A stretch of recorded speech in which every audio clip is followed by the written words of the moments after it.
All right, so I think it's okay now. Yeah.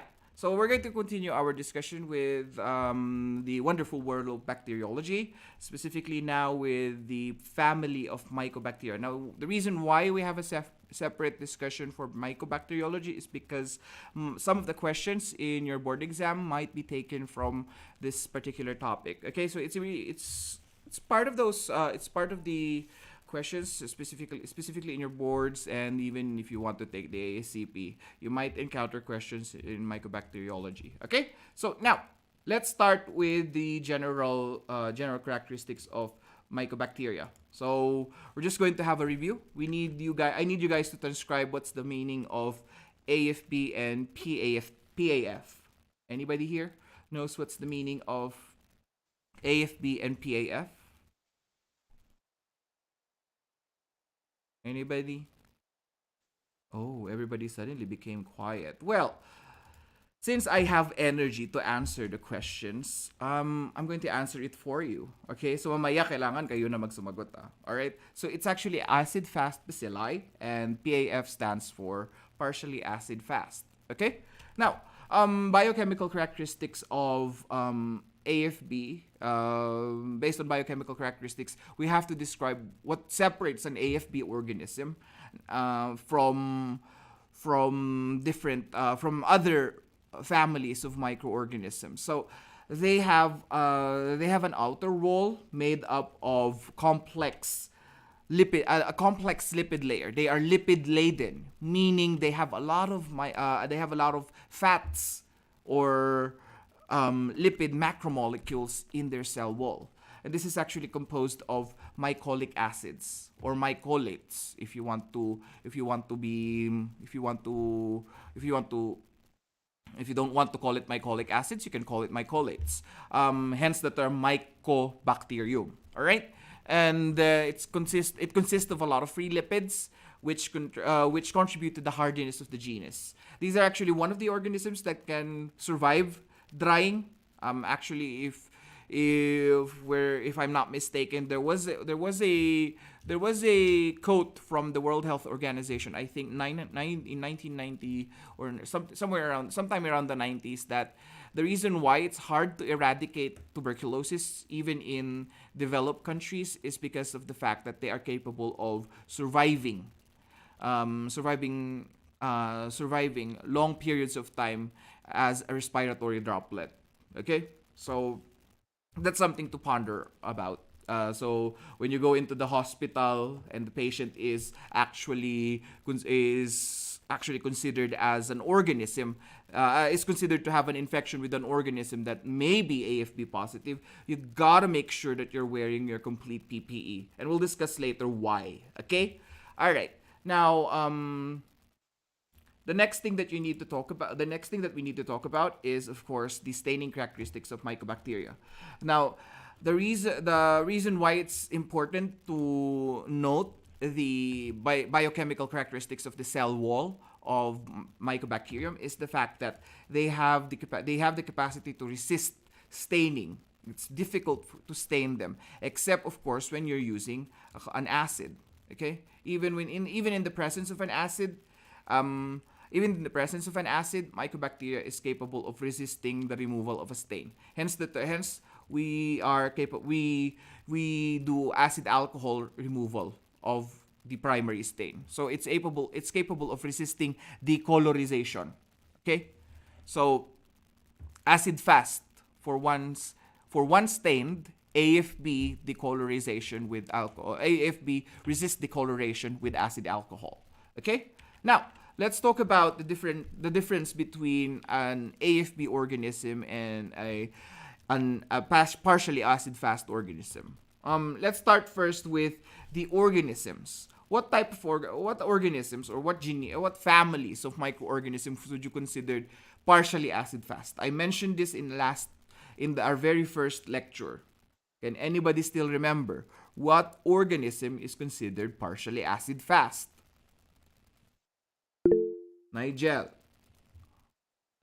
Nocardia, Rhodococcus, and Legionella. Very good. I'm actually looking for only Nocardia, but that's fine. Complete one. Legionella what? Make the day. All right. Okay. So thank you so Legionella make the much. All right. Now, when I use sorry. Now, when I use hydrochloric acid, which one will I be staining? AFB or partially acid fast? This is important because you are going to be asked questions like these in the exam. Not just in my exam. This is basic. So I need you guys to put emphasis on this particular slide. Okay? Which when I'm using hydrochloric acid. Now the difference between partial acid fast stain and an acid fast stain is going to come is going to the main difference between the two is obviously the acid alcohol that you're using. Okay, or the main contents of the acid alcohol. Now, which one will I be staining if I'm going to start the methodology of staining with hydrochloric acid? Am I staining an acid fast bacilli or a partially acid fast bacilli? Which one do you think am I staining? You guys have choices. You can type it in the chat. Don't worry. I'll give you guys some time. As I want you guys to remember, even if it's wrong, that's fine. Because the reason why we want you guys to, it's okay for you to be wrong when you're answering questions right now in this particular in this particular discussion. Because at least in the exam, you might remember. Oh my gosh, you're going to be like Valiant, and he's going to say, "Oh my gosh, I made the wrong answer on that one." si Valiant gumanya talaga. Oh my gosh, gumanya talaga yung itsura niya. Oh my gosh, oo nga nagkamali ako ron, and now I remember the answer is this one, right? So that there's only two people. Who do you think, Nigel? Who do you think is correct? Glenn or Arnie? Da da da. Who do you think is correct? Sino ang kumakampi kay ano? Sino ang kumakampi kay Glenn? Sinong umakampi kay Arnie? Sige. Sorry, yung answer ko po ay same kay Glenn. Same kay Glenn. Hydrochloric acid. Okay. Ano mo na yan. Ipapunch mo na yan. Alright. What about Ira Joy Bautista? Kanino ka kakampi? Kay Glenn or kay Arnie? Kay Glenn po.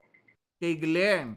Si Mark Segi kumakampi siya kay Arnie. Okay, so this is it. So even kind of even. What about let's ask people from the chat. Let's ask Eliza Galan. If you're using if you're again, sorry. Kay Glenn po. Kay Glenn ka din kumakampi. Ang daming kumakampi kay Glenn, guys. Naku, Mark. Mark, anong kaguluhan to? Pati din si Mary Oquiza, kumakampi din siya kay Glenn. Si Valiant, kumakampi kay ano. Bakit anak, hindi ka sa akin kumakampi? Di ba dapat sa akin ka kakampi? Ikaw talaga anak, ha? Alright, so I'm going to reveal the answer now. Da-da-da. Sir, face reveal naman dyan. Charot. Ganon. So, magre-reveal na tayo. So, I'm going to reveal the answer to you guys. So, if you're going to use hydrochloric acid, which is basically the initial methodology of AFB staining, you're going to use hydrochloric acid. So, yung mga kumampi kay Glenn, sisihin nyo si Glenn, okay? Sisihin nyo si Glenn. Alright, so at least, di ba, pag nagkamali, okay lang. At least naalala nyo. Yan, pwede mo nang gamitin Valiant. Valiant, paano ka magulat ulit? Paano ka magulat? Ganon. Oh my God. Doon ka na sa harap ng, ng test paper mo. Oh my God, I remember this question. I can't believe it. Ganon. Now I know the answer because I made a mistake earlier in my, di ba? Ay, gusto ko makita yan. Alright, so yeah. So, for partially acid fast staining, we're going to use sulfuric acid to decolorize. So see the difference? It's the difference between acid fast staining and partially acid fast staining is the acids that you're using. Okay? So hydrochloric acid, that's the reason why we're using 5% is because we don't want it to be extra strong. We don't want to kill the organism with the acid. Okay? We just want to make sure that the primary stain gets removed from the surface of any other of any other cellular structure aside from acid-fast organisms. Okay?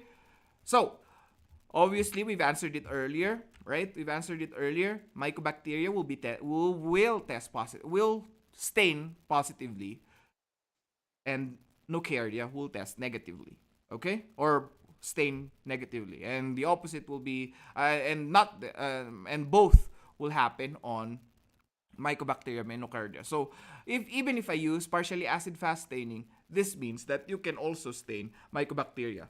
So, there is no differential diagnosis actually. It just so happens that it's much more sensitive to Nocardia because it's not as strong as sulfuric acid is not as strong as hydrochloric acid. Okay? Clear? Clear, clear, clear? Okay, so yung lahat ng kumapi kay Glenn, sisihin nyo si Glenn, okay? Charing. Kanino ka kumampi, Nigel? Kanino ka kumampi? Kay Glenn ka kumampi. Kay Glenn po, late ko Okay na lang. na-realize. Late mo lang siya na-realize. Okay, at we understand. Don't worry. It's okay to make mistakes here. In the exam, I don't want you guys to make the same mistake. Okay? Alright. So I believe in you that you will remember this question for the rest of your life, Nigel. Charing! Charing! Charing. Well, for the rest of your life talaga. Alright. Now, when Gram-Stain described the morphology of an AFB organism, I want anybody to answer except for Nigel because she already answered this earlier. When stained with Gram-Stain, describe the morphology of an AFB organism. Who here can answer? Because Nigel already answered the question earlier. I want anybody except Nigel to answer. Amanda. And I'm terribly sorry, my dear, but there is no mnemonic for this one. What's the answer for our next slide? Now, if you were listening earlier, Nigel actually told us the question. Casper staining. I tried giving you a clue now. Casper staining. Sir Friendly Stain. Friendly ang morphology niya. Friendly ghost. Ghost. Okay. So, Friendly ghost. Ghost. ghost. Gram ghost. Okay, so correct. So, hindi friendly ghost staining. Ikaw talaga. Binibigyan talagang pag nag-iisip ako ng dapat alalahanin, talagang lagi kong iniisip na, okay, I have to think like Amanda because the way she studies, she needs to remember it via mnemonic. So I always want to help out the people who are challenged with memorization. Okay, so AFB stains with poor gram staining, and it's actually gram ghost. An additional I forgot to mention. I forgot to add here gram ghost. It's actually gram positive rods with a little bit of beading. Okay, so I forgot to add here. I'm terribly sorry, guys. All right, now, you will receive a copy of this one. So just add this gram ghost. Just add gram ghost. So poorly stains with gram stain, but if it does stain, it's beaded. Okay. All species of Mycobacterium are known to sporulate and form branches, except for two are not known to sporulate and form branches, except for two organisms. It's actually Mycobacterium marinum and Mycobacterium bovis. Okay? Mycobacterium bovis. For Mycobacterium bovis, there are only certain strains. Okay? We will have a different topic for Mycobacterium bovis and Mycobacterium marinum later. Don't worry. I will still talk about these organisms earlier. We're just talking about the general characteristics. Okay? Now, all species of Mycobacterium are motile except for Mycobacterium marinum. So you're seeing a pattern already. Amanda, you're already seeing a pattern. A lot of stuff includes Mycobacterium marinum. Okay? A lot of stuff that I'm saying to you is actually related to Mycobacterium marinum. Okay? Alright, next. Summarize the general characteristics of most species of Mycobacterium. Well, they are gram-positive, they are anaerobic, they do not form spores, and they rarely exhibit branching. Okay? The reason why I said most, because Mycobacterium marinum and Mycobacterium bovis do produce sometimes spores and sometimes exhibit branching, rarely in uncertain conditions. Now, we have to talk about taxonomy and identification. Okay, we have to talk about taxonomy and identification. Now we have the conventional method. We also have the traditional method. But and unfortunately for you guys, you have to remember both.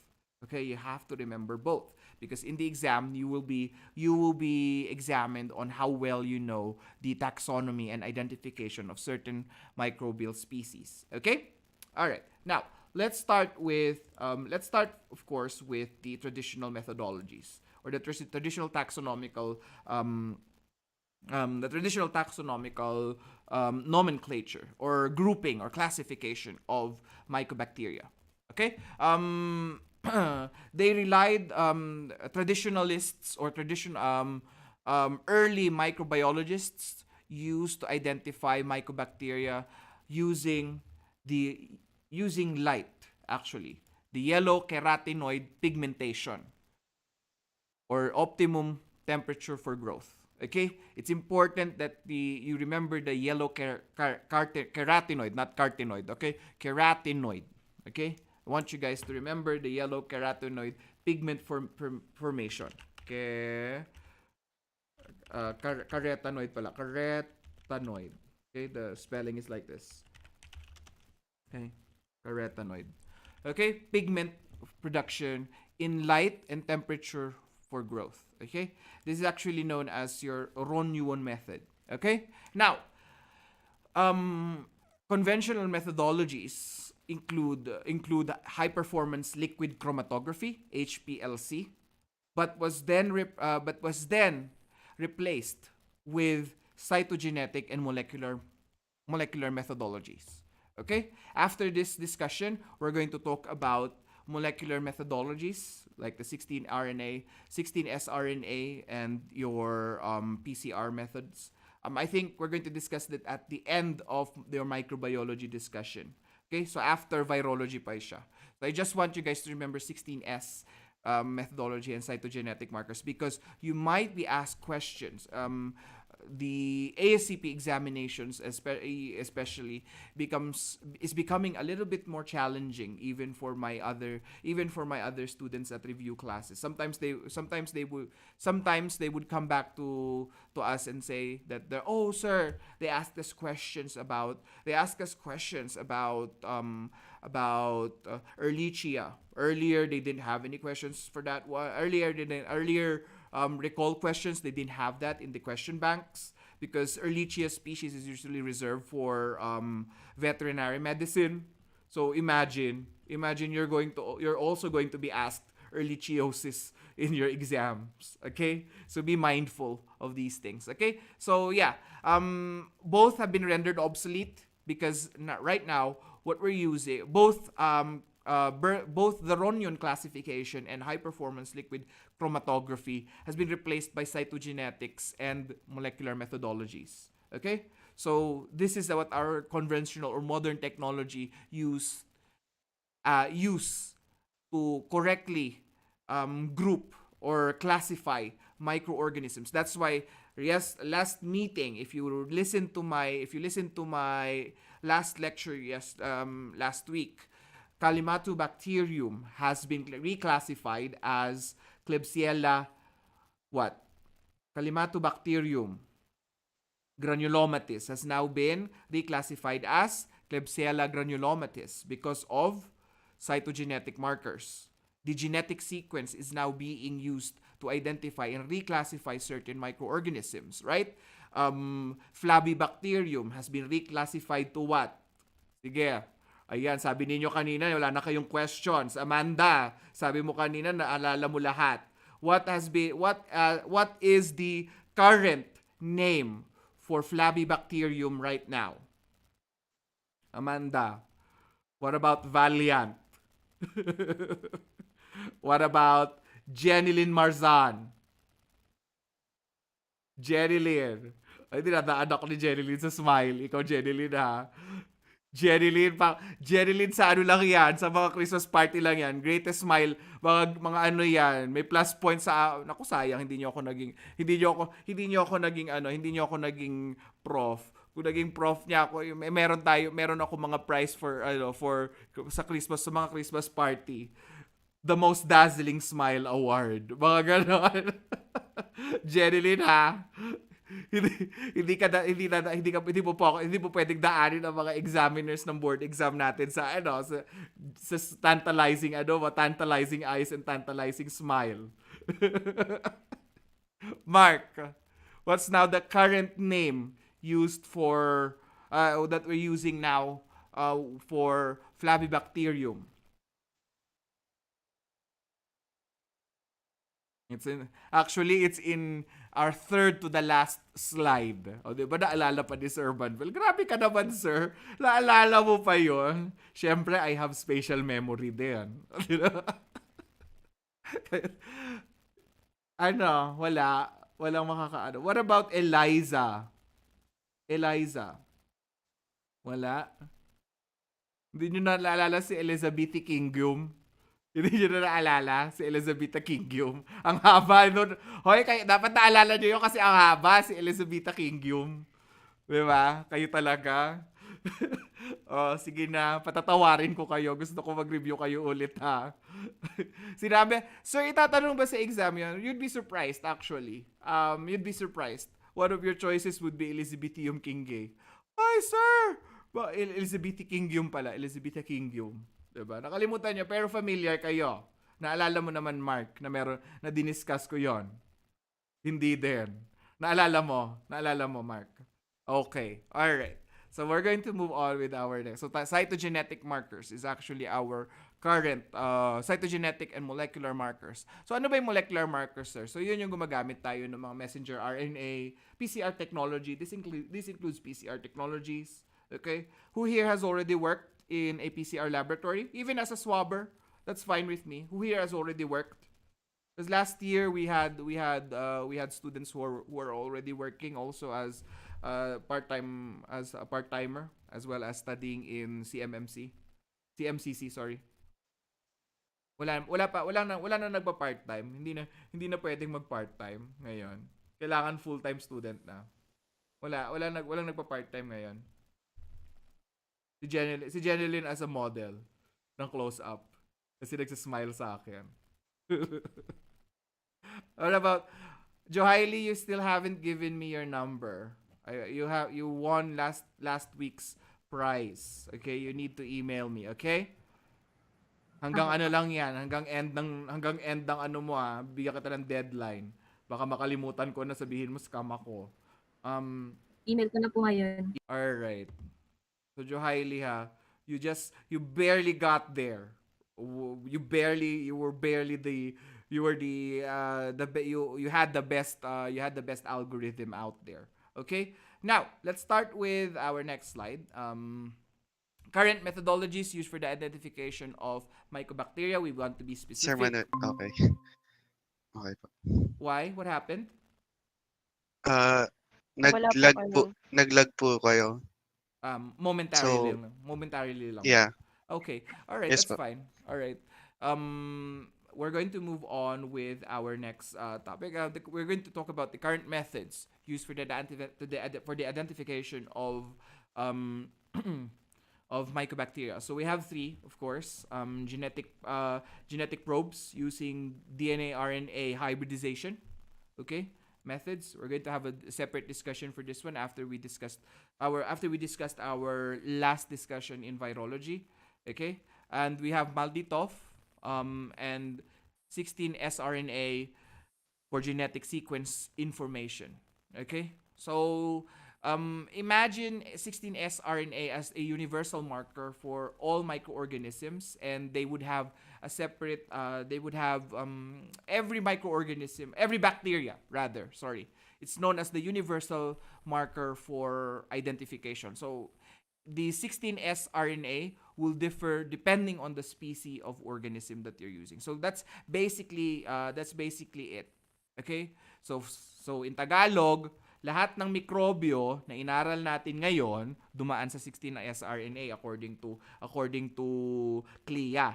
Okay? Clinical Laboratory Standards or CLIA standards. Yung CLIA, ito yung tinatawag nating CLIA. So later, I want somebody to answer or transcribe what is the meaning of CLIA. Okay? So according to CLIA, um lahat ng mikrobyo na inaral natin was taxonomically classified using the universal bacterial marker, genetic bacterial marker 16S RNA.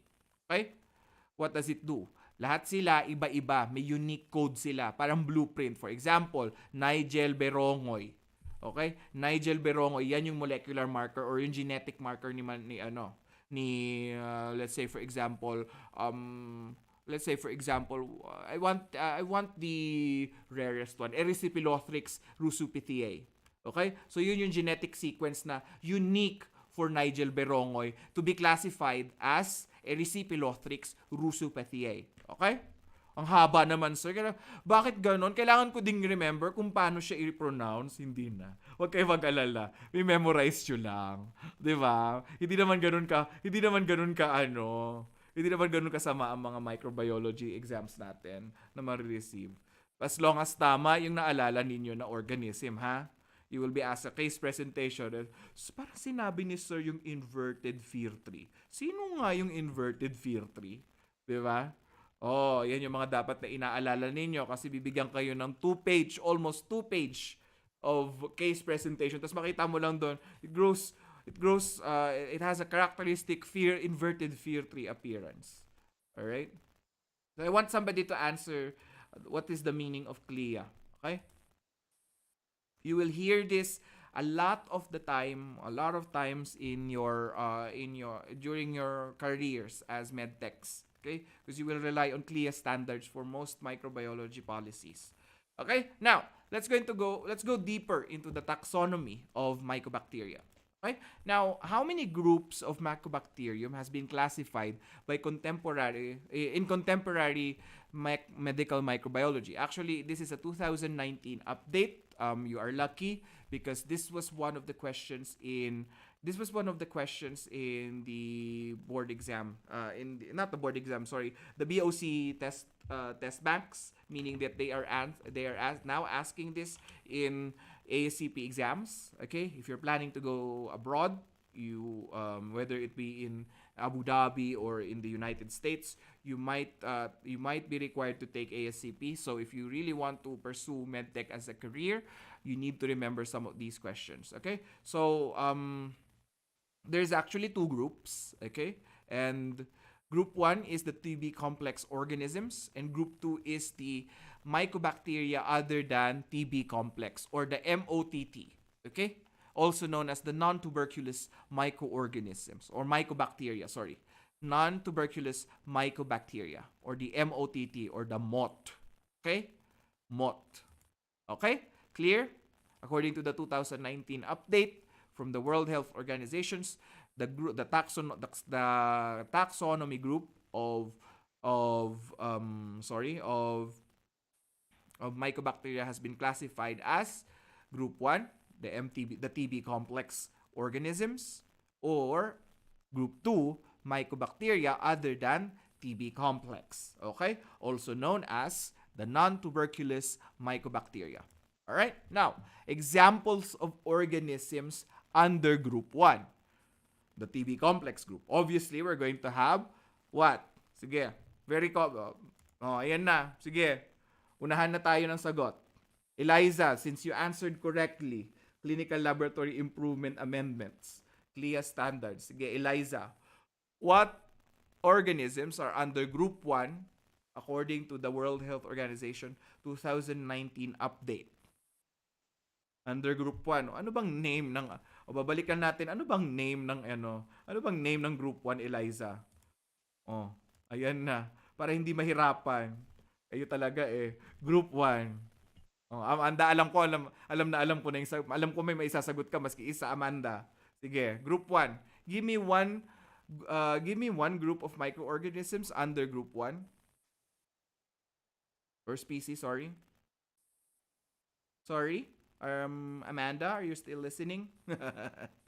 Are you still there? Sir, hindi po yata stable yung internet connection niya, sabi niya sa akin kanina. Okay. O sige, ikaw na lang, Nigel, since you said you unmuted yourself.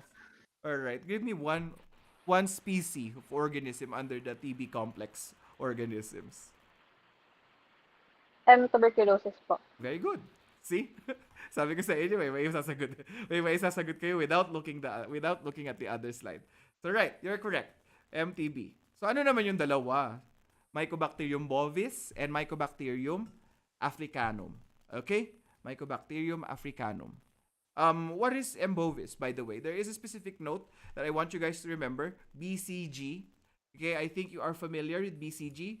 Who here is not familiar with BCG? I will explain it to you. BCG. O sige. Wala na naman. O sige. Tatawagin natin si Johaili. Nagtago si Ira. Nag-close. Hoy, bawal kayo mag-close. Part ng attendance yun daw yan. Sabi ni Sir Marco. Kayo ha? Johaili, are you familiar with BCG? What are we using it clinically? For No. vaccination. Vaccination. Tama.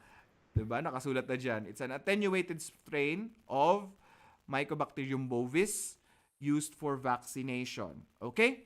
Africanum is another one. Alright? Africanum. Alright?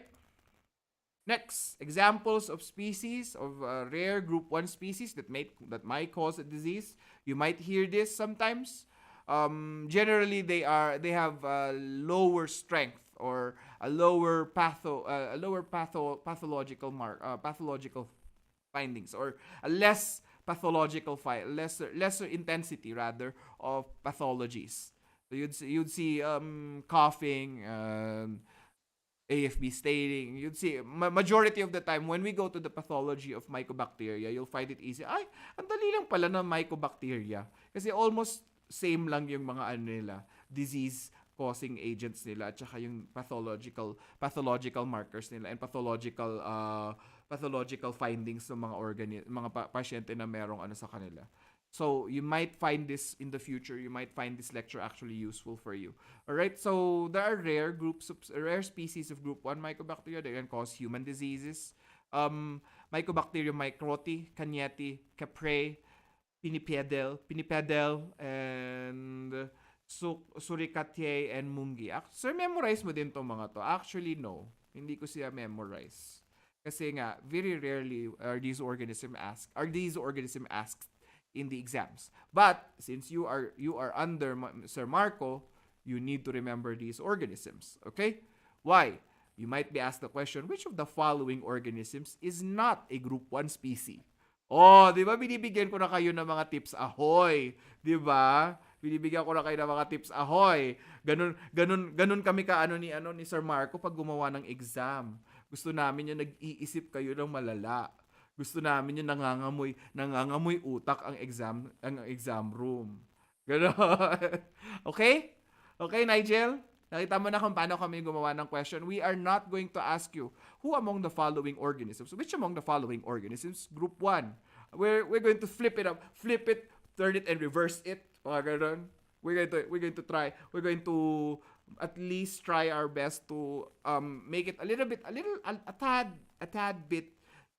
tad bit difficult for you. Just a tad. Because we want you guys to what we want you guys to get out of is we don't want you guys to have a difficult time on your actual examinations when you're taking your professional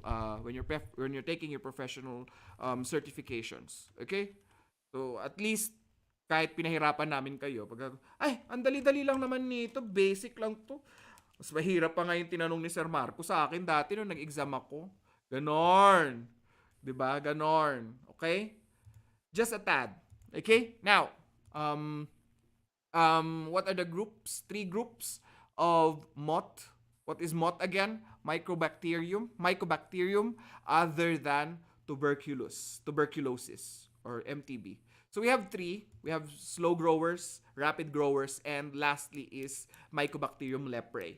There is a separate discussion for Mycobacterium leprae. Don't worry, we are not leaving one family member behind. Ohana means family according to Lilo and Stitch. Okay? We are not leaving one family member behind. But remember, there are more than 170 members of the family Mycobacteria. And we're going to tackle the most medically important ones in this discussion. So don't worry, okay? Don't you worry, guys. I got you back, okay? All right. Now, examples of slow-growing members. There are 11. Sir, I need to remember 11. My gosh, hindi ko na nga ma-remember yung gram-positives. Buti na lang nandyan si Amanda. 'Di ba? Buti na lang nandyan si Amanda. Kasi at least hindi ka na mahihirapan kay 11. Kasi gagawa si Amanda ng shortcut. Kasi wala nang time si Manuel gumawa ng shortcut. Si Sir Manuel gumawa ng shortcut. Okay? So you need to remember, okay? You need to remember, slow growers tong mga to. Ibig sabihin, it requires more than 6 weeks of growth. Okay? It requires more than 6 weeks of growth in the incubator.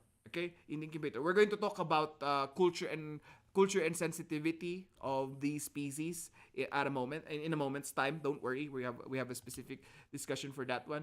But I want you guys to remember that the 11 species of these group 2 under group 1, group 2 subgroup 1 is your Mycobacterium intracellulare. Okay, intracellulare, the most important one. Avium intracellulare complex, or the MAC. Not short for Marco Flores. Hindi yan yung nickname ni Sir Marco nyo. Okay? MAC stands for Mycobacterium avium intracellulare complex. Okay? Mycobacterium geneverense, Mycobacterium haemophilum, Mycobacterium kansasiae, Mycobacterium malmoense, Mycobacterium marinum, Mycobacterium simiae, Mycobacterium zulgae, Mycobacterium ulcerans, Mycobacterium zenopi, and Mycobacterium smegmatis. I want you guys to remember and change the spelling of Mycobacterium zenopi. It's actually spelled with an X. So zenopi. Okay, please, when you receive your lectures later, I want you guys to change Mycobacterium zenopi to Mycobacterium X zenopi with an X. Don't forget also that we're going to be discussing Kansasiae haemophilum, marinum, zulgae, and ulcerans, and zenopi later on. We're going to discuss these things. Again, Ohana means family. We don't want to leave members behind. Okay? So don't worry. We have a specific discussion for them. All right? Now, let's talk about rapidly growing moth species. Rapid growing moth species include the following: Mycobacterium futuitum, Mycobacterium abscissus, Mycobacterium chelonae, Mycobacterium mucogenuum. Okay? O, diba? Ano ang shortcut ko? Hindi ko na alalahanin yung 11, sir. Na-stress ako. Ganyan si Amanda, kunwari mag-isip. Ayoko nang alalahanin. Kumbaga sabi ni Amanda, ayoko na nang alalahanin. I'm going to help you guys out. So, ano yung shortcut ni Sir Manuel? FAMC. Ano yung FAMC nga ulit? FAMC. Mycobacterium fortuitum, Mycobacterium abscissus, Mycobacterium mucogenicum, Mycobacterium chelonae. O, diba? O, may shortcut na kayo, FAMC. Sige, pag meron pang nakahanap ng something cheesier, sige lang, go lang. At least, naalala natin.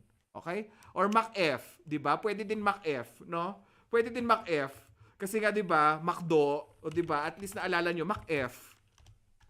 Ano yung MAC-F? Short for Marco Flores. Oh, di ba?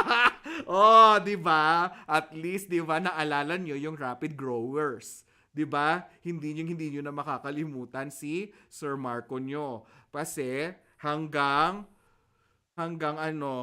bangungot, maaalala nyo siya. Okay? Lalo na sa exams, di ba? Okay? Alright. Now, let's move on to slow-growing, non-tuberculous mycobacteria that rarely causes disease to immunocompromised patients. These are other mycobacteria. Mycobacterium gordonei, Mycobacterium gastri, Mycobacterium scrofulaceum, Mycobacterium terrae, and Mycobacterium caletum. I don't want you guys to remember this one. What I want you guys to remember is specifically Mycobacterium gordonei. Okay? I want you to put a highlight in this. I want you to highlight this organism specifically. The reason why I completed this is because we have a specific discussion for Mycobacterium gordonei. Who here knows what is the laboratory importance of Mycobacterium gordonei? Sige nga, if you remember your discussions. in your previous with your previous bacteriology with your previous bacteriology professor. Mycobacterium gordonei. Hoy, hindi siya na-discover ni Gordon Ramsay. Huwag kayong charotera. Nuod kayo ng nuod ng nuod kayo ng nuod ng Master Chef ha. Oh, na-discover ni Dick Gordon. Ganon. Hindi. Hoy, hindi. Sir Marco, nililito mo sila. Anong important si Mycobacterium gordon bakit kailangan kumpletuhin ni Sir Manuel? Alright, Alexis, Junakis number 2. Yun po yung tinatawag nating tap water bacillus po. Very good. My God. Anak talaga kita. Bright na at pretty pa. Anak talaga kita. Alright. Mana ka talaga sa akin. Si Valiant medyo inaantok pa yung anak ko eh. Pero mamaya yan, alam ko babawi yan. Nagtago na naman. Nag-close na naman ang ano. Mamaya yan. Mamaya ka babawi anak ha. Huwag mo ko i-disappoint today. Last week you disappointed me. Okay? Babawiin ko yung babawiin ko yung pagiging heir to the Iron Throne. As in, ibabato kita, babatuhin kita ng iron.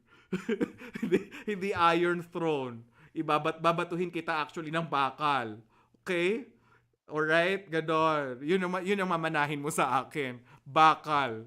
Alright? Next. Moth identification was previously identified using what system? So members of the moth family, the rapid growers, were identified using this traditional system. We call it the Ronyuan system. Please don't forget the Ronyuan system. This is again another wrong spelling. The correct spelling is in our discussion earlier. Look at our chat. Carotenoid. Actually, mali pala. Ito pala ang tamang spelling. Carotenoid pala. Sorry. Carotene kasi siya. Carotene. Alright, carotene. Please omit my wrong spelling earlier. Carotenoid, because this was the doing of my secretary. Okay? Now, there are 4 groups under the members of the Ronyuan system. You have photochromogen, scotochromogen, non-photochromogen, and rapid growers. Okay? So they are basically defined as the following. Pigment producers when exposed to light is your photochromogen, hence the term photochromogen.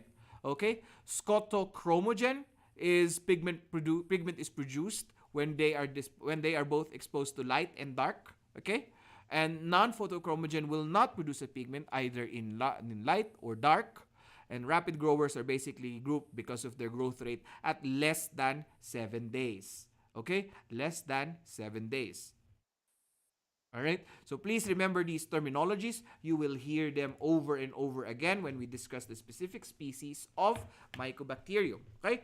So photochromogen, again, when exposed to light. Okay? Scotochromogen will produce pigment for both when both exposed to light and dark. Okay? Non-photochromogen, no pigment is produced either when exposed to light or dark, and a rapid grower. So I need you guys to remember this one. So that is how they traditionally the obsolete method. Is it okay? Do I still need to remember, sir? Yes. Okay? You are not yet working. You still do not have your bachelor's degree. So until you finish your bachelor's degree, you have no right to ayoko na nang alalahanin yan, obsolete na pala yan eh. No. Okay? Unless you've earned your bachelor's degree, you must remember these things. Because why? What if nag-shutdown ang Malditov machine ninyo sa laboratory? For example lang, nagtatrabaho ka sa di ba? What if? Di ba? What if? Pag mga Pilipino, even here when I was working abroad, our machines are automated, but there are times that I have to come back to older principles. So for example, nasira yung sa histopat na lang last week nasira yung namin last week sa histopat, yung candle or yung wax melter namin. Tatanga na lang ako doon, wala na akong gagawin. Siyempre hindi. Kailangan lalo na pag Pilipino, wag niyong ipapahiya ang bansa natin. Resourceful tayo. 'Di ba? Nakasurvive ka nga ng duty mo sa ano, nakasurvive ka nga ng duty mo sa Jose Reyes. Sa ano pa kaya, sa isang ospital pa kaya na kumpleto ang gamit? 'Di ba? Ganon. So anong ginawa ni Sir Manuel? Itinurn ni Sir Manuel to 100 degrees Celsius ang ang 100 degrees Celsius ang water bath para magkaroon lang ako ng wax for his tupat. So 'di ba? Kasi sa laboratory namin sa Pilipinas, 100 degrees Celsius ang naalala ko para matunaw ang paraffin. 'Di ba ganon? So dapat ano tayo?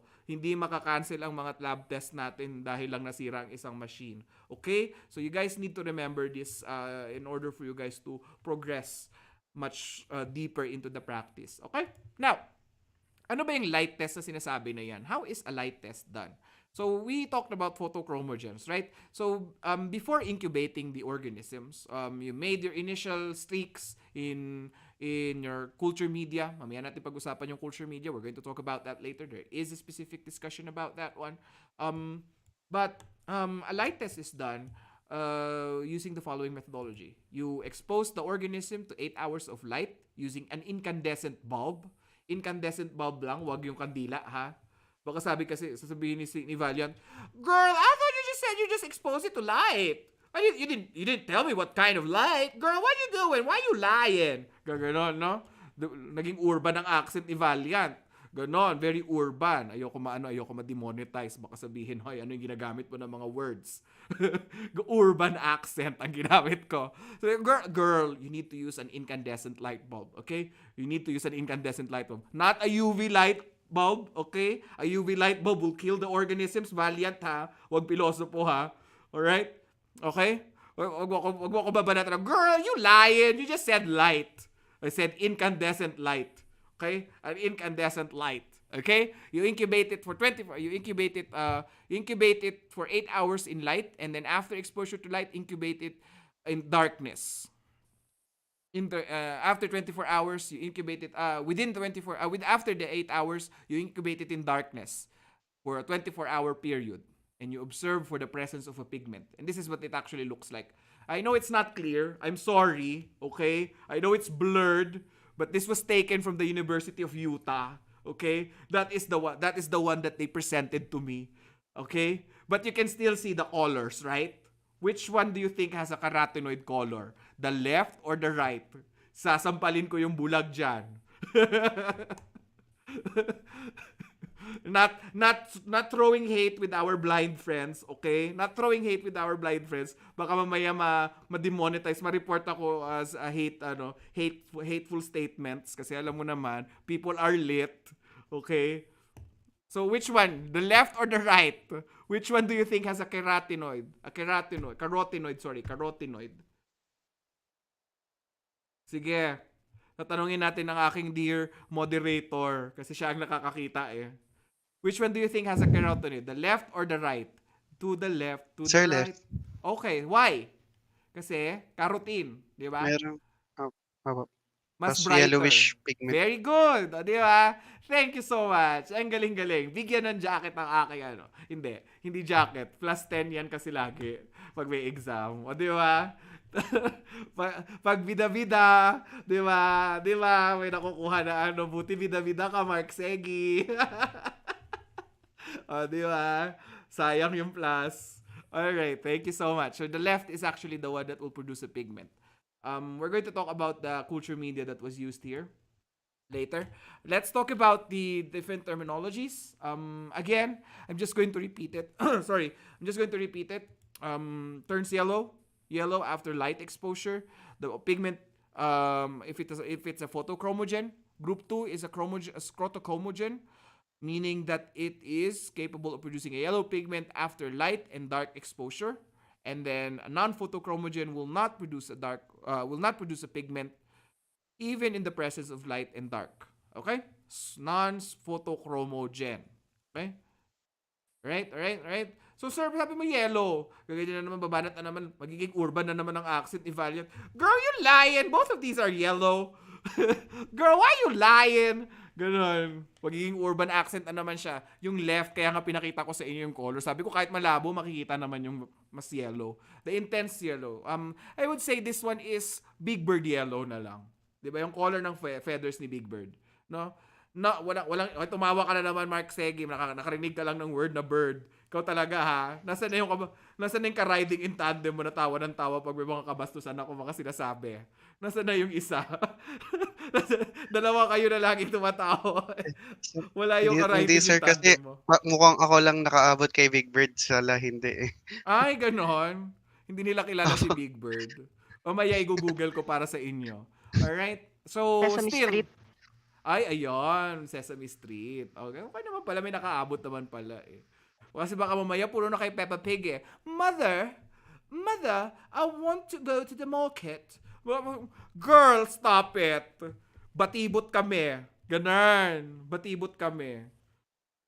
Diba? Ganon. Alright? So, based on the chromogenic qualities, when I say chromogenic qualities, the pigment producing qualities of the organisms, they are also grouped accordingly. So, group 1 yun yung mga photochromogen. Kaya, lagi ko siyang ina-arrange ng ganito. Okay? Hindi ko siya ina-arrange, Amanda, to PNS. PSN ko siya ina-arrange. Okay? What's PSN? PlayStation and Vita? Hindi. Ikaw talaga, Amanda, ha? Huwag mo masyadong inaalala. Pinagpakita si Amanda. Amanda, PSN, ha? PlayStation. Hindi. Photochromogen. Scotochromogen and non-photochromogen, ha? Yun yung shortcut ko, Amanda. Kaya swerte talaga ang class ninyo dahil lagi ko kang iniisip yung mga mnemonics para sa inyo. Kasi nandyan si Amanda. Kung hindi nagsabi si Amanda sa akin na, "Sir, wala bang other way to memorize that?" 'Di ba? Kung wala kayong kaklase na nahirap mag-aral ng memorization, hindi ninyo makakalimutan. Ano daw sabi ni Mark Segi? PlayStation name, sir. Ay, wala akong PlayStation. Mahirap lang tayo. Hindi ako maka-afford.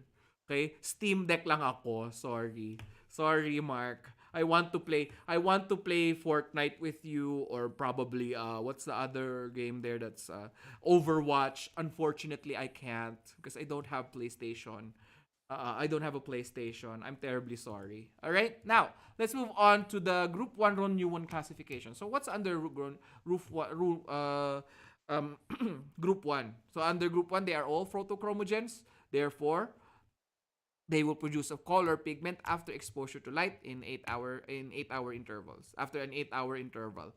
Okay? So, Mycobacterium kansasii, Mycobacterium simiae, Mycobacterium marinum, and Mycobacterium zulgae. Alright? Zulgae. Okay? Ayan na pala yung mo. Ayan na yung kapartner mo, ka-riding in tandem mo, Ayan na yung ka-riding in tandem mo. Nagpakita na siya. Hi, Arnie. How are you? Interviewin ko muna si Arnie for 30 seconds. Arnie, how are you? Okay naman po. In English. Ayoko lang. In English. Baka may balak ka magpunta sa US or sa ibang bansa. You're feeling wonderful. Okay. Alright. Wonderful. Pag tinanong niyo ako ng how are you, sige, somebody ask me nga, how are you, sir? Sige, Nigel, tanungin mo nga ako, how are you? Sir, how are you po? I'm feeling blessed and highly favored. Thank you very much. Di ba? Ganon! Ganon na pagsagot.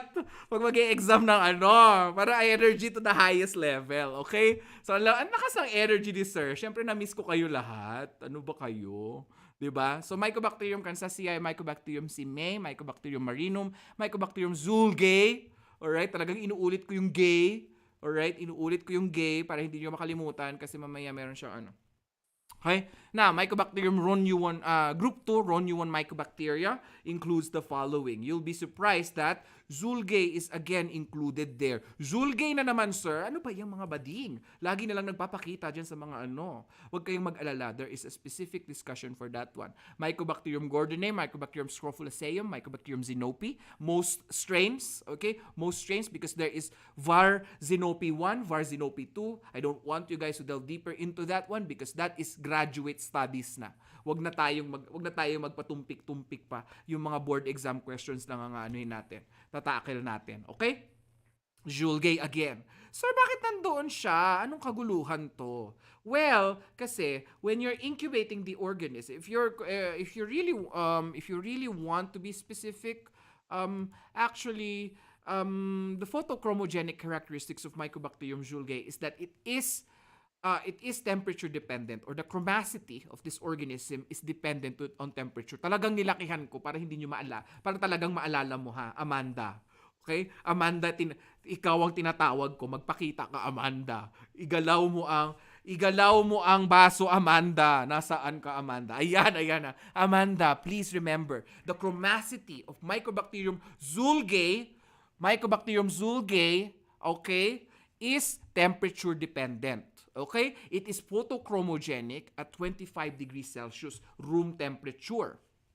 It is photochromogenic when you incubate it at 37 degrees Celsius. Now, why did I put an asterisk on this one?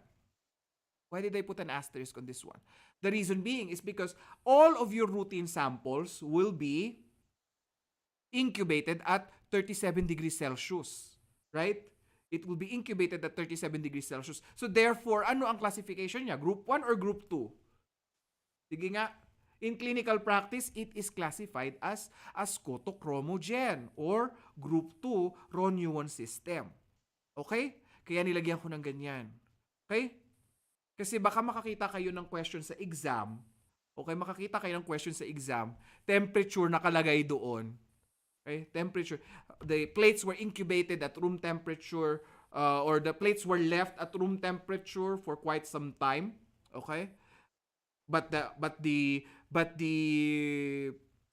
light test was done. However, there was pigment production. Okay? So I want you guys to remember, 37 degrees Celsius, lahat ng plates mo or lahat ng media mo, i-incubate mo naman ng 37. So ibig sabihin, routinely, when you're doing your routine work, if you're going to work in an AFB laboratory, okay? If you're going to work in an AFB laboratory, then obviously, Group 2, si Mycobacterium julgae. Diba? Julgae. Okay? Huwag nyo kakalimutan ha, julgae. Yung lecturer nyo, julgae yon. Okay? Alright? Next. Members of Group 3 are non-pigment producers. There are only 3. Okay? Please don't forget the following. Huwag nyo kakalimutan. Okay? Hacks.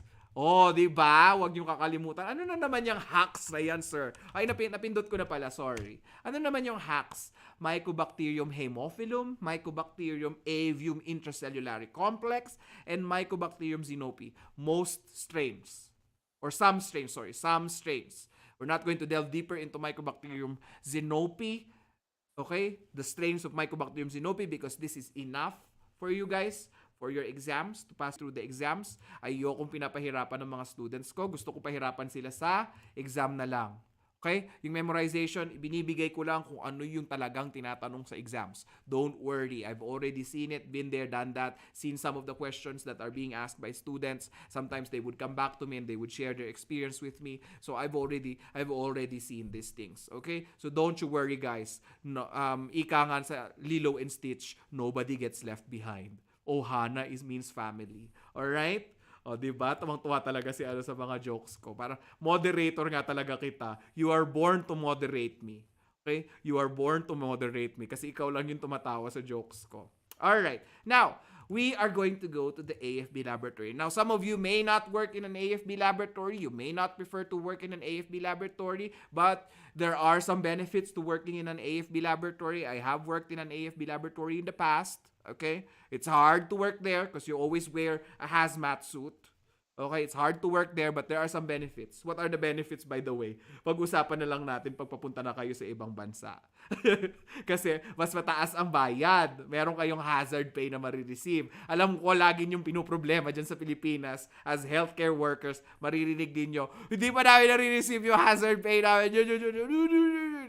Ganun talaga kinukurakot. Oh, sorry. I am spilling my political views on on this lecture that is supposed to be objective. It's not supposed to be subjective, but that is the reality of life. But anyway, let's continue. The AFB laboratory is going to have several laboratories safety cabinet species. So, wag na natin pag-usapan yan. Ayoko yung slide na yan kasi gusto ko yung pahirapan. Okay? Biosafety level is biosafety level 3. Okay? Always biosafety level 3 siya. We don't have any other way. Okay? Your laboratory or your AFB, if you want to be accredited or certified to become an AFB laboratory, say for example, maybe Arnie, after 20 years from now, he won the lottery, and I want to make a branch of laboratories like High Precision. And I want one of those laboratories to become I want one of those laboratories to become an AFB laboratory. Tapos biglang babanat si Sir Manuel, I own 20% of this company. Gaganon ako. Ganon, charot lang. 20% of this company, wala kang ano.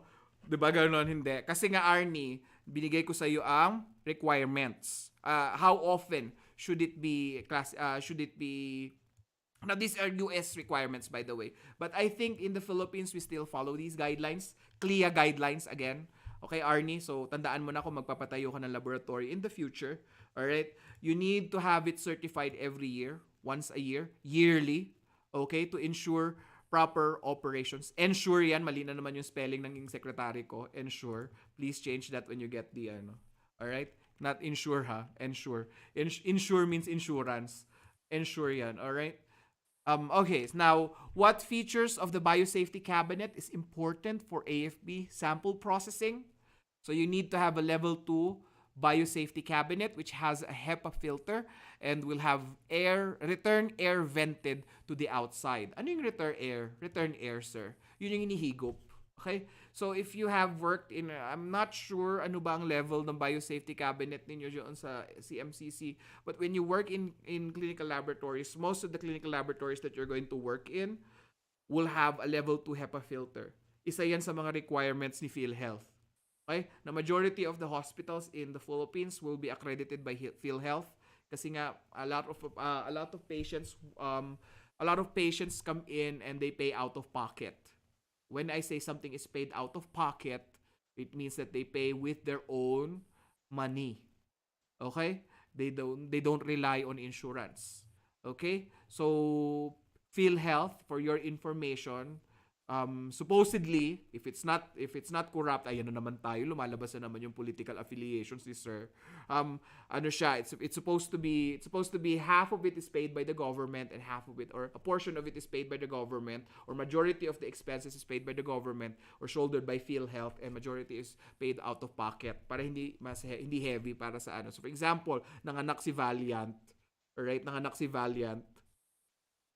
yung babayaran lang niya is 150 if contributor si Valiant ng ano. So but that's basically it. All right? So bigger discussion on that topic if I were to be chosen for your lecturer in medtech laws. But yeah, now safety requirements needed for an AFB laboratory. Sir, usually sir naglalagay ka ng number sa pag mga ganyan. Actually, kasi it depends on the country. So right now, I'm working in the Middle East, and we follow a different one. So I want you guys to choose your own adventure. All right? If you're going to answer questions, if you're going to answer questions in the Philippines, some of them might be omitted. Okay? But in the Middle East, we have certain standards. So what I'm going to tell you in this lecture is what we follow, because I can't for the life of me, and even my secretary, she can't find any AFB safety requirements. Wala akong nakitang ano talaga sa Philippines. Kasi sa amin sa Middle East, meron kaming guidelines talaga. Every laboratory that I've worked in, meron kaming guidelines for a functional AFB laboratory. So these are the minimum requirements. So laboratory requires a negative airflow. You have to have an anti-room. What's an anti-room? Parang yan yung receiving area mo. That's where you put your safety gear on. Donning. Okay? In your practice, when you go into the laboratory, you will have to learn donning and doffing. Okay? That will be discussed to you guys in a future discussion, and hopefully it's not going to be me. Okay? Because that is laboratory safety. Okay? So I think it's clinical chemistry. So I don't need to talk about that one. So what you need to know is that there's supposed to be an anti-room. Another one is it needs to have its own autoclave room, contiguous, meaning it's supposed to be within the it's supposed to be an autoclave room within the mycobacteriology laboratory. You need to have N95 respirators. You cannot work in an AFB laboratory using your surgical masks. Okay? N95. I think because of the pandemic, everybody is familiar with an N95 mask, right? Because of the pandemic. And the mask needs to be fit yearly. There is supposed to be a fit test. I'll show you guys a picture of me later of me doing my fit test, because last week was my fit test, and surprisingly and ironically enough, I'm going to be teaching AFB laboratory principles. Okay, and you need to be mindful that in some hospitals they might opt for a PAPR. What's a PAPR? A PAPR is a power air purifying respiratory mask, and the picture there is provided for you. This is provided to you guys by, this is sponsored, this particular slide is sponsored by instrumentcart.com. Okay, instrumentcart.com. Kasi ayoko ma-demonetize tayo, 'di ba, Mark? Ayoko ma-demonetize tayo. All right? And gloves are disposable, okay? Gloves and disposable surgical gowns for culture work are a requirement. So this is what we have in the Middle East. In the United States, an additional requirement is needed. You need to have I think what they need is instead of an N95 respirator, you need to have a hazmat suit. Yun yung isa sa mga important nila, instead of surgical gowns. You need to wear a hazmat suit when you're working with Mycobacterium. Okay? So I think in Europe naman it's okay to wear surgical gowns, but an additional requirement is a face mask. Okay? Why is it important? Because a majority of the policies and procedures depend on the country that you are working in. And your lecturer is an internationally acclaimed, internationally acclaimed.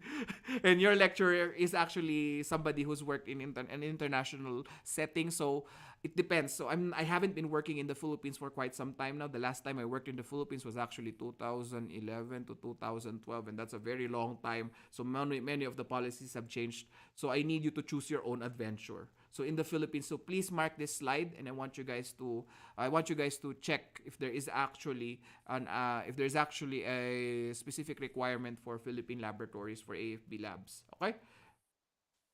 Anyway, let's talk about specimen processing. Okay? So in specimen processing, I mentioned in our first discussion the specimen processing of Mycobacterium species or AFB organisms. So everything that you're going to receive in the AFB laboratory, if you're working in a laboratory like that, is you will have a different specimen processing system. Okay? We discussed the general specimen processing system in our first discussion. For AFB, there is a specific for AFB culture and AFB staining, there is a specific specimen processing protocol. Okay? Let's start first with the most important one, of course, is what type of specimens may be subjected to AFB analysis. So, hindi basta-basta mamimili ang doktor. Okay? Pwedeng mag-reject ang AFB laboratory. Kasi why? We don't want to just keep on accepting it and then process it as an AFB organism. Malay mo, pinadala pala sa laboratory ninyo, tapos yun pala, polymerase chain reaction ng paggagawa. Sasabihin, hoy, hindi pwede doon. Iba din ang specimen natin. So, who here can give me one of the 8 AFB specimens that may be subjected to AFB specimens? Sige. Napakadali. Nigel, let's start. Sige. Sputum po. Alright, so itatype ko na sputum. Sige. Who's next? Sputum. Alright, so we want to answer the 8 ones. What about Mark? Pleural fluid, sir. Check natin. Alright, sterile body fluids is correct. CSF or sterile body fluids is correct.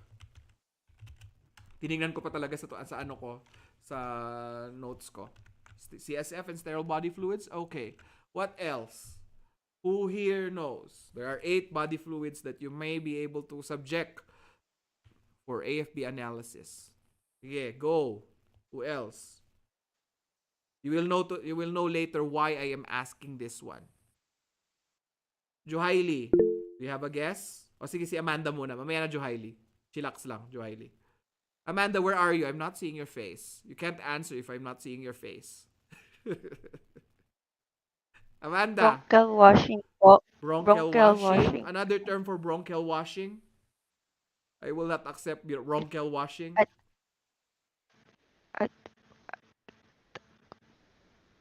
Ano daw? Medyo ano ang internet connection ni ano. Alright, so sige. I'll accept it for now because you've been the driving force for our review, Amanda. So I'll accept your answer. So it's not actually bronchial washing. What I'm looking for is bronchial alveolar lavage. Okay? Or bronchial lavage fluid. Okay? Hindi yan labag ha. Hindi yan libag. Marami ako naririnig ng mga students ko na pag nagre-review lavage. Alright? So bronchial alveolar lavage. Okay? Next, another one. Who else can give me Grabe naman kayo, ang lalala naman kaagad ng mga specimens ninyo. Wala man lang yung mga common, yung mga madaling kuhanin. Arnie, sige nga, magbigay ka nga sa akin yung madaling kuhanin na sample. Blood po, sir. Very good, o diba? Pinahirapan nyo talaga yung sarili nyo talaga, students talaga, oh. Pinahihirapan nila yung sarili nila. Tingnan nyo, napakasimple ng sagot ni Arnie. Blood, o diba? Blut in German. Okay?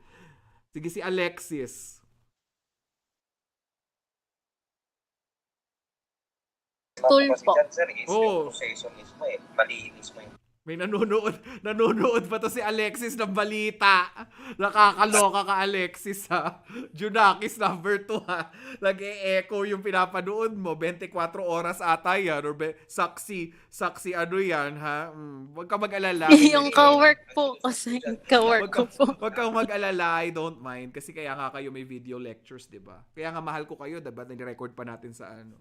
Di ba? Pasalamat kayo. Nandyan si Mark Segi. Nagbida-bida siya. Alright. What about Clarice?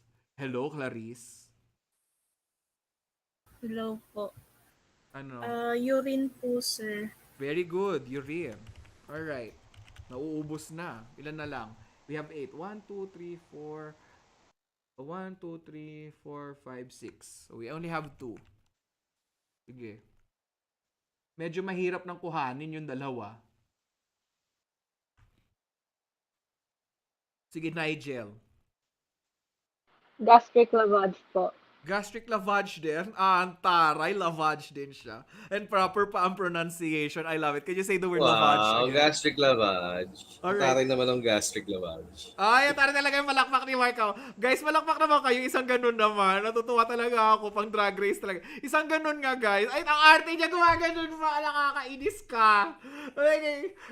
Meron pa ganun yung padila. Yung pa sasagirl na dila. Ganyan. Ganyan, bet ko yung palakpak talaga. Isang ganun naman, guys. Pagbigyan nyo naman si Sir Manuel, isang ganun lang kayo. Ganun, palakpak naman kayo for ano. Oh, di ba? Thank you, Eliza.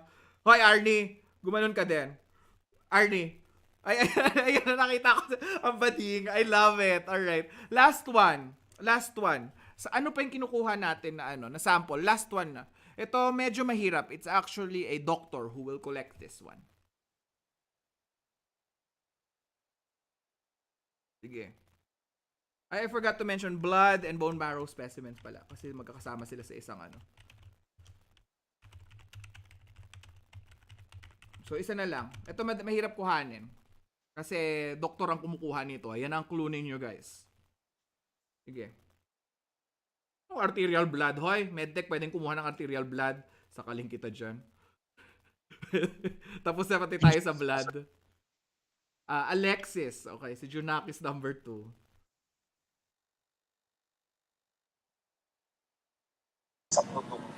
Aspirates po. Aspirates, you already have sterile body fluids. Okay. Doktor din ang kumukuha nun. You are partially correct. But again, Arnie, sige. Tissues Po ba, sir? Very good. Yes, tissues. Akala ko puro ano lang to si ano, riding in tandem lang sila ni Mark Segi. Akala ko naman ano, natutuwa naman ako na nagpa-participate na si ano, si Arnie. I love it. I love it. Okay. So tissue. Okay, tissue or ano ba yung tissue? Tissue for certain ano. Okay? Now, the first three will be very important for you guys because sputum, urine, and gastric fluid will be very important. I need you guys to remember these things. For bronchoalveolar lavage will be almost similar, to what we usually do in sputum, but I'll explain to you guys later on in a specific slide. So what you guys need to remember is that stool is used primarily for the identification of Mycobacterium avium complex. Yun yung tinatawag nating TB of the stomach. Pag may narinig kayo mga terminologies na ganyan, hoy, yung pwede pa, meron kasi ako narinig, meron ako narinig, sir, may nagka-TB daw siya sa stomach, nagka-TB daw siya sa intestines. Yes, that is caused primarily by Mycobacterium avium intracellulare complex. Okay? Or your MAC, Marco Flores. Okay? Huwag nyo kakalimutan. Para hindi nyo makalimutan si Marco Flores yun, na professor. Okay? So, yan. Blood and bone marrow aspirates can actually be useful for disseminated disease. There is a dissemination of the disease. This is known as miliary tuberculosis, and I will discuss that later when we have a discussion on the pathologies of tuberculosis. But what's important about blood is that automated systems have a specific culture bottle for AFB detection. So hindi lang siya si Bacti Alert. I know some of you have already attended certain lectures or certain I think what they call this, virtual internships. I'm not sure if you're familiar with Bacti Alert. Let me just search for Bacti Alert. Quick moment. Let me just search for it for a hot minute. Bacti Alert.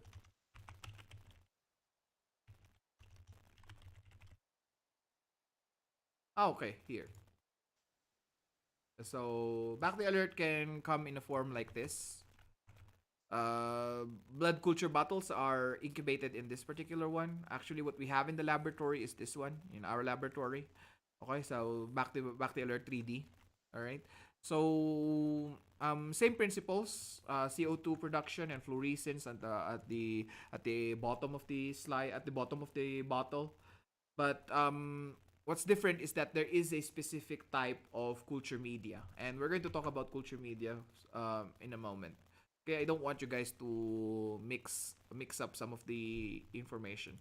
All right, now pre-analytic considerations when you are considerations should be given to patients when collecting sputum samples. Pre-analytic considerations: how many times in the Philippines do we collect sputum samples for? Okay.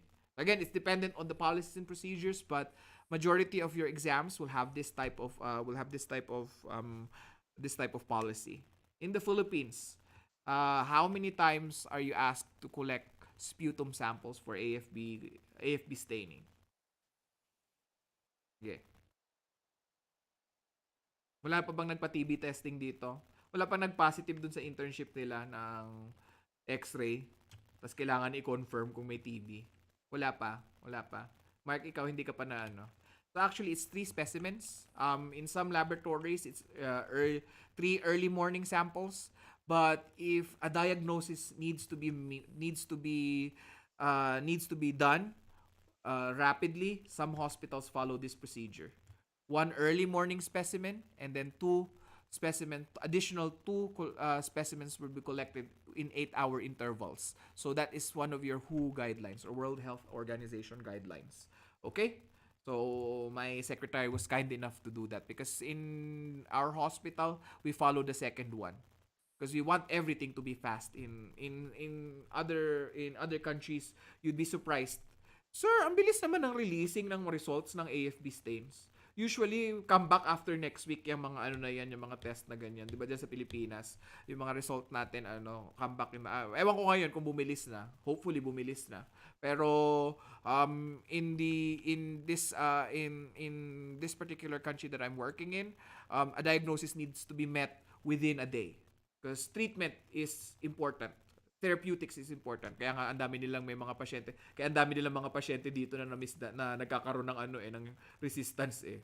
Kasi nga dali-dali eh, bida-bida eh. Bida-bida magamot eh. Ayan. Alright, now, let's talk about pre-analytic considerations when collecting urine specimens. Di ba, remember, meron akong highlight doon kanina. You need to, what? You need to collect, again, 3 early morning specimens. 3 to 5, actually. 3 to 5. But in most books, 3. So, lagi lang tatandaan, power of 3 lang lagi. Okay, sa hematology, may power of 3 din tayo. Hindi yun yung the charmed ones. Okay? Alam ko, madaming mga nanonood ng The Charmed Ones ngayon, yung revival. Okay? I was one of the people who actually watched the OG version of The Charmed Ones. Isa yun sa mga reason kung bakit naging bading ngayon si Sir Manuel. Alright? Dahil yung The Charmed Ones na yan. Okay? Alright? So, yeah. So, ano yan? Urine collection. 3 samples or 3 to 5 early morning samples. So again, why do we emphasize early morning samples? Because why? Sige nga, analysis of urine and body fluids recall. Why do we need early morning samples? What is our explanation? Sige, analysis of urine and other body fluids. Why? Juhaili.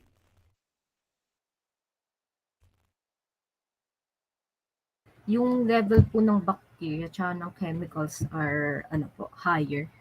I would have accepted bacteria. Concentrated. You wanted to I Conce- think what you were trying to refer to is concentrated. Higher. Anong higher? Paanong higher? In what way? Tatanungin kita, in what way? Ikaw talaga, concentrated lang. Ikaw naman. I think but yeah, you are kind of correct. Yeah, in your terms, if I may be so bold to use your terms, it is higher. Okay, it is higher or concentrated. Please remember, it's much more concentrated. So you might be asked a question like that in your analysis of urine and body fluids. Now, pre-analytic considerations for patients who are collecting gastric specimens. What age group do we usually get gastric specimens? And the reason why. Sino makaka-answer nitong question na to? This is actually one of the reasons why I opted not to give you guys an early copy of this one. Sabi ko kay Sir Marco, nag-send ako kay Sir Marco ng lecture ko, pero sabi ko sa kanya ay wag mo munang i-share kasi gusto ko magtanong. I want to know if the students are actually using their common sense. Okay? So who may nag-raise ng kamay kanina? Can you raise your hand again? Okay. Ay, ayoko. Sige, Marco Flores, sige. Ano si Marco Flores pala yan? Ano yan? Ano yan? Ano sasabihin mo, Marco Flores? Ako sasagot. Ay, hindi pwede. I want to know if the students are actually using their common sense. Why are we collecting? Okay, Nigel, sige. For children po. Oh my God! Somebody's using her common sense. Thank you so much. Thank you so much. Parang gusto ko na ding ampunin. Nasa na si papayag ba si Minty at saka si Papayag ba si Minty at saka si Alexis na tanggapin natin siya sa family natin? I-member natin siya as Ohana. Papayag ka? Alright, sige. Nasa na si Minty? Ba't wala si Minty? Nasaan ka? Hello, Vayot. Ba't wala talagang tinawag Hello, Vayot? Capital V para hindi derogatory. Okay, capital V. Para with love, pag capital V, di ba? V for Valiant. Okay, tatanggapin natin. Tanggapin natin sa family, Valiant. Okay. Wala kang violent reactions ha. Pag tinanggal ko yung heir to the Iron Throne status mo, bahala ka. To the Iron Throne, babatuhin. Okay? Hindi throne as in trono. Okay, so yes, you are correct. Children are actually the patients who will be subjected to this type of specimen collection because some mga chikiting makulit talaga sila eh. Binibigay nila laway eh. Sige, so tutusukan ko kayo ng NGT. Kukolektahan natin ng gastric specimens. Makulit yung mga bata eh, 'di ba? Hindi sila laging dura yung binibigay, hindi plema. O sige, nabuisit ang World Health Organization. So sige na nga, the preferred specimen for children would be a gastric specimen. Okay? Again, I need you guys to remember this because this is what more or less pang medtech. Okay? Wala usually pakialam yung mga doktor dyan unless you're a surgical resident. Okay? So, pang medtech siya. Okay? Now, what is to be done? You need to neutralize it to a pH of 7.0. Okay? You need to neutralize it to a pH of 7.0. Bakit? Kasi if it becomes so acidic, ano ba ang normal pH ng ano natin? Ng gastric fluid natin. Sige. Analysis of urine and other body fluids question na naman tayo. Ano ba yan? AUBF na nga lang. Lagi mo na lang sinasabi, sir, nahihirapan ka na, sumasakit na lalamunan mo. AUBF review. What is the normal pH of our gastric specimens? Ayan na. Nako. Sige, sino yung nagtaas ng kamay? Baka si Marco Flores na naman yan, ha? Si Amanda. Ayan na si Amanda. Gusto ko sumasagot si Amanda kasi siya ang driving force ng review ninyo. Tandaan nyo, ha? Amanda, sige. Acidic po. Ano nga? Anong 1.5 to pH? 3.5. Ano? 5 to 3.5? Sir Marco, 5 to 3.5 na yung Hindi! ano. Sabi ko, sir, 1.5 to 3.5. Ah, Sorry, okay. Okay. Susumbong na kita kay Sir Marco. Pero yes, you are kind. You are Anong correct. pH? Nakakainis yung anong pH tapos acidic lang. Oo. Hindi, Medyo sir, may piloso po. kadugtong po. May kadugtong po. Medyo piloso po na Sir Marco. Parang ang sarap ibagsak. Sir, may kadugtong po. Oo na, sige na. Huwag ka mag-alala. Ano ka ba? Kung hindi dahil sa'yo, wala akong maiisip na mga witty na jokes. Ikaw ang driving force natin ngayon, Amanda. Tandaan mo yan. Your classmate owe a lot of thanks to you. Okay, Amanda? Kasi wala lang. Boring ang discussion natin kapag wala ka. Kasi lagi kitang tatawagin. Tandaan mo yan. Pag may napagtripan ako ng estudyante, hindi ko titigilan. Okay? Now, ideal specimens collected for AFB processing. Ideal sputum specimens should be described as the following. It should be 5 ml and should be collected in a falcon tube. A conical falcon tube. Hindi pwede yung lalagyan ng urine. Okay? Alam ko, may mga laboratory dyan sa Pilipinas, ganon ang ginagawa. Pero if you're going to study theoretically, wala masyadong magbibida-bida sa laboratory, ha? Guys, usapang matino, Promise nyo sa akin na pag nag-intern kayo. Pag-internin ba sila, Sir Marco? Ay, yeah. After 6 months, correct? Huwag kayo magbibita-bita. Sir, after 6 months, tama ba? Intern na sila right now. Nag-hospital rotation sa sila. Well, virtual pa lang, but okay. yung actual rotation pa nila should be next semester. Pero okay. technically, quote-unquote, intern na sila. Ay, hindi ko tinuturing na na internship yung virtual na yan. A day in the life of students. Kasi one year na yung internship, supposedly. Oo. You may disagree with me on this one, Sir Marco, but I do not consider a virtual internship as an actual internship kasi marami I'm just being technical here. Hindi pa totoo mga intern yan talaga. Oo, 'di ba? Ako, kasi ayoko pa. Alam ko yung mga yan nanginginig. Last batch, 'di ba, nagpunta ako diyan sa hospital ay sa laboratory niyo, nanginginig pa yung mga kamay. Nanginginig yung mga kamay ng mga estudyante pag kukuha ng dugo. Suction, nanginginig yung kamay. Oo. Tapos kailangan ko pang turuan. My gosh, COVID ang pandemic.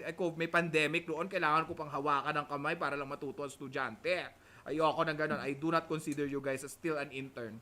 Okay? You are only an intern when you are wearing a lab coat and you are actually working in the laboratory. You people may disagree with me on this one, but you are not considered interns in my eyes. Fight me. Ganon! Di ba? Anyway, this is the ideal specimen. Please lang, guys. Anong pinaglalaban mo, sir? Wala lang, char lang. Gusto ko lang gano'n. Ayoko, naiinis ako Kasi may mga intern kami dito sa laboratory kasi mga ganun inaano nila sa akin, we did virtual internship, sir. Ganyan. Che, di ka marunong kumuha ng dugo. Marami akong ganun na di ka marunong kumuha ng dugo. Tigilan mo ako. Di ba ganun? Anyway, personal feelings aside, guys walang magbibida-bida sa internship nila, ha? Sir, kasi sabi sa lectures namin, dapat nasa conical tube, mga animal, ha? Papagalitan kayo at mabubuwisit sa inyo yung mga senior ninyo, ha? Mabubuwisit. Sabi kasi sa amin, Falcon tube ang gagamitin namin. Hoy! Chillax lang. Hindi lahat ng laboratory kayang magbigay ng Falcon tube. Kasi mahal yan, di ba? Remember? Tingnan nyo nga yung image natin, kinuha ko pa from BD companies. Sa brochure pa ng BD yan. Okay? So brochure pa ng video kasi Mark, ano nga ayaw natin mangyari? Ma-demonetize ang video. Alright? So we need to have at least 5 ml of specimen and in a conical laboratory. Ideally, in theoretical terms, when we want to be technical here, and you're going to be asked this in the exams, okay? Ideally, a 5 ml of sputum sample needs to be submitted to the laboratory, and it should be in a conical falcon tube. Okay? Conical falcon tube. Ano ba pinagkaiba ng conical falcon tube? Mas mataba lang siya yung sa... if you guys are processing conical tubes for urine analysis, mas mataba lang siya. Medyo ayoko baka mamaya doon sa ASCP review ko na lang kasi hindi ako pwedeng kasuhan doon. Okay? Ayoko I wanted to make a green joke pero never mind. Let's move on na lang, class. Ay, tumama yung dalawa kong student. Nag-guess ka agad yung dalawa kong mga bastos sa student. Let's move on na, guys. Alright? So, I wanted to make a green joke, but unfortunately, you guys are still young. You are not ready for the jokes. Doon sa ASCP review ko na lang. Anyway, what important steps must be observed when you are processing specimens for AFB staining and culture? You need to form what? You need to do decontamination and liquefaction. So you need to decontaminate a specimen to destroy what? To destroy non-AFB organisms. Because why? Majority of the samples that you're collecting, except for blood and sterile body fluids, they are going to be contaminated with normal flora, right? Tissues can be contaminated with normal flora. Urine could be contaminated with skin normal flora or the urogenital tract normal flora. What else? What else can be what else can we have?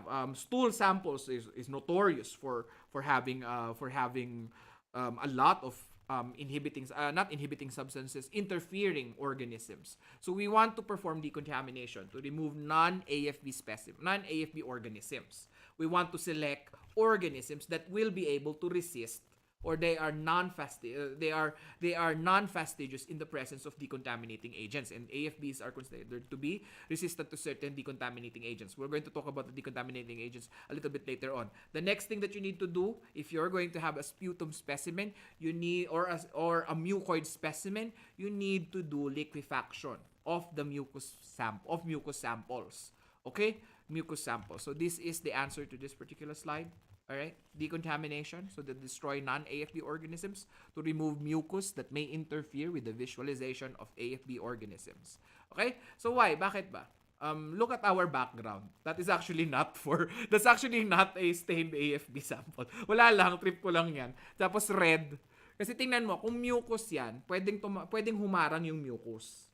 Okay? Pwedeng humarang yung mucus pag hindi mo siya na-liquefy. Okay? So that's the reason why you need to do liquefaction. Kasi it's hard to visualize certain organisms and the staining of the organisms if there's a lot of mucus. That's why if you're going to receive a mucoid specimen or sputum, okay, if it's true sputum, then you have to do liquefaction. Now, let's talk about the reagents that you need to use.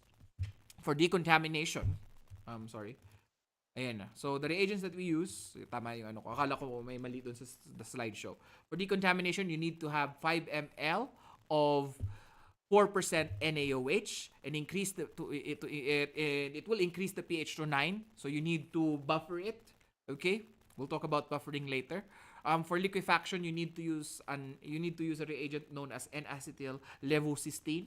Okay? And please don't forget that it needs to be only done, the exposure to NaOH needs to be not more, for only 15 minutes. You need to time the specimens. That's why you can't do it in a route. That's why processing of samples for AFB analysis is not done in a routine laboratory. We don't do routine clinical laboratory. Actually, in the Philippines, I think a tertiary laboratory is capable of. I'm not sure. Correct. The only laboratory in the Philippines to have a microbiology dedicated section is level 3 or tertiary laboratory. So certain laboratories they have a dedicated section within microbiology to process only specimens for AFB cultures. So it's important that you time the specimens. Kaya special procedures yung mga pinag-uusapan natin dito. Okay? All right? So clear? So 15 minutes, it's actually one of the most important things that you need to remember when you're decontaminating a substance. Why? Bakit? Pag napasobra, anong mangyayari? Anong mangyayari pag napasobra? Mamatay. Mark, okay? Walang kabastusan, Mark, ha? Walang kabastusan, Arnie. Okay? Okay ba? Walang kabastusan, Mark and Arnie, ha? Alright. Next, let's move on to how is decontamination, a decontaminated specimen neutralized to a pH of 7. You use a phosphate buffer. Very easy. You need to use a phosphate buffer. So you need to titrate it. Okay? That's why in the laboratory in the AFB laboratory you either have pH strips to see if it's actually neutral, or if your hospital is fancy, you can have a pH probe. So, hindi pa ako nag-work sa laboratory na gano'n. Hindi pa gano'n ka-fancy yung mga hospital na pinagtrabahuan ko. pH strips lang ang ginagamit namin. Okay? So, hindi pa gano'n ka-social yung laboratory ng mga napagtrabahuan ko. Kasi, may ibang laboratory, yung talagang malaki, kasing laki ng Makati yung buong ospital. Ospital lang yun, kasing laki ng buong Makati. Okay? Ganyan yung mga mga technologies nila. So I hope that some of you when you pass the exams, okay, you may be able to work in large scale laboratories that consider it as a medical city. Okay? May mga ganon. Hindi yung medical city na nandyan sa Pilipinas, ha. Yung medical city natin sa Pilipinas, yes, true, malaki. Pero may mas malaki pa. Yung kasing laki talaga siya ng Makati. Yung samples dinadala by golf cart. May mga ganon talaga ng mga hospitals. Okay? So I hope that some of you will be able to work one day in one of those things. That is one of my wish for you guys this coming Christmas. Charot! This coming Christmas. Okay? So what step is the most important step to get an ample amount of microbial yield from a single sample? So the second important step that you need to perform, actually, if you look at the books if you look at BOC question bank questions, you will see that centrifugation is important. Okay? Ano ang natin? Huwag niyong kakalimutan na correct centrifugation configuration. So sir, hindi lang din pala sa blood bank important ang centrifugation. Akala namin sa blood bank siya important lang. No. Tandaan nyo na 3,000 Gs ang kailangan nyo. Ano ba yung G? Sino makakasagot sa akin kung ano yung G? Sige, baka mamaya nakalimutan nyo na yung analytical chemistry nyo tsaka instrumentation nyo eh. Ano yung G? Dance troupe siya sa Philippines. O, ayan na, may clue na kayo ha. Dance troupe sila. Hindi sila pogi pero magaling sila sumayaw. Grabe, may malicious comment pa. Ano yun, sir? Ano yun, Eliza? Force. Oh, G-force. Okay, so yun yung gravitational force. Okay? Gravitational force actually, yung G na yan. 3,000 times G-force. Okay? So yun yung gravity natin dito sa Philippines. Ay, sa Philippines. sa buong mundo. Okay, so hindi mo pwedeng alsin yon. Hindi nyo pwedeng alsin yun. Kasama talaga sa computation yon. Okay, sa configuration ng computation. So, in order to form AFB pellets, ano ba yung AFB pellets na yan? Let's go back to the Falcon tube. Kaya kailangan mo talaga ng Falcon tube. Makikita nyo kung bakit. Yung nakikita nyo na, am I pointing my laser, am I using my laser pointer correctly? Am I pointing at the actual bottom part, Mark? Yes po. Okay, so nakita nyo yung tip na yan. May maliit lang dyan na magpo-form ng pellet. Okay? When you centrifuge it correctly, alright? Or when you're centrifuging it even with incorrect centrifugation configuration, it will form a sediment. Okay? It will form a sediment. If correct yung procedure nyo, you need to perform what before centrifugation? Ano nga yun? Dalawa na yun, Nigel? What are the two steps? Decontamination. And Liquefaction. all right, specimen natin is sputum pala, by the way. I forgot to mention. Okay? So correct. So if you did that correctly, you will have a solution. So the solution will have sediments, obviously, and it will form a pellet at the bottom. Now you need to configure it at how much? 3,000 times G. Okay, 3,000 times G. Ano yung G? Mga dancers na hindi mga pogi pero magaling sumayaw. Okay? Hindi. G-force. Okay? Ang sama ko talaga no, meron pa malicious ano. Pero ako, matidemonetize tayo talaga dito, Segi. Sa mukha nga ako eh. Pero wala. Char lang yon. Wala akong ano. Para maalala lang ng mga students ko, sana wag magalit yung YouTube algorithm sa atin. Okay? So, ganon. Alright? So, yun yung important sa discussion natin ngayon. So, you need to form a pellet. So, yung pellet na yan, yun yung ginagamit natin for staining and smearing. Okay? For staining and smearing. Okay? Now, what would happen if insufficient centrifugation occurs on an AFB specimen? Sige nga. Common sense question again, but this is usually asked in the board exams, even in the BOC manual. Sige, hindi manual ha, manual, hindi manual, okay? Manual. What would happen? Let's go back to the structure of an AFB organism. What is the majority of the contents of the AFB organism is composed of what? The cell wall is composed of? Ano nga 'yon? Sige, wala na sumagot. Wala na. Nagti-TikTok pa si Joe Hailey. Oh. Ay, magulo sir. Nagre-react ako. Nagti-TikTok si Joe Hailey. Char lang. Sige, Ira. What is going to happen if you incorrectly centrifuge the specimen? Kaya important na question to. Sa gram staining, there is an important step. Sa AFB analysis, meron ding important step. Sige, why? Bakit kailangan specific tayo sa 3,000 G-force? Bakit? Sir, sinentrifuge ko into 2,000 G-force lang ang 2,000 times G-force lang ang ginamit ko. Pwede ba 'yon? Sabihin ko, hindi. Hindi. No. Bakit? Anong composition? Sige, balikan natin yung basics para maintindihan niyo yung theoretical correlations niya. Anong composition ng natin ng bacterial cell wall ng Mycobacteria? What did we talk about? Sir, mycolates. Mycolic Mycolates. acid and what?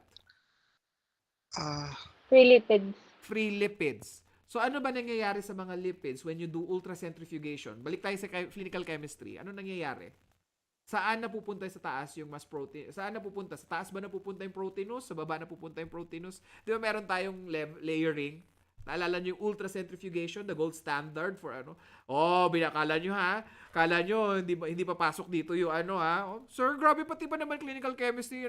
Naagawan mo ng trabaho si sir, si ma'am bida-bida ka sir? Hindi ko inaagawan si ma'am Judea. Huwag kayong charotera dyan. Ano nangyayari? The more lipid contents it has, the more it will go to the top, right? Diba? Kaya nga meron tayong high density lipoproteins kasi mas madami yung mas madaming protein yung contents nun. Diba? Followed by low density lipoprotein, followed by blah blah blah, followed by the lastly is chylomicrons, which is basically just 90% proteinous or lipid content. Sorry, lipid content, not diba? So, ibig sabihin, kapag incomplete ang centrifugation mo or hindi tama ang centrifugation protocol mo, lulutang ang AFB. And what will happen? Ano mangyayari? Sige na. Sige.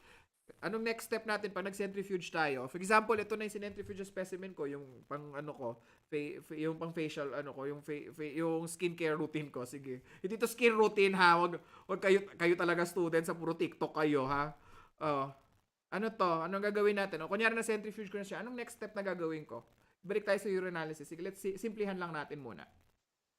Ididikant ko. So, kung lumulutang yung AFB, na itapon ko, mas mababa ang cellular yield sa AFB pellets. Okay? Nagets nyo kung bakit? So, that's the reason why it's important. Bakit tinagalan natin ang discussion sa centrifugation? Kasi ito yung mga questions na tinatanong sa inyo sa board exam. Okay? Huwag niyong kakalimutan. Okay? Ito yung mga questions na tinatanong sa inyo sa board exam. Kung meron man kayong dapat i-highlight na question, number 86 na yon. Okay? Okay? Alright?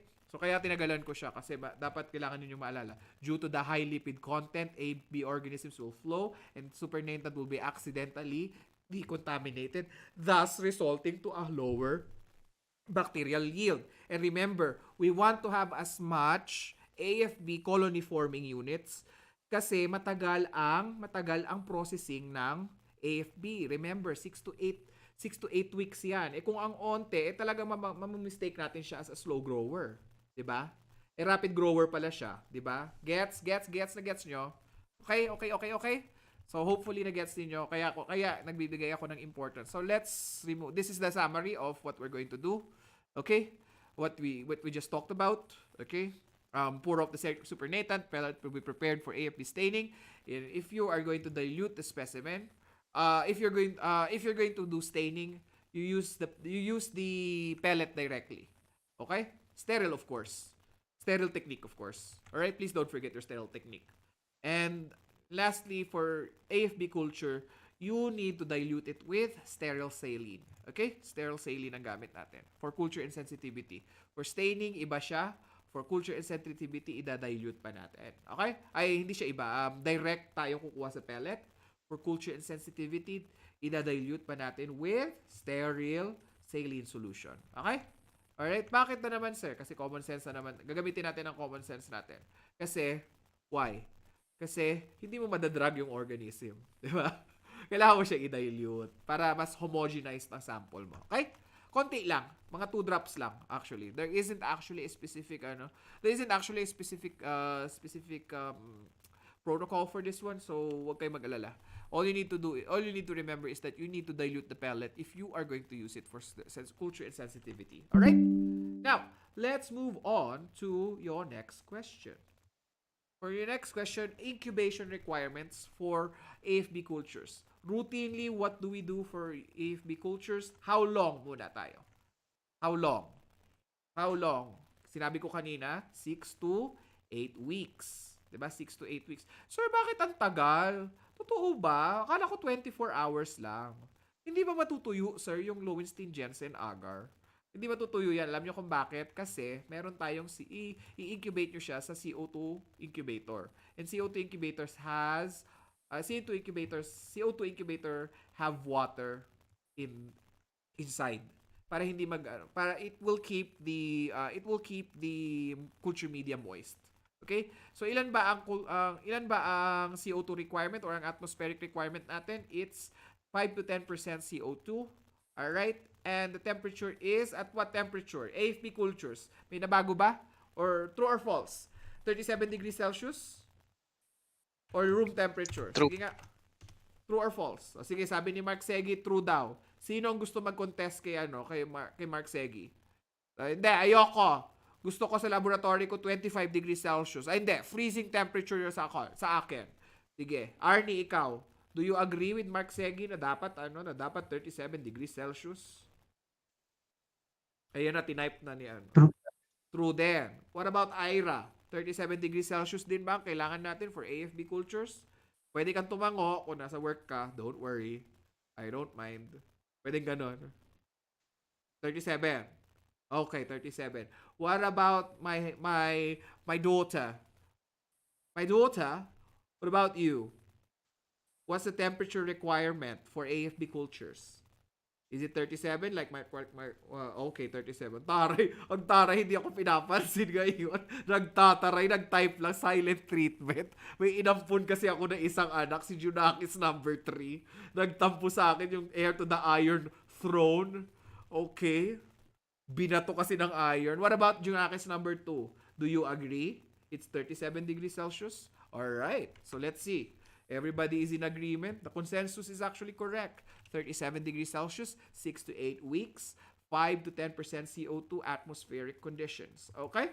Now, let's talk about decontamination reagent used for patients who have CF. Ano muna yung CF? What's CF? Analysis of urine and other body fluids na naman. Sir, bakit lagi nyo tinatawag yung analysis of... Kasi nasa specimen processing tayo. Siyempre. Ano yung sabihin ng CF? Kasi alam ko there's a special protocol for body fluids, especially for CF patients. Diba? O ito yung mga patients. O babalikan natin clinical chemistry. Baka sabihin nyo, walang alam si Sir Manuel sa clinical chemistry. Ito yung mga patients na ginagamitan ng mercurometric titration. Di ba? Oh, grabe ka, sir. Oh my gosh, sir. You are so bright. Ganon. Charot. Hindi ako master ng iron. Hindi ako master ng clinical chemistry. Huwag kayo mag-alala. Oh, ano? What's CF? Ayoko na sagot mo kasi hindi ka sure. May question mark. Sabado ha. Hindi ko ta nakita ngayon Sabado. Nasaan si Sabado? Si Makay. Sabado, magpakita ka muna sa akin. Sabado, where are you? Pero dali, data lang. Ay, kinancel ako. Oh, tama ba? Tama siya. She's correct. CF patients. Now, the special reagent that we're going to use, or the reagent that we need to use for sputum specimens in cases of CF is you need to use oxalic acid. Okay? You need to use oxalic acid. Why? Because these are patients who have, basically, their normal flora is already the mucoid strains of Pseudomonas aeruginosa. Okay? They have mucoid strains of Pseudomonas aeruginosa. Parang naging normal flora na nila yan. Actually, most cases of patients with cystic fibrosis, they have Pseudomonas aeruginosa. And huwag kayong mag-alala, routinely hospitalized patients, you would rarely encounter patients with cystic fibrosis. So huwag kayong mag-alala. Okay? Now, let's talk about precautions using oxalic acid. You need to not use it in your routine culture. Kasi sabi ko, sir, paano ko hindi ko alam na may diagnosis pala ng oxalic acid? Ay, kailangan na may ano. So, lahat na lang, na specimen ko, na sputum, marireceive ko, gamitan na lang natin ng oxalic acid. Hindi mo pa siya pwedeng gamitin. Kasi depende sa sample mo yan. Malay mo ang pasyente mo, hindi mucus masyado ang pinuproduce. Diba? Gets? So, you cannot use it. Because why? In some patients, it would cause a decrease in the yield of AFB culture. Parang tayo lang yung nag-a-adjust kapag ang patient is with cystic fibrosis. Okay? Pero hindi mo siya pwedeng gamitin sa lahat ng patients natin. Malay mo, tinatamad ako, ayoko, baka mamaya niya may cystic fibrosis yung patient, wala pala ako makuha. Hindi, oxalic acid na lang. Baka nakipaglaban ko doon sa may kinabukasan, wala ka na palang trabaho. Charing, ganon. Alright, so ganon. Okay, so, a special note that you need to remember, I mentioned earlier that AFB specimens should not be left at more than 15 minutes because it will destroy AFB organisms, or it can kill AFB organisms. Okay? So may time procedure din siya. So please make sure that you remember that AFB samples received in the AFB laboratory are timed samples. Okay? Clear? Clear? Okay? Ready na ba kayo ano na bang oras? 12 noon na ba sa 12 noon? Hindi pa. 12 noon, not yet sa Philippines. Ay, 12 3 p.m. 3 p.m. So wala pa naman, ano ka ba? Wala pa naman pala. So 4 p.m. ko kayo pagbe-breakin kasi short lang yung discussion natin na susunod after ng So tuloy-tuloy lang, okay? Short lang. Now, let's go to AFB culture and sensitivity. Okay? AFB culture and sensitivity tayo. Now, what are the types of culture media that we use for AFB organisms? So there's two types of organisms for manual plating and culture media. By the way, AFB culture is still the gold standard, even if we have molecular techniques. Okay, it's still considered as the gold standard for your information. All right. Now, what are the two types of culture media used for AFB organisms? Sige, sinabi ko na yan sa inyo last week. Not last week. First discussion natin. Parang nire-review ko lang ulit kayo. Give me one example. Sige. Who here can answer? Kaya hindi ko talaga binigay kasi I want you guys to either use Google. Huwag kayong mag-alala, you can use Google. Huwag kang mag-alala. Hindi ko kayo i-judge. Yung other classmates nyo, maybe they will judge you. But me, no. What are the two types of culture media that you can use for AFB? I will call people in random. Let's try calling people in random. I like this person's name. Agatha. Diba? If I were to have a fourth child, I would like to name her Agatha. Agatha, are you there? Oh. You are, oh my gosh. Inignore si Sir Manuel. Umanda ka. Charing lang. What about Alma? Alma is also another good name. If I were to adopt another child, I would name her Alma. What about Alma? Culture media. Guys, I urge you to participate because the more that you use your hands, your visual skills, the more likely you're going to remember questions in the exam. I urge you. I'm not forcing anybody. Don't worry. Hindi ko kayo i-force. Kasi sa exam naman, hindi naman ako mag-aaral eh. Don't worry. Okay, so wala. Alma, no answer from Alma. Okay, that's fine with me. Who's that one? Who's that Pokemon? Hindi ko nakita kung sino yung nag-raise ng hand. Can you raise your hand again? I'm sorry. Wala. James Paul. Oh my God, James Paul. May utang pa pala ako kay James. Oh my God. Hindi ko pala na-remember. Hindi ko pala naalala. Buti nagtaas ng kamay to si James Paul. James Paul, alright. I want you to show your face on camera before you answer, of course. Alam mo nyo naman ako. Okay lang po yun, sir. Yung 100. Oo. Huwag ka mag-alala. Hindi ko nasabi na Pero kakatapos po, lang ng ano. Ano, sige, go. pang gacha din yan eh. So, Oo. LJ Media po na slant po. Alright. What's LJ? Can you please give me a transcription what LJ is? Lowenstein Jensen po. Alright, wonderful. Thank you so much. Thank you. Thank you. Okay, who else can give me the other one? No, naku. Wala. Kumakain. Natutuwa ako, kumakain pa si James Paul. Okay lang sa akin yan, class. Huwag kayo mag-alala. Okay lang sa akin kumakain kayo. Don't worry. Actually, okay lang din sa akin. That's the benefits of studying remotely. Okay? Kaya Eliza, wag ka mahiya. Okay lang kumain ng chichirya, Eliza. Okay? Johaili, what's the another culture media that you need to use for AFB organisms? Becton Dickinson Mycobacteria. Okay. Maano tayo, madidemonetize tayo dyan sa sinasabi mo. Kasi brand ng agar yan. Hoy, BD yan. Hoy, BD, we would like to thank you for your sponsorship. NGIT brought po. That is a specific culture media, but thank you for your, that's a specifically branded culture media, okay? We're looking for the generics muna, okay? Generic muna tayo, okay? Branded, baka masingil tayo ng masingil tayo ng BD nito. Bakit wala kaming royalties? Kawawa kami ni Mark Segi nito, wala kaming kikitain. Alright, who else? Okay, siret na kayo? Siret na kayo dun sa may Siret na? Mark, siret ka na? Alright. So I'll give you guys the answer. The other answer is actually Middlebrook. I'm sorry, Johaili, but this is actually the MGIT is actually just a branded name for your Middlebrook agar. Now the difference between the two based on content is that Middlebrook agar is synthetic. Okay? Middlebrook agar is synthetic. And Lowenstein Jensen is actually the oldest one. It's actually the traditional one, but some laboratories still use it. Actually, most laboratories who work with AFB organisms still use it.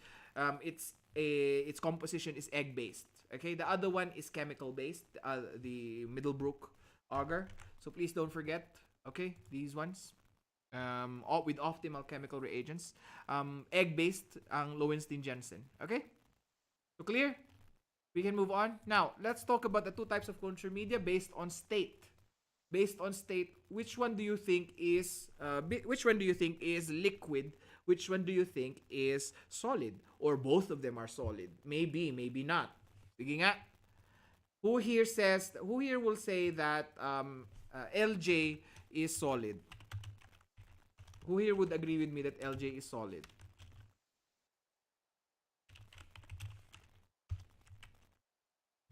Sige. LJ is solid. True or false? True or false? Hindi, I need to see people from the chat. So, sabi ni Segi, true daw. Sabi ni Maria Cristina Sabado, true. Sabi ni Amanda, true. Okay, who else? 3 lang ang estudyante. 4 lang ang estudyante ko. Nasaan si Arnie? Johaili, true. Walang magko-contest. Alright, everybody said true. Oh, si Krisha, hindi ko pa siya nakikita. Krisha, I want to see your face. And you cannot say you're using data. You cannot say you're using data. Krisha, I need to see your face, Krisha. Nasaan na si Krisha? Sir Marco, parang, di ba parang ang usapan natin, walang attendance pag hindi nagpakita? Di ba nung umpisa, walang attendance unless nagbigay ng... Pwede naman. Madali naman ako kausap. Oo, di ba? Parang pinag-usapan natin last time, di ba? Kasi minsan yung iba nagtatago eh, tapos magrereklamo kapag ka mababa ang grade eh. Di ba? Oh. Bakit hindi ko pa nakikita si ano? Si Roy ngayon ko lang din nakita. Kamukha mo yung best friend ko, Roy. Roy, ngayon ko lang din nakita yan si Roy. Feeling ko to si Roy ka-riding in tandem nito. Dito si Arnie at saka si Mark. Alright, so who else? Who else here? Sabi nila lahat true. Yes, you are all correct. What about for Middlebrook? Middlebrook, is it true or false pa rin? Middlebrook. MD na lang. MD. True or false? Is it, Middlebrook MB is solid. Yes, true or false pa rin. True or false pa rin. Sige. Shrew. Okay, shrew. Shrew. Lahat sila shrew. Shrew. Okay. So, lahat kayo partially correct. Lahat kayo partially correct. Bakit? Middlebrook agar is actually can be either solid or liquid. Okay? Ngayon, babalikan natin si blood. Ang laman ng blood culture media bottles natin is actually Middlebrook agar. And thank you for that person who said, Johaili, was that you who answered Becton Dickinson MGIT? Was that you? I can't remember. Yes po. Yeah. So thank you for plugging. Becton Dickinson is actually short for BD. Hindi tayo madidemonetize niyan kasi pina-plug natin sila. This video is sponsored by BD. 'Di ba? Malaki ang kikitain namin ni Mark Segi nito. Free advertisement. All right? So actually BD is under that one. BD is actually a trade name for that culture media. So ibig sabihin, sir, pati pala yung mga culture media, sir, meron na ding branded. Oo, kasi si BD ang nag-umpisa niyan ng kalukuhan na 'yan. Okay? Si BD ang nag-umpisa niyan. Okay? So, BD is actually not just a group for medical laboratory samples for containers. Baka makikita nyo kasi pang container lang yan. It's actually a research group. Okay? So, para kumita sila to produce more research, binibenta nila yung mga bagay-bagay na yan. Kaya they put a patent on certain products. Okay? Alright? So, malay mo, next time, makikita ko na lang hindi pala nagmedisina si James Paul. Naging medical representative. And then afterwards naging regional manager ng Becton Dickinson sa Philippines. O 'di ba? Magugulat na lang ako, magkikita kami sa mga meetings. So, hi, sir. Isa na ako sa Becton Dickinson, o 'di ba? So hindi lang laboratory ang trabaho ninyo ha. Pwede din kayo mag-work in the industrial field. Okay, so I have a lot of friends who are actually making more money in the So just for you guys to ponder your career options, 'di ba? Okay? Now, yeah. It's a liquid media, okay? Or a solid media. It's usually clear colored. And Lowenstein-Jensen is a solid agar with a green color. Actually, in the clinical laboratory, siya yung bright green ng color. Actually, siya yung minty green. Okay? Pardon the pun. It's minty green kasi malachite green yung gamit natin. Okay? Na color indicator. What is the importance of malachite green? Why is malachite green there? Bakit ka tumatawa, Mark Segi? Anong ginawa ko na nakakatawa? Nagulat lang din po. Sumusubo kasi si Valet ng pagkain. Actually, nakita ko din. Pero okay lang sa akin. Nakita ko din, hindi lang ako tumawa. Okay lang yan. Ano ba? Marami naman kasi yung subo, Valiant. Bakit naman isang Hoy! Pinapakita mo yung skills natin. Wala tayo sa skills lab, ha? Wala tayo sa skills lab. Tumawa na naman si Arnie at saka yung dalawang riding in tandem talaga ang lakas tumawa. Kayo talaga ha. Buti pa si James Paul at saka si Roy. Poker face lang. Okay? Si Roy pa inom-inom lang. Parang gusto kong makihingi ng water kay Roy. Oh. Laki no, big mug pa yung iniinuman ni Roy. Alright, now, when we're differentiating Lowenstein-Jensen and Middlebrook agar, which one do you think will be sterilized with autoclaving.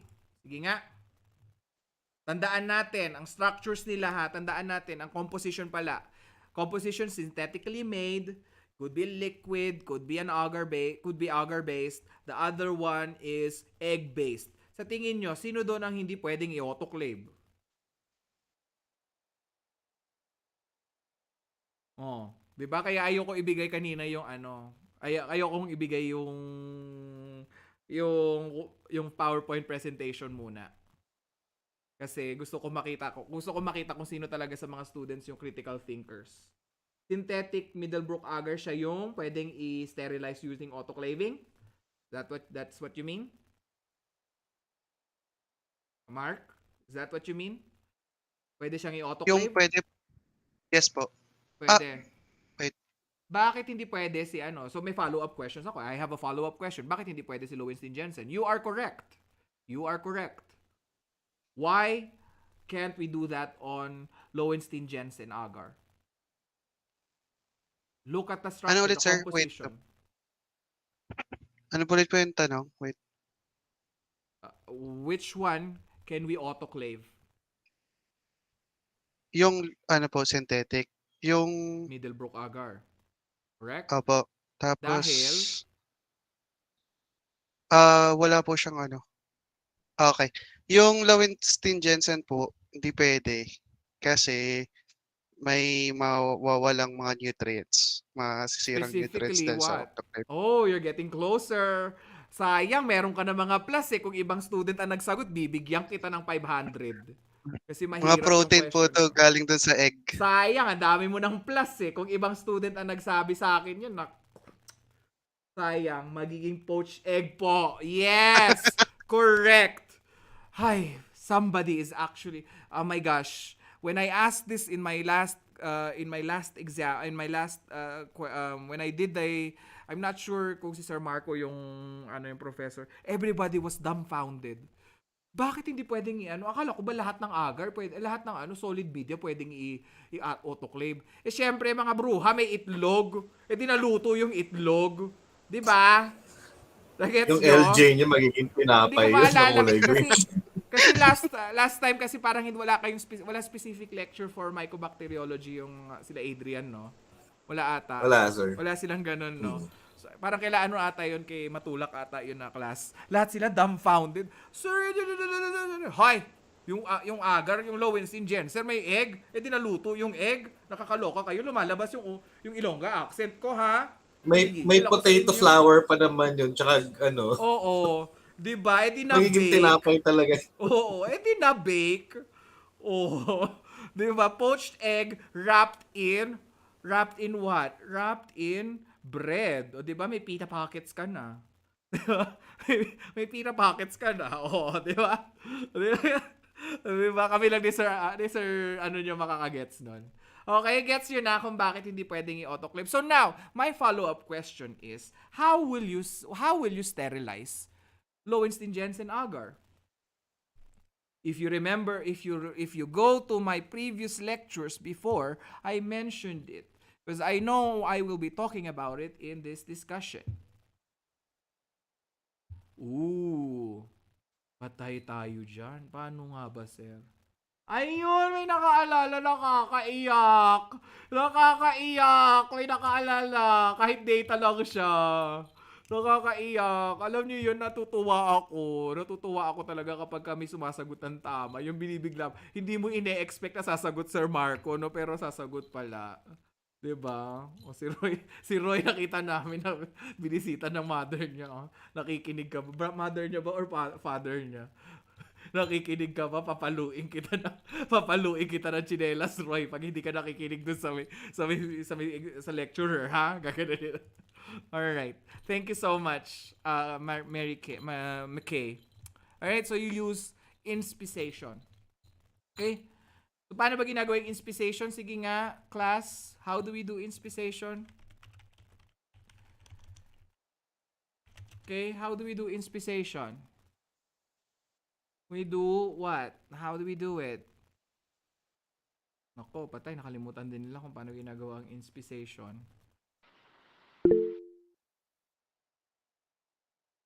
How? Sige, Nigel. All right. Please describe it to me. Even in Tagalog, you can say it. You can say it to me in Tagalog.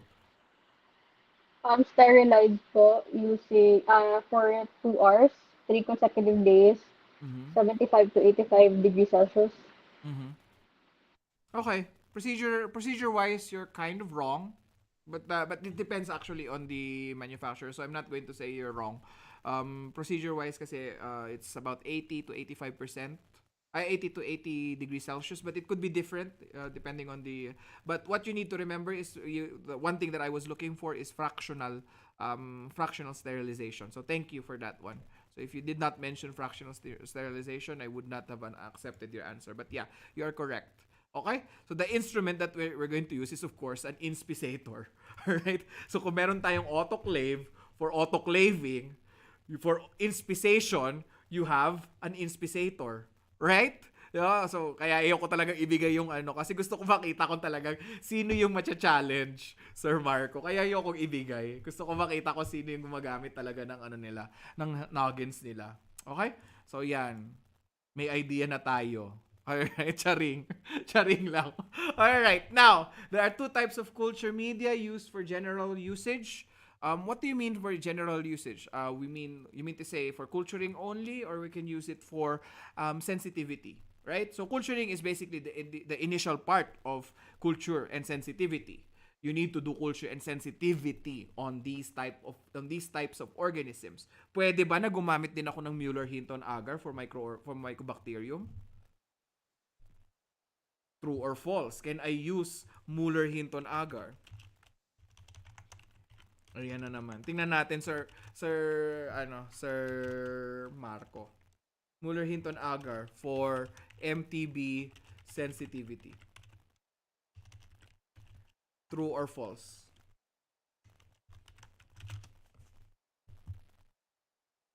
Okay. Mueller-Hinton agar. I need answers. Answers. Pag hindi sumagot, hindi papasa sa exam ni Sir Marco. Kahit hula, okay lang. Ay, wala talaga. Ayaw nila talagang pumasa, Sir Marco. Maski si Mark Sege, ayaw pumasa. Ayaw niya. Very comfortable na si Mark Sege kasi may plus siya. True daw, sabi ni Sir, What about Nigel? Would you say something otherwise for Mueller-Hinton agar for MTB sensitivity? What about Johaili? Si Mark Sege lang ang estudyante ko. True din po. I-type mo, Dai. Dai, i-type mo, Dai. Gusto ko makita. Thank you, Johaili. Huwag ka mag-alala, niloloko lang ko. Binubuli ko lang kayo. True daw lahat. True daw. Paano ba yan, Sir Marco? Sir Marco, sino gagawin natin, Sir Marco?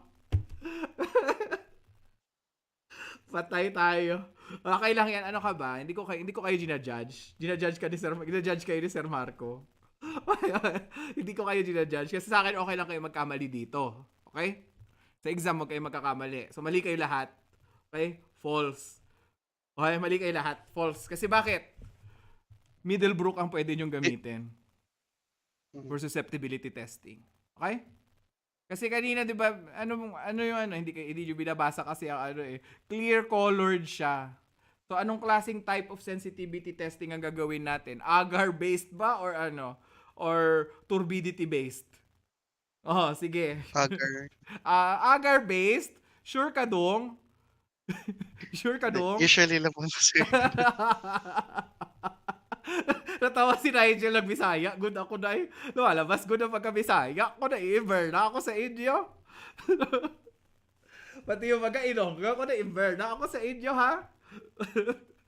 Naunsa ba yung hambal ng mga estudyante, Sir Marco? Naiigit ako sa inyo, Nigel. Bakit? Kasi pag clear color ng liquid, pwede na siyang i-read ng automated analyzer, guys. Kasi magkakaroon ng turbidity kung resistant ang organism, di ba? So, bali, ang gagawin lang, idadagdag lang yung Kayo naman, hindi nyo kasi binasa, Kayo talaga, ha? Sometimes yung clues ng mga question ko nandun na, Remember, all of my lectures are tailored to challenge you. Okay? All of my lectures are tailored to challenge you. That's why I urge you to read the slideshows, or if you'd like to give Mark, Segi, and me money, right? If you like to make rewatch the videos, right? Talagang pina-plug ko talaga. And please, guys, don't forget to subscribe. Charing. Okay. All right. Let's go on with the automated detection of AFB organisms. So automation tayo. Partial discussion lang siya because I have a specific discussion for automated analyzers. Okay?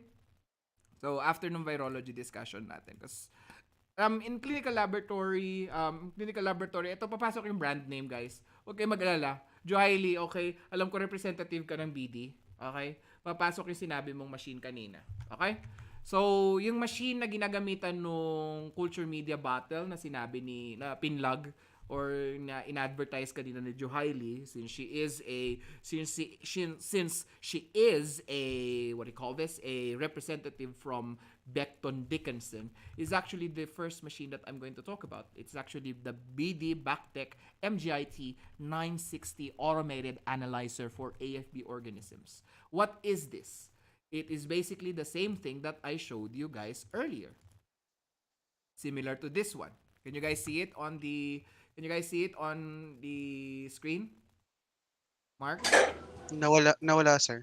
Nawala? Ayan, okay na. Yes po. Ayan. So, yan yung machine Okay na na po. yun. So, basically, it's like a blood culture analyzer. But the main difference is that you can use body fluids in this one. Stool samples, big no-no. Urine samples, yeah, maybe. But it will take a longer time for urine samples. So, what do you need to do? You need to use the pellets. Okay? You need to use pellets. And what's the difference between that one is that it can be modified. It can have a special attachment. This one can have a special attachment to it. Nakita nyo, meron siyang connections. Actually, yan yung blue one, tingnan nyo ha.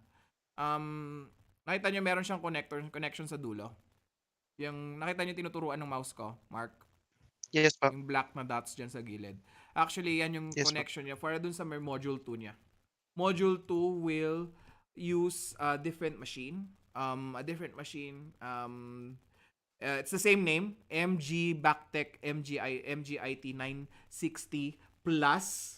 Okay, para mas madali lang, it's plus. Again, it's an automated analyzer. So after a blood culture an AFB bottle tests positive, you will put the culture media bottle in the other module that looks similar to that one, and it will process the sensitivity reaction or the sensitivity testing. It will do the sensitivity testing. So madali na, guys, pala, no?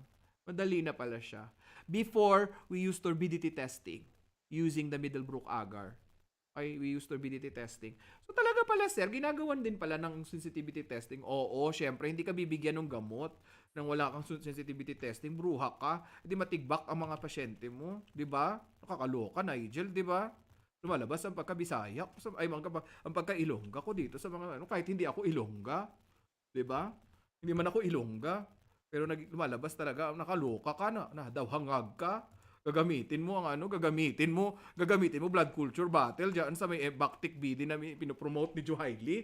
Meron naman pala siyang ibinebenta na mga machine na specific para diyan na blood culture battle daw hangag. Ganon. Wag ganon ang ha. Okay? So we also have another one for TB complex non-TB complex. It's supposed to be non-TB complex, okay? Please correct this one. NAP test is for non-TB complex. Non-TB complex. Or the MOT. Okay? So please correct the other one when you receive the sample. 109 needs correction. 109 needs correction. It is non-TB complex organism using MGIT. Okay? Alright? So ganun ha. Hindi pwedeng gumamit ng ha. Nandiyan si Johaili magbebenta. Okay?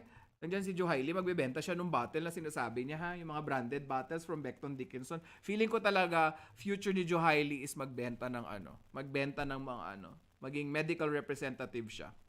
Tapos yung model, syempre yung anak ko. Syempre, 'di ba? Yung model yung anak ko. In full drag. 'Di ba? In full drag. Would you agree? Ayoko ng tango. Gusto ko marinig yung voice na. Gusto ko yung yes, queen. Ganon. Yes! girl talaga, asaya talaga magturo sa class ninyo. Very active. I love it. Kahit alam ko yung iba nagti-TikTok, okay, 'di ba? Si James Paul kumakain. Oh, kasi very active kayo. Hindi kayo katulad do ano. Nanonood kasi yung dati kong yung moderator ko dati. Lagi ko siya, "Sir, bakit mo naman nilalait yung batch namin?" Syempre kalait-lait kayo. All right, next. All right, next. So the principle of the MGIT 960 is similar to the Bacti Alert one. Okay? So the culture bottle is actually identical. The color is only different. Okay? So again, it is again on the basis of AFB respiration. All right? AFB respiration of CO2. Why? It will consume O2, and obviously if there's organism, there would be a decrease in the O2 and CO2 will increase. And it will cause a fluorescence change in the indicator. All right? And that will be detected by the analyzer. It's at the bottom. You will see it at the bottom of the let me just type the MGIT bottle. MGIT TB bottle.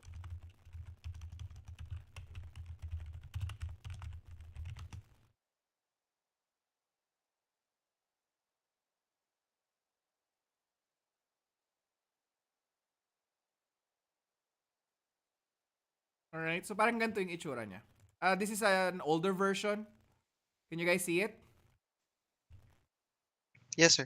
Alright, so this is the NGIT 960, an older version. Alright. Right now it looks like a tube media, pero dati ganito yung itsura niya. Okay? But now, nakita mo Juhaili, ayan na yung mga ibebenta mo next time, okay? Alright. Meron din version si Biomeru. Biomeru has a different version also. So this one is for blood.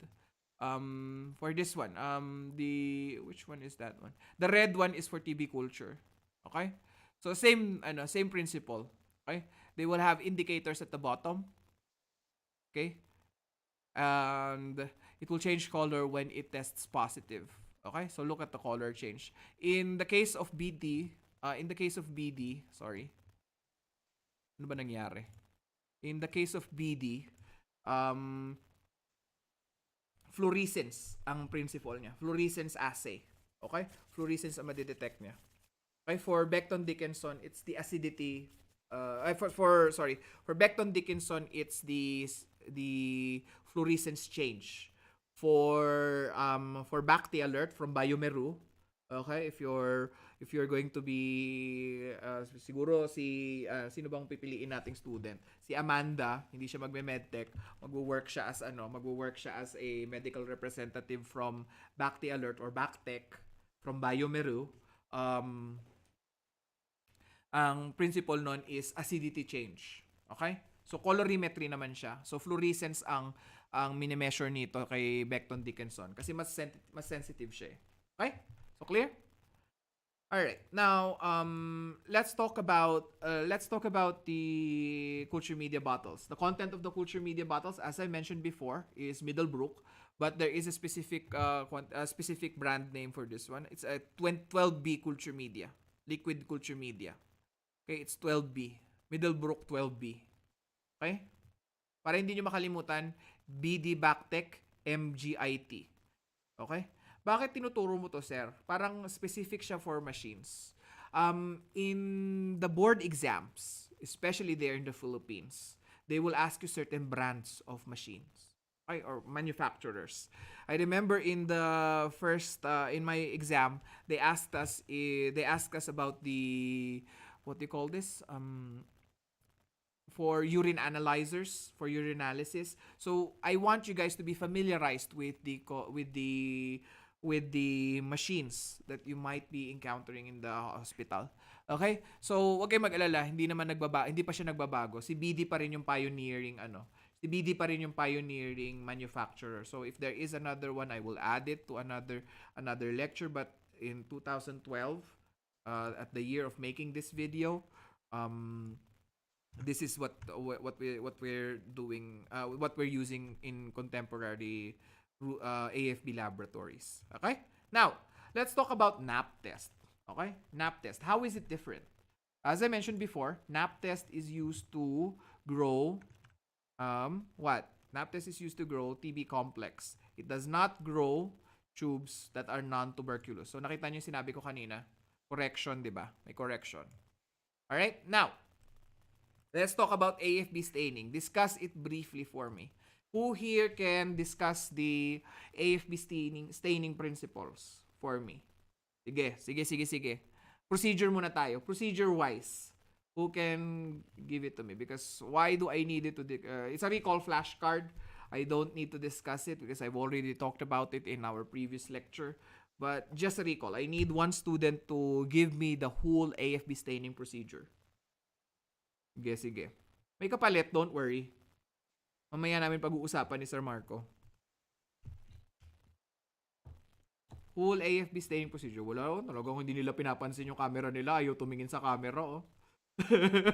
Ayaw tumingin sa camera. Si Arnie, alayo ng tingin, oh. Para hindi tawagin. Kala mo na doon sa classroom din. Ayaw tumingin sa camera. Bakit? Anong... Bala kayo. Pag si Sir Marco sumagot, siya makakakuha ng Welkin Moon sa akin. Bala kayo. Wala talaga? Okay. Alright.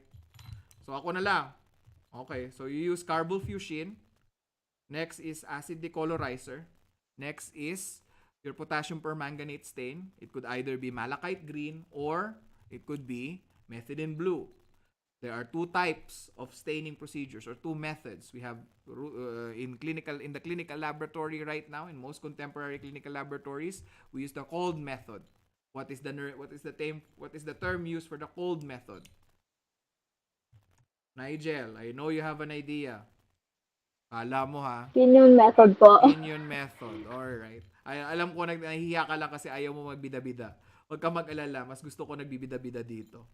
Alright? Mas gusto ko nagbibida-bida dito. Pagka nagbida-bida kayo, meron kayo kasing prize. Alright? So, that's basically everything that you need to remember. Bakit kailangan itanong mo sa amin yan, sir? Kasi it is a must know. Pakilagyan ng mark. Pakilagyan. 116 is a must know flashcard. Kahit pumasa na kayo ng board exam, pupunta kayo ng ibang bansa, itatanong sa inyo yan. Okay? Okay ba? Clear? Okay? Mag-exam din kayo for your pathology classes in the College of Medicine. Tinatanong din yan, you would be surprised. Second year, tinatanong yan. Pathology. Tinatanong ko yung mga kaklase ko na nagmedisina na ngayon ay mga manggagamot na. Kaya wag niyong kakalimutan. Okay? Alright? So, please. So, it's a recall question. So, anong pinagkaiba ni Kinyon method and Ziehl-Neelsen? It uses heat. Okay? To drive the stain into lipid-laden AFB. Okay? And Kinyon method uses high phenol concentrations. Okay? Yun lang yung pinagkaiba. Okay? So, bakit nagiging color red ang AFB? Bakit nagiging color red? Ano ang primary stain kasi natin? It is carbol fuchsil. Okay? Or sige, kahit mali yung pronunciation ni Amanda, okay lang din sa akin. Alright? Hindi naman i-grade yung ano. Ano ba? You don't need to be sorry. Pagka nag-English exams na kayo, doon ko questionin yung pronunciation niyo. Huwag kayong mag-alala. Dadaan kayo sa akin. Alam ko dadaan kayo sa akin. Di ba, Sir Marco? Dadaan kayo sa akin. Kasi may mga students ako doon from previous batches. I think 2017, nag-a-apply na sila for their visa screen. Kailangan ng exam nila is English. Dumaan din sila sa akin. Sir, naging lecturer kita sa seminar. I know, I remember you. I never forget my students. If you become my student, I will never forget your name. Unless, of course, nandun kayo, nagtatago kayo sa sanggilid, hindi kayo nagsasalita. Diba? Alright. Anyway, what about the regulatory demands for reading carbofuscin? The reason why we have TB dots in the Philippines is because they need to have competency training to read AFB stains. What's the minimum requirement or the minimum regulatory requirements given by the World Health Organization? It is followed also by TB dots. It's supposed to be what? It's supposed to be multiple fields read at 1 times, 100 times of under oil immersion objective for 5 minutes. Kaya pag nagpunta kayo sa ano, if I'm not sure, please correct me if I'm wrong, Sir Marco. A lot of one of my students told me that there is only a dedicated person who will read AFB stains in the Philippine General Hospital Laboratory. I'm not sure if that is correct, but that is Usually sila yung TB dots oo. certified. So sila lang yung ano, 'di ba? Iba yung nagpo-process, I mean, 'di ba? usually, ganun. But Kasi nga in my experience kasi, pag may intern, pabayaan yung intern mag-process, siya na lang magbasa. ano ba yan? Ano ba yan? Kaya sabi ko correct me if I'm wrong. Kasi dito sa dito sa ibang bansa, wala naman TB dots, pero kailangan may certification requirements ka. And when I was trained to read AFB stains, they asked me to train in Ministry of Health tuberculosis. It's not TB dots here. It's Ministry of Health. One of the things that they ask us is that you need to read the fields for 5 minutes. Actually, for TB dots, I think it's 100 fields. I'm not sure if that's correct. For us, it's reading the sample for 5 minutes. Because why? Why is this a requirement? Because carbofusion-based stains are dull. Okay? It's dull. It's easily missed.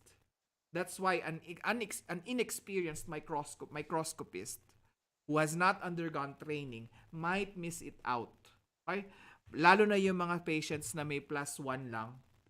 Alright? This is 1 to 5 per AFB for AFB stain. Yun yung mga mahirap i-miss. Kasi parang maliit lang siya na orange na kuntil. Tapos hindi natin pinapansin, pero positive na pala yun sa tumatawa na naman. Tumatawa na naman. Nakakainis ka talaga, Exegi. Nadidistract ako. Iaano ko ha, ikaw, i-unpin nga kita. I-unpin nga kita. Kasi gusto ko makita kasi reaction pag tinatanong kita eh. Kaya ka nakapin eh. Alright, so anyway, that's it. For TB dots, it's the same procedure, but they have different trainings. The majority of the time, you will encounter this one, numerous fields for 5 minutes. Okay? So I will leave it to you guys. Depending on what you're going to take, I will leave this for you guys to read on your own time. Again, it's choose your own adventure. Okay? So 119 is a self-review one because your topic is your protocols are different in the Philippines than we're in the place where I work in.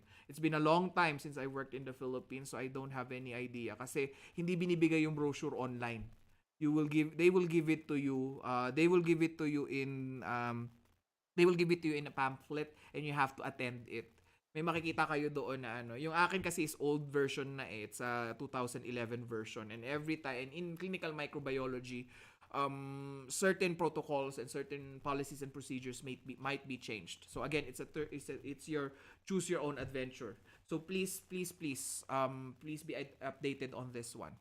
But what I am certain of is you need to look at this slide for 5 minutes, and there is a dedicated staff to read it.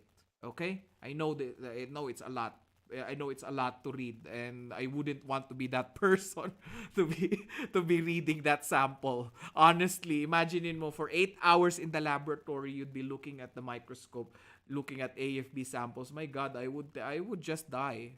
I would rather just do documentation of critical results and everything. Yung mga ikatatanggal ng trabaho ng ibang hospital staff. Mas gusto ko pang yun na lang ang gawin. 'Di ba? All right. So next is we're going to move on with AFB staining using fluorochrome staining. This is actually another recall question. Since not many of you are not answering the questions, I will answer this briefly. We use Oramin Rhodamin. Okay? Walang gusto ng prizes ngayon. Walang gustong manalo ng prizes. Bahala kayo dyan. Alright? So, Oramin Rhodamin ang ginagamit natin. Alright? So, please don't forget that one. It is a fluorescent stain and it is a rod stain.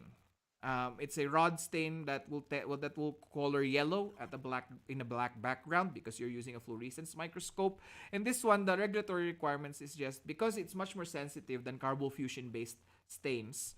you will only need it for 2 minutes. So again, there is another regulatory certification that you need to have to release results for fluorescence microscopy stain. So luckily enough for me, I was also able to get a certification for oramin rhodamin or fluorescence staining actually. There's other stains that we use when I was training for this one. And for us it was just 2 minutes. It can be viewed in the low power and high power. Okay? Depending on the policies and procedures created by your laboratory. Okay? So this one, I don't think it will be asked in the Philippine boards, but in ASCP, if you're planning to go abroad, you will be asked this question.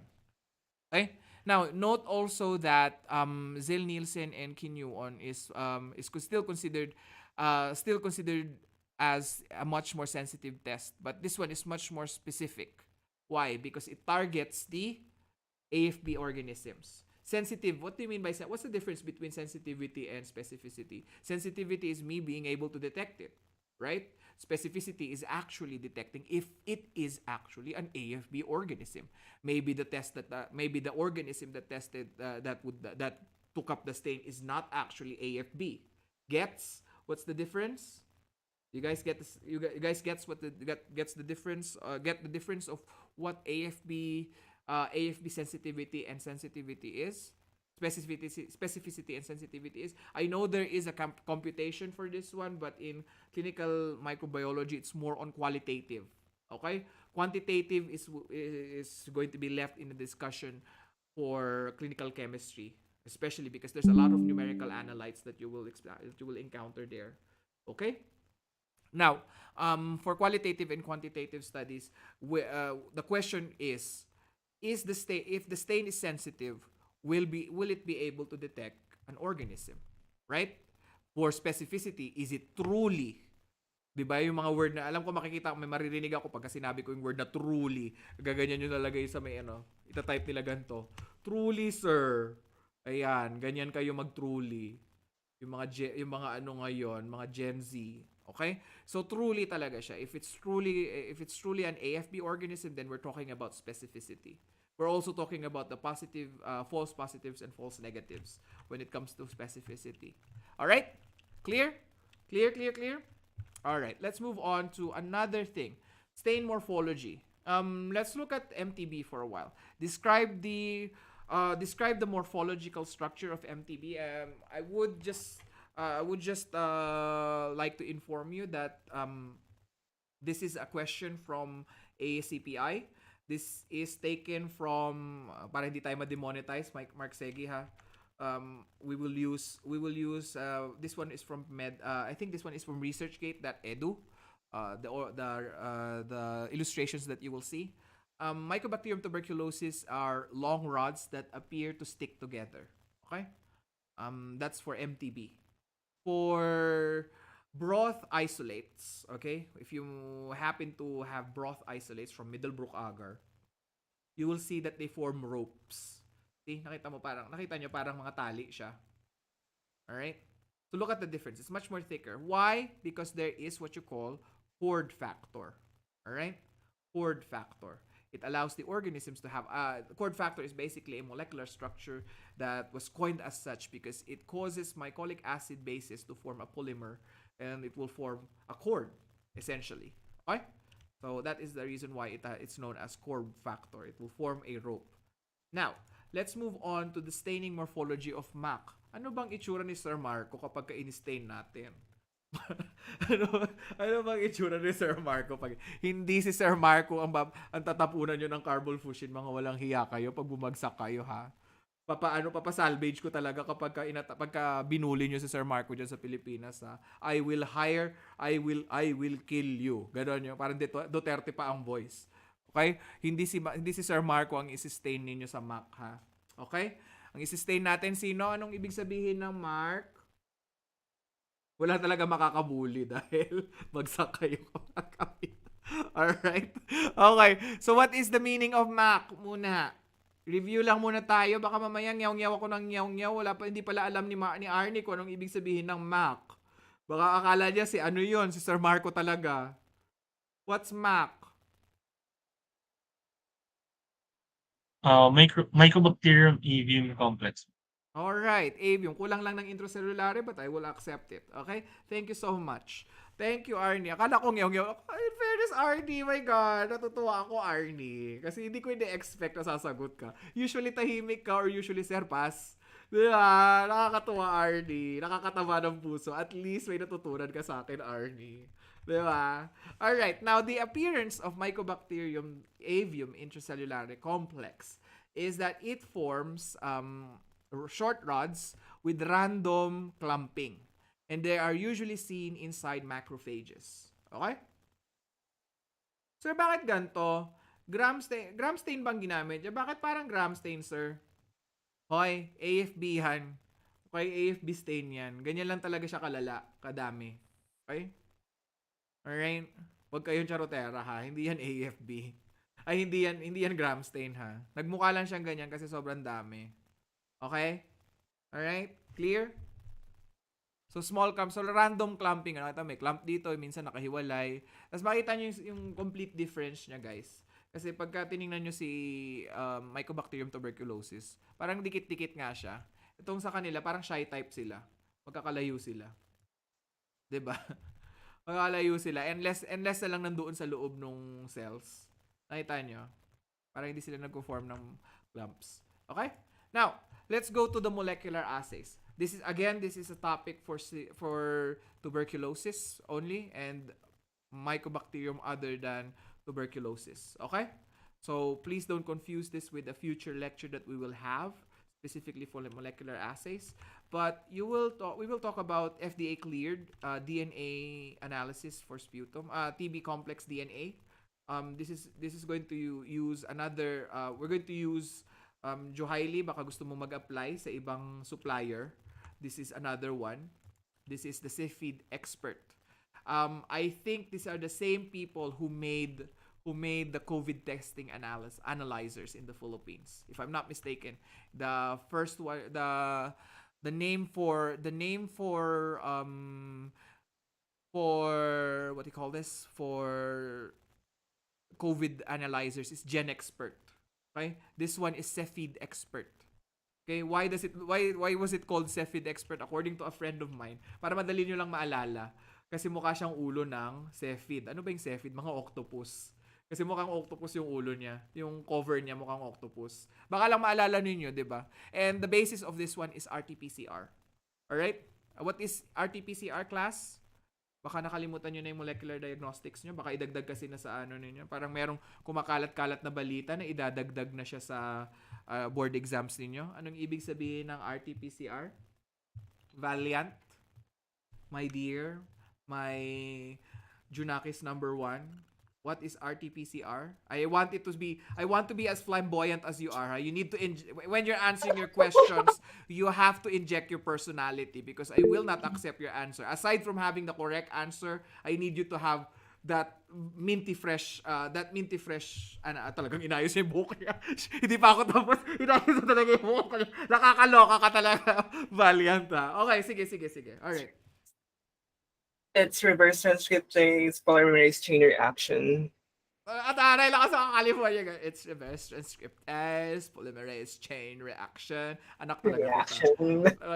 Hindi ko alam talaga. In my imaginary uterus, I do not know why you are like me. Pretty na bright pa, di ba? Parang sir, parang may daya. Parang yung mga madadali lang na questions ang tinatanong mo kay Valiant.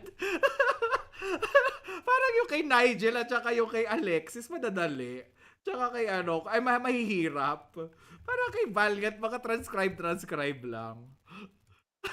parang merong corruption to ha. Siyempre, 'di ba? Parehas kaming Beckymon, 'di ba? Dapat lang. Oh, 'di ba? Ganyan pa kami. Ganun. Okay? Now, let's talk about the CFID expert a little bit more. It can also be utilized to detect antibiotic resistance, a gene for rifampin. Okay? Now, that specific gene that we're looking for is another thing that you need to remember. because this is the last time that I will talk about the resistance gene to rifampin. Okay? That one is the RPOB gene. Okay? RPOB gene. Alright? Short answer, right? If you guys need to remember something, it's actually this one. So for Streptococcus Staph aureus, what you need to remember is the penicillinase, right? The penicillinase gene. So for this one, you need to remember RPOB gene. Okay? So genes yung pinag-usapan natin kasi we're using Cepheid Gen Expert and it requires what? Reverse transcriptase polymerase chain reaction according to Valiant. Okay? Cool? Okay. Now, we're going to move on with a different one. Direct detection of TB complex.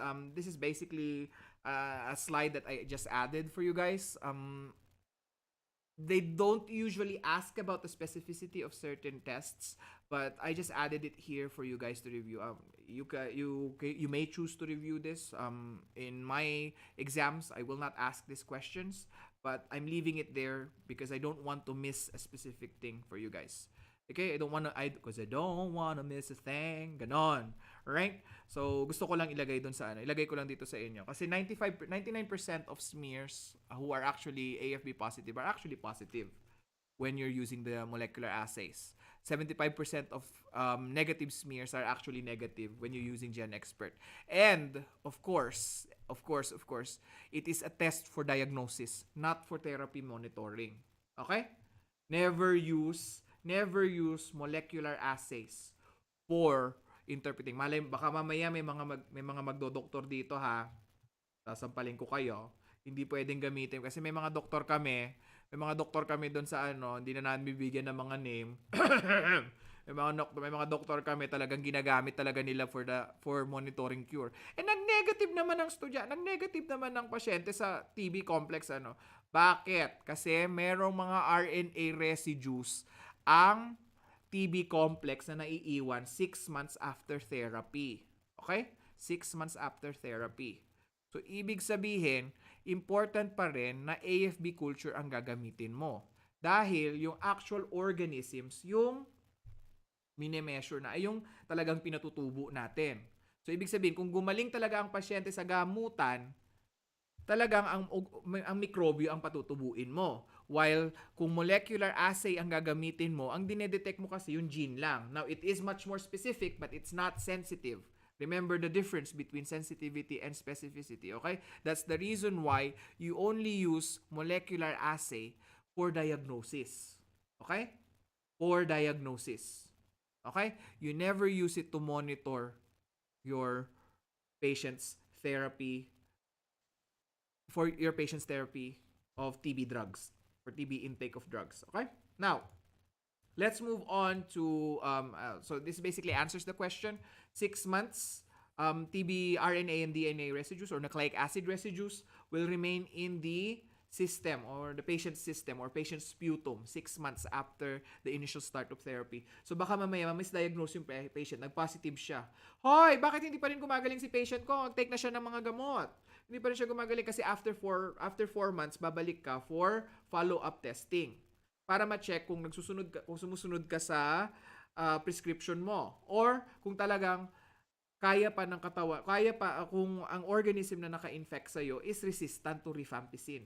Okay? Most probably it's rifampicin or isoniazid yung tine-check eh. Okay? So, that's the reason why we don't use molecular assays. Okay? Kasi ito, hindi nawawala. Matagal mawala sa system. It's like a good analogy that I would use is basically when you eat something, several hours later, you would still taste your burp as if you ate it today. As if you ate it at the moment you just burped. Right? But you ate it already several hours. So it means to say that it stays in your system for a long time. Okay? Now, let's move on to something else. The gold standard test that is still used to compare molecular assays is, of course, your AFB culture and sensitivity. Actually, a molecular biologist told us in our lectures. I added it here because I want to pass on the same wisdom to you guys. Is that nothing beats a long time of cultivation of the actual organisms. Okay? Nothing beats a long time of cultivation of the actual organisms. Yun yung ano, that's a piece of information that I want to pass to you guys. Because even if we have the technology to determine the presence of a microorganism, nothing beats the old organisms being cultured in culture media. Okay? Now, let's talk about bedside POCT testing for TB complex. Now, these are usually done by nurses. If you are medtechs of higher positions in the Philippines, you may do this. Okay? Yes, Mark? Break? Sir, time check. Break? Sa 4, Um, 4 p.m. tinatamad na ako. Sige, tuloy na natin. Tapusin na natin, Mark. Okay, sir. Alright, para Okay tapos po. na. Okay lang ba, guys? Okay lang? Kasi ganun din eh. Yes po, sir. Mycobacterium din yung pag-uusapan natin mamaya eh. Wala na pala akong time for introduction to parasitology. Gusto ko sana magano tayo kasi Okay lang po. oh, 'di ba si Amanda talaga ang driving force ng review natin, 'di ba? Kung magpasalamat kayo kay Amanda dahil kung hindi dahil kay Amanda, walang kwenta ang lecture natin. All right? Okay. Now, let's move on to bedside POCT. Now, this can be done by this could be done by nurses, but most probably you as medtechs will need to have an understanding of what is the bedside test that you use. Out of lab testing for TB complex. Sige nga. Sige. Nako, wala pang tinest sa inyo na ano, hoy pupunta kayo ng lab, 'di ba? Iti-test kayo ng ganyan. Parang tinest kami ng ganyan. Tuturukan kayo ng maliit na tapos check kung lumalaki. Do you guys remember that one? I think that was taught to you guys if we're still studying in the same curriculum as I did several years ago. It would have been taught to you in community laboratory. Tuberculin skin test. Yes. What is the specific term for tuberculin skin test? Anybody knows? Nigel, meron kami na mumble at in your breath. What do you want to say? What was that? Per PPD lang. Di ko ano yung buong Alright, that's fine with me. That's okay. PPD is okay. Purified protein derivative. MON2 test is also another test that you may call it. Thank you, Junakis number 2. I will not forget you, of course, naman. Syempre, you are the second heir to the Iron Throne. Kung hindi naka-survive si Valiant na pagbato ko ng ano sa kanya, ng iron talaga, ng bakal, malay mo, it's the Tiborsha people who will actually take on the reins, right? Second platoon girls, all right? Tiborsha company, okay? Now, that is actually this is actually the same test, tuberculin skin test. We call it MON2 test. You will call it also as the BCG test. Okay? So what is the purified protein derivative ba? The purified protein derivative is basically your Mycobacterium bovis, or specifically BCG. What's BCG? BCG is Bacillus calmette of Guerin. Alright? BCG is Bacillus calmette of Guerin. It's basically the same thing. A purified version, of course. You cannot inject another person with this one. That's for vaccination. And we want to test it. And the basis of the principle is what? What type of hypersensitivity reaction? Pupunta tayo sa immunology and serology. What type? Type 1, type 2, type 3, type 4. Yeah. Sige. Sabi nila kasi mas madali ang mga tanong ko kay Valiant. I will ask Valiant.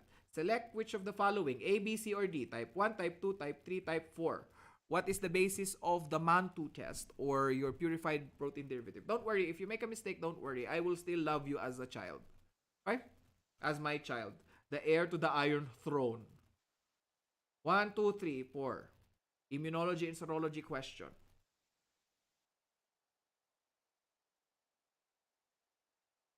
It's okay to hula. Don't worry. Type 2, no. Unfortunately, no. But don't worry, I still love you as my child.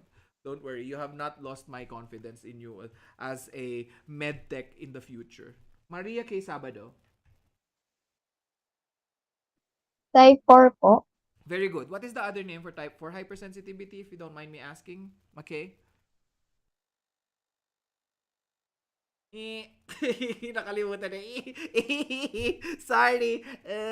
Ganun lang makiyot na lang. Ano, what's type 4? What's type 4 hypersensitivity? I need you guys to remember these things because you might be asked this question. Delayed type hypersensitivity Oh, po. nakakagulat. Hindi man lang nag-raise ng kamay, di ba? Tinabla ako. Di ba? I love it. Kung wala talaga si Amanda, walang kwenta ang review ninyo. Tandaan nyo yan, ha? You owe so much from Amanda. Kaya pag nagkita-kita kayo sa classroom nyo, ha? Ilibre nyo naman si Amanda sa akin ng chowking, ha? For me. Okay?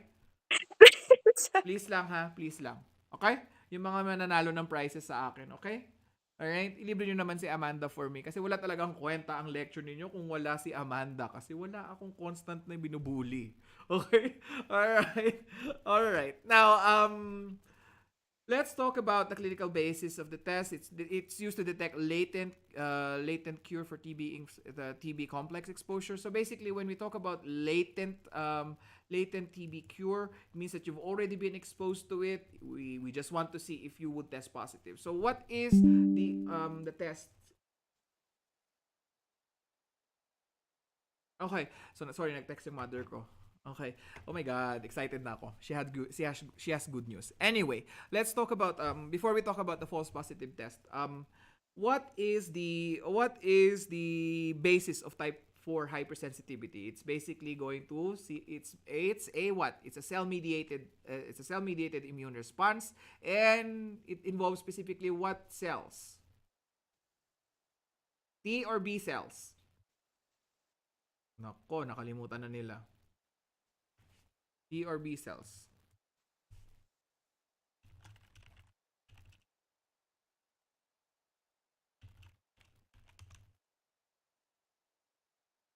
Ako, walang nakasagot. T or B cells? You can make hula, guys. Huwag kayong magalala. If you make a mistake, it's okay to make a mistake here. T cells po. Oh, specifically, which T cell? Arnie, ikaw sumagot. Hindi naman pwede si Amanda na lang lagi. Amanda, wait muna. Feeling. Wait! Amanda, sandali. Chillax ka lang. Napasobra ka sa chillax ka lang, Amanda. Hinga ng malalim. Sandali lang. Napasobra bida-bida ni Amanda, no? Gusto ko yan, girl. Pero wait lang, chill ka lang. Si Arnie naman. Arnie, anong fraction ng T cells ang pinag-uusapan natin? CD8 or CD4? Patay na.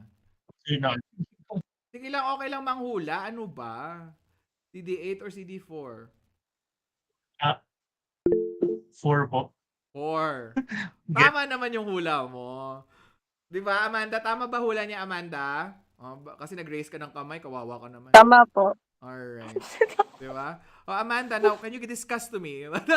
Can you discuss to me what happens? Kasi bida-bida na tayo. Ito na natin. Charing lang, Amanda. Ano ha? Charing lang. Meron ako dating student, may story ako. Guys, meron ako student dati, talaga ginanyan ko siya. Dino-joke ko lang siya. Pumunta siya sa harap ng classroom talaga. Nagsulat siya doon. Ginawa niya talaga kasi nagjo-joke lang ako. He would consider, tatago na lang kung nanonood siya ngayon kasi nag-subscribe din siya sa akin. Kung nanonood siya ngayon kasi medyo siya yung considered as alam din niya, aminado din siya yung the weirdest person in the class. Talaga pumunta siya, kinuha niya yung marker sa akin. Tapos nagsulat talaga siya. Diba yun? Okay, discuss the life cycle of a hookworm for me. Ay, talaga sinulat niya talaga, class. Talaga, ibang level yung bida-bida niya. Diba? Gusto ko gano'n, Amanda, ha? Amanda, okay lang din sa akin yun. At least kahit papano, meron kang i-flex. Hindi ka tulad ng iba dyan. Tahitahimik lang, ha? Alright? Now, false positive PPD testing is actually going to occur if the patient has taken a BCG vaccine. Okay? Okay? False positive. So what is BCG again? It's Bacillus calmette-guerin. Okay? And it's a it's a strain of Mycobacterium bovis. Actually, it's an attenuated version. So I probably don't need to explain to you what attenuated is, right? It's a weakened version, to put it simply. All right? Now, let's talk about the 25% of false reaction. So this is how you interpret false negative reaction. So 25% of patients with low T cell counts whether it be acquired or an autoimmune case, because sometimes there are autoimmune cases where there is total destruction of T cells. There might be an autoimmune case, or an inert version of T cell depletion, or it could be acquired one. It could be acquired immunodeficiency syndrome, right? So your CD cells will go, CD4 T cells will go down, right? So it can cause a false negative reaction because there is no cell-mediated response, right? Kaya mag-false negative, di ba? So that is something that you need to remember. Now, I want you to remember also how PPD tests are interpreted. So basically, what you need to remember is that if the patient tests positive, a patient will test positive if it gets 15 millimeter increase in the site of induration of the injection site, of the injection site. Okay? There's an 15 millimeter increase in the 15 millimeter increase in the diameter. I'm talking about the diameter of the wheel. Okay? Wheel, hindi yung wheel as in gulong ha. Kayo talaga class ha, wag kayong wag kayong charotera ha. Anong spelling ng wheel? Kayo ha. Teka lang, i-confirm ko lang muna sa Tama naman pala ang spelling ko. Ang wheel ko is ganito. Ganito ang spelling ng wheel class ha. Baka mamaya ang spelling nyo ng wheel ganito ha. Hindi ganyan. Yung ganito lang. Okay? Alright? So, wag charotera. Okay? Now, if the patient is immunosuppressed, we would consider a 10 millimeter increase as positive. Bakit? Kasi yun lang yung kaya nila. 'Di ba? Kasi yun lang yung kaya rin ng katawan nila eh. Ano magagawa natin? 'Di ba?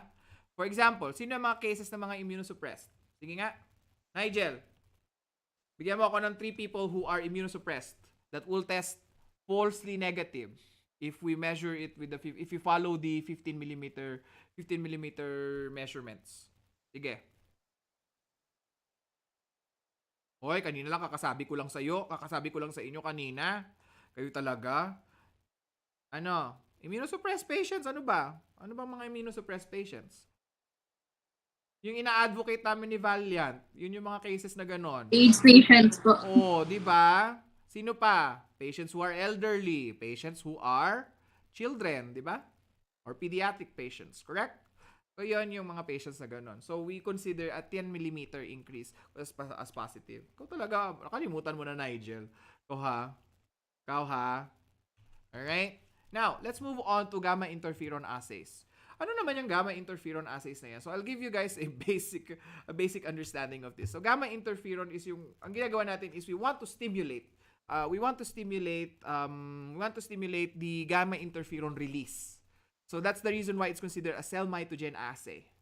So, if you look back in your immunology and serology, you would notice that gamma interferon is released in acquired immunity or natural immunity. Naku, nakalimutan na din. Naku, patay tayo talaga. Naku, sana hindi nakikinig si Sir Marco. Magagalit si Sir Marco sa inyo. Gamma interferon release is what? Is it specific for a particular antigen or is it non-specific? Oh, ayan na. Non-specific din. Another term. Specific or non-specific. Natural or innate immune. Natural or innate or acquired immunity. Gamma interferon release. Kasi ito na yung mga questions na ma-expect ninyo pag kayo na yung mag-i-exam. Yan na yung trend ngayon eh. Yan na yung mga trend ng questions ninyo eh.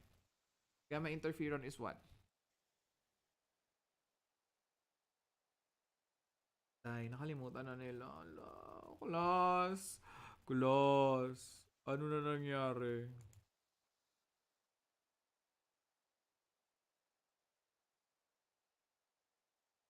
Ano na, class? Gamma interferon is what? Oh.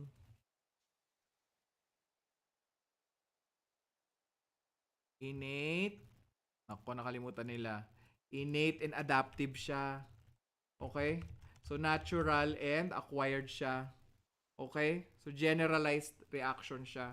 So, for example, you have been infected by a particular organism, it is much more sensitive if you detect it using a gamma interferon assay. So, clinical terms na siya. So, huwag kayong mag-alala. Okay? What you are going to measure is the gamma interferons lang. Okay? Tandaan nyo, gamma interferon lang ang minimeasure nyo. Ginagawa ang gamma interferon or mitogen release assay ng mga doktor. May papainom sila or may i-inject sila sa pasyente that will stimulate the production of gamma interferons. And you, as clinical laboratory scientists, will measure the gamma interferons. Bakit? Ano bang principle niya? Kapag may in-inject ako na what to call this, a cell mitogen. For example, you've already been exposed to this particular mitogen, you will release gamma interferon. Kasi nga, adaptive and innate immunity yung sinasakop niya. So there will be a several fold of increase in your titers of gamma interferon kasi there's anti-gamma interferon structures, or you can use enzyme link immunoassay, you could use enzyme assays, you could use fluorescence immunoassay depending on your laboratory protocols. But the principle of gamma release assays is that you want to stimulate gamma interferons directed towards the tuberculosis complex. So ito na yon, pinaliit ko lang to. Okay? Pinaikli ko lang yan kasi mahabang usapan yan, guys. 'Di ba? Mahabang usapan yan. And I will use Valiant's urban accent. Ain't nobody got time for that. Ganon, 'di ba? So we don't have time for that, 'di ba? Valiant. So pinaikli ko lang, okay? So for example, si Nigel, patient ko, she's worried that she probably has TB complex, and every test that she has, she would test false negative, false positive. Okay, the doctor wanted to be sure that it's actually TB. So we would inject them with TB-specific antigens. Antigen yan ha, hindi antigens yan. Yung secretary ko talaga eh. Okay? Parang gigigil ako dun sa secretary. Pakipalit po ha. Pakipalit. 148, okay? Mark, 148, please change the word antigen. Okay? Alright, to antigens. Please change the word antigens to antigen. Alright, so if the case has a latent exposure of TB, the T cells will produce gamma interferon. Okay? This produces a gamma interferon. And automated immunoassays will measure the gamma interferons. Okay? Now, there are no false positives because you are actually targeting the specific antigens. Hindi mo mini-measure yung antibodies produced. Hindi natin mini-measure yung wheels produced by the BCG. Okay? That will be the cytokines that are released by BCG. Kasi si BCG is what? BCG is not really a TB-specific antigen. It is Mycobacterium bovis, right? It's Mycobacterium bovis. Therefore, it can cause false positives, right? Now, sensitivity is 80%, but it does not replace culture and diagnosis. Every time babalikan ko yan kasi lagi kong binubold yan. Alright? It will not replace culture diagnosis of the disease. Okay? Sensitivity is similar to PPD but with improved specificity. Alright? Now, I don't want to talk about the latter part because it is more on the clinical portion. This is again you're self-related. It's your self-review things. But in my exams, let it be known that I will not ask it. I will not ask it in your exams. Don't worry. I will ask probably this one or the other one. Now, the quantiferon EB Gold is actually an injection that they will give to you. Okay? So yan yung ituturo ko kay Nigel. Okay? Nigel, ito yung quantiferon TB Gold Plus. Yan, parang memo gold plus lang yan. Okay? Alright, so yan yung ituturo ko sa'yo, quantiferon. Alright, so is it okay? Is it safe? Of course. Unless, of course, you have some sort of underlying condition that the doctors don't know. That's why the reason why it is not suggested all the time is because not one reason is because it is expensive. The other reason is that there is a set population of patients who may not react negatively rather to quantiferon injections. Okay? So yun lang ang quantiferon. Napakadali lang naman pala pag-aralan, sir, yung ano na yan, ang quantiferon na yan. Ano ba yan? Pinapahirapan ko yung sarili ko. Mukha ako hangag yan. Pag-aral-aral ako niyan nung estudyante ako. 'Di ba? Ang hirap niyan aralin noon. May mga ganun pala niyan, no, sir. Madali lang pala, 'di ba? 'Di ba madali lang pag-usapan, Nigel? Pagka na-experience ni sir, 'di ba? Gets? So, okay. Now let's go to susceptibility testing. Now, what are the drugs that we measure for the primary drug for the primary TB drug panel. So I will give you since you have Amanda with you, I will give you guys the what do you call this? The 5 drugs. Ano yung 5 drugs? RI Ripes. Huwag niyo kalimutan yung Ripes, okay? Ano yung Ripes, sir? Ano yung Ripes? Rifampicin, isoniazid, pyrazinamide, ethambutol, streptomycin. When I was a student, it was actually just RIP. It was just a RIP. Kasi pag nag-RIP ka na, malapit ka nang mategi. Alright, pag hindi ka nag-follow dun sa 6-month antibiotic therapy.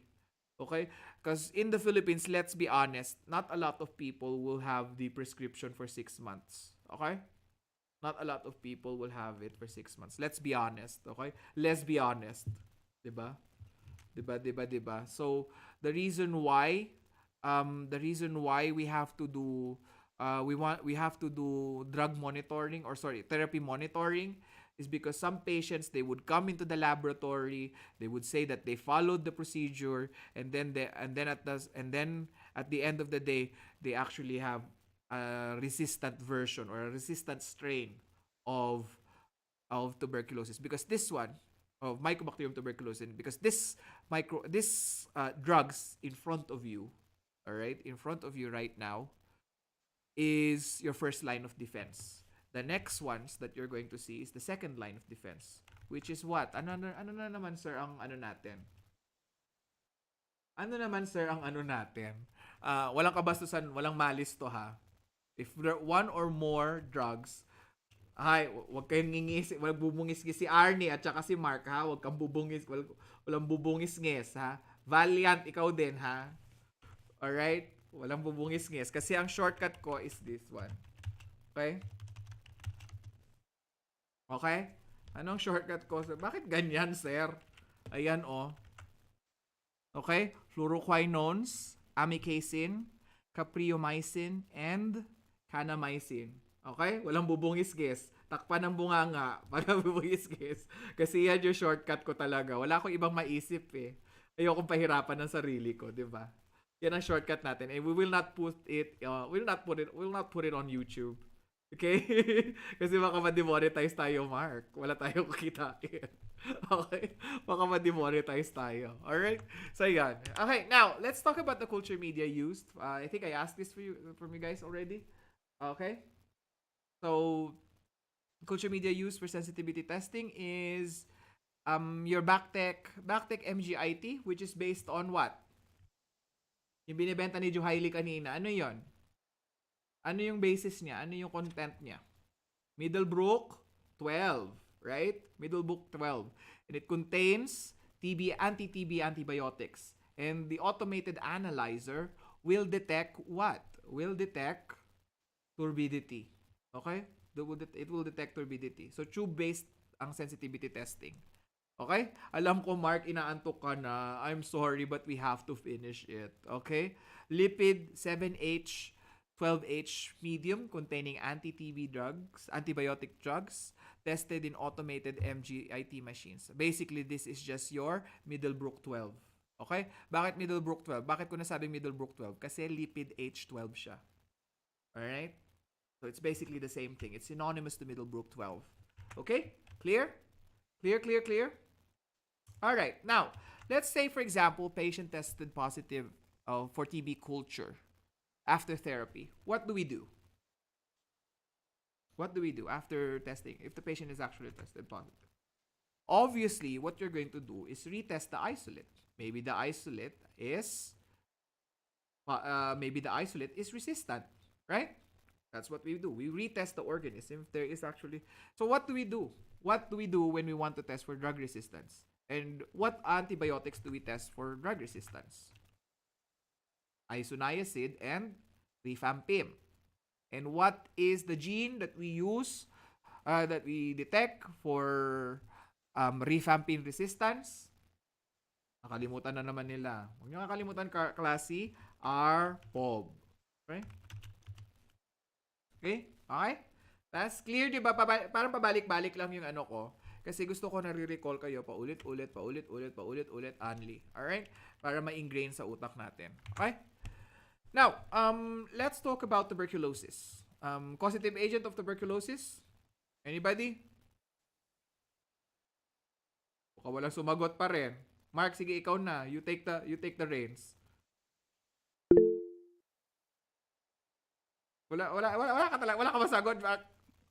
Hindi, sir. Sa iba na lang. Si Tayo Jenny. baka merong prize. Wala kang prize. Ikaw ang exempted na walang prize. Ang dami mo ng prize kay Sir Marco mo. Nakakaloka ka. Si Amanda daw. Sige, Amanda. Oh, hindi ko tatanong kay Valiant. Baka sabihin yun. Mycobacterium tuberculosis po. Hindi Mycobacterium bovis. Charot lang. Wala pa, sir. Charot. Char lang. Ikaw talaga. Alam mo naman, ikaw yung favorite kong bulihin, Amanda. Alright, let's move on. Thank you Sige so lang much. po.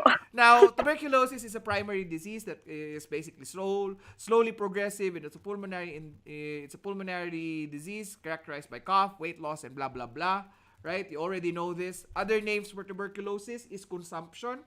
If you hear, I think I'm not sure if you guys watched The Vampire Diaries. One of the reasons why a lot of people who died in the 1980s was because of the term consumption. Okay? Consumption. Basically, your body is eating you, but at the time, they didn't know it was actually Mycobacterium tuberculosis that was killing them. Actually, what they postulated was that the human body is eating himself, hence the term consumption. Okay, yun yung historical terminology ni consumption. Tuberculosis is basically the clinical terminology that we'll have for that one. And it can have different presentations depending on immunosuppression. So for example, somebody in the class, I'm not going to say because I don't want to be demonetized. You have a patient who has HIV, depending on his immunosuppression. So for example, you have two patients with HIV/AIDS. One is in the one is in the AIDS stage. When do you consider a person to be in the AIDS stage? When that person has CD4 cell counts of less than 200. So obviously the immunosuppression or the degree of immunosuppression is different, right? So they will have a different manifestation from a patient with HIV infection and a person with the AIDS syndrome or the acquired immunodeficiency syndrome, right? Because this person is much more immunosuppressed. Correct. We will talk about a lot of HIV cases in your exams. So pag nakita nyo na let me consider tuberculosis. Tas pala parasite pala yung pinag-uusapan ni Sir. Tuberculosis yung parang tuberculosis yung tanong. Nililito lang ako ni Sir, 'di ba? Pwede ko kayong ganunin. So, please be mindful of the key words or key terminologies in the exams, okay? I want you guys, again, last year, sinabi ko to dun sa mga students namin ni Sir Marco, please read your case files muna. I know it is like studying for a medical case. You are not expected to become doctors, but what I am asking in the follow-up questions is, of course, your knowledge as medtechs. Okay? So you will be given case presentations. That is true. That is for doctors. But what the questions are going to be asked of you is your knowledge based on your clinical laboratory science knowledge, not your medical knowledge. So I will not ask you about symptomology and everything and drug therapy. Okay? So wag nyo kakalimutan yon. You will be given case presentations, but you will not be given questions that are related to drug therapy. So I always reiterate this point to my students because some of my students, they will still weight loss, blah, blah, blah, blah, blah, blah. Yung mga minamemorize sila is yung symptomology. Nakalimutan nila yung drugs. Nakalimutan nila na ang iniisip ng examiner ko is yung medtech knowledge ko or ang tinetest ng medtech ng examiner ko is yung medtech knowledge ko. Okay? So medtech must know. All right? Now, what do you call the primary lesions for tuberculosis? Madali lang to. Yun yung tinatawag nating Gone complex. Okay? If it is associated to a lymph node. Say for example, you see may tama sa lungs. Then connected yung connected kasi pag nag-x-ray ka, I'm not a radiologist but according to my friends who are radiologists, there will always be a connected lymph node. When you look at the x-ray of a patient. So if there is a tama sa lungs, if we call it like that, they will always be a connection to a lymph node, and that is what you call the Ghon complex. Okay? Ghon complex, or what we call your primary complex. So, saan ba nakikita yung primary complex? Adults or children?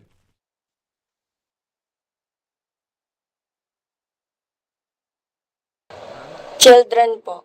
Very good, Amanda. Parang si Amanda lang yung active. Parang gusto kong bigyan ng pera si Amanda. 'Di ba? Parang gusto kong bigyan ng pera si Amanda. Sige, mamaya pag-isipan ko. Pagka hindi pa ako chipanga. Alright, a widespread infection of MTB in the circulatory and the lymphatic system is known as your miliary tuberculosis. Alright, so dissemination from the bloodstream, usually occurring from patients who are immunosuppressed. Okay, AIDS, elderly, patients who are taking Remicade and infliximab. Remicade and infliximab are basically chemotherapeutic drugs. Okay, chemotherapeutic drugs. Secondary tuberculosis. Somebody messaged me. Why did you raise your hand, Mark? Sir, anong sabi niyo po? Miliary or military? Miliary. Bakit, ano ba yung nakalagay? Okay. Miliary, please Military. correct.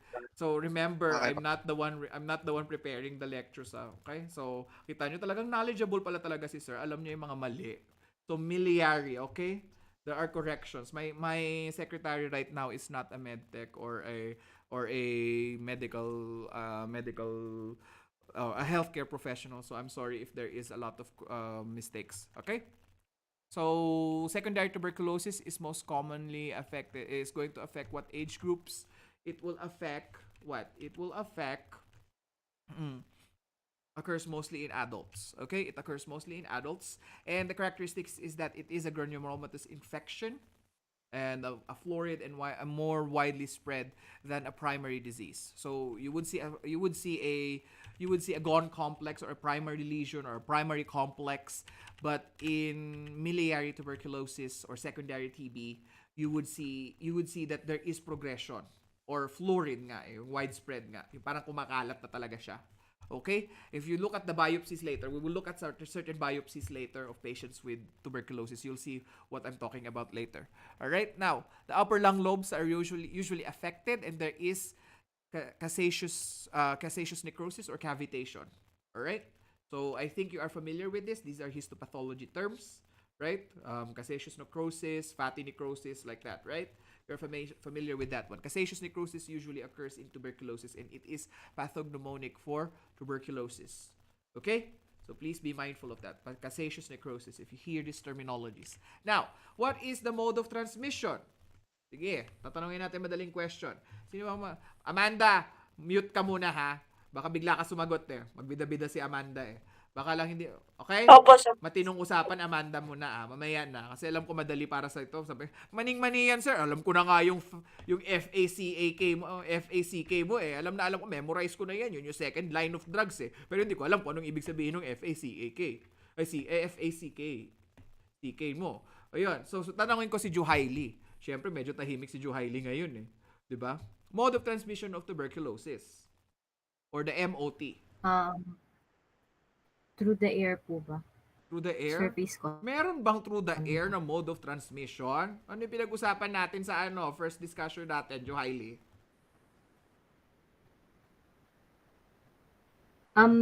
Inhale droplets po. Very good! O, diba? Inhalation. Medyo wrong lang yung grammar, pero don't worry. You're not taking the IELTS. You are taking the board exam. So don't worry. Huwag ka mag-alala. Pag nagkita tayo sa exams mo, sa exams mo sa English, babantayan ko na yan next time. Alright? So very good. So inhalation of respiratory droplets to be much more complete. Okay? So patients who are suspicious of tuberculosis, this is an infection control note for you guys. If you guys have patients who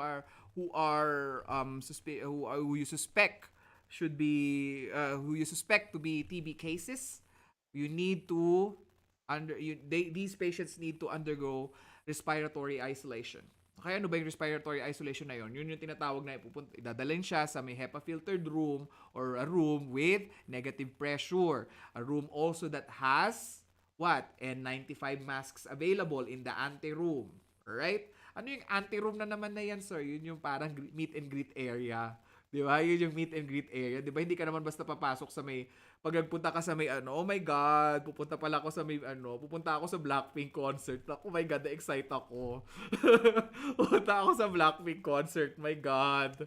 Naalala ko lang. My God. Woo! Ganon. Anyway, yun. Di ba sa anteroom, hindi ka naman basta pupunta doon, hindi mo naman imi-meet yung mga members ng Blackpink basta-basta. Syempre, mag-aantay ka doon. 'Di ba? Magsusuot ka ng paraphernalia mo tsaka yung merch mo para ano. So yung merch mo in this case is yung N95 mask or yung PAR mo. Ano yung PAR natin? Yung powered air respiratory filters natin, 'di ba? Yung PAR, yung pinag-usapan natin kanina.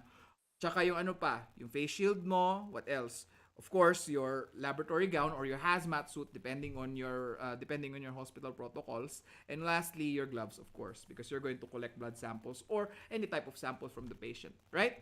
So dapat may anti-room siya. Another thing that you need to do after that one is follow respiratory infection control protocols. I've already discussed that last week. I will not discuss it anymore because you guys are old enough to review. Self-review. Correct? So miliary, that's that. So right, now let's talk about the hallmark of tuberculosis in histopathology. All right, histopathologically speaking, it is characterized by a granulomatous disease. All right, epithelioid histiocytes that have a central necrotic zone. So look at this one. Which one do you think is much more severe? Number 1 or number 2? Everybody on the chat. Which one do you think is much more severe? Number 1 or number 2? From initially looking at it.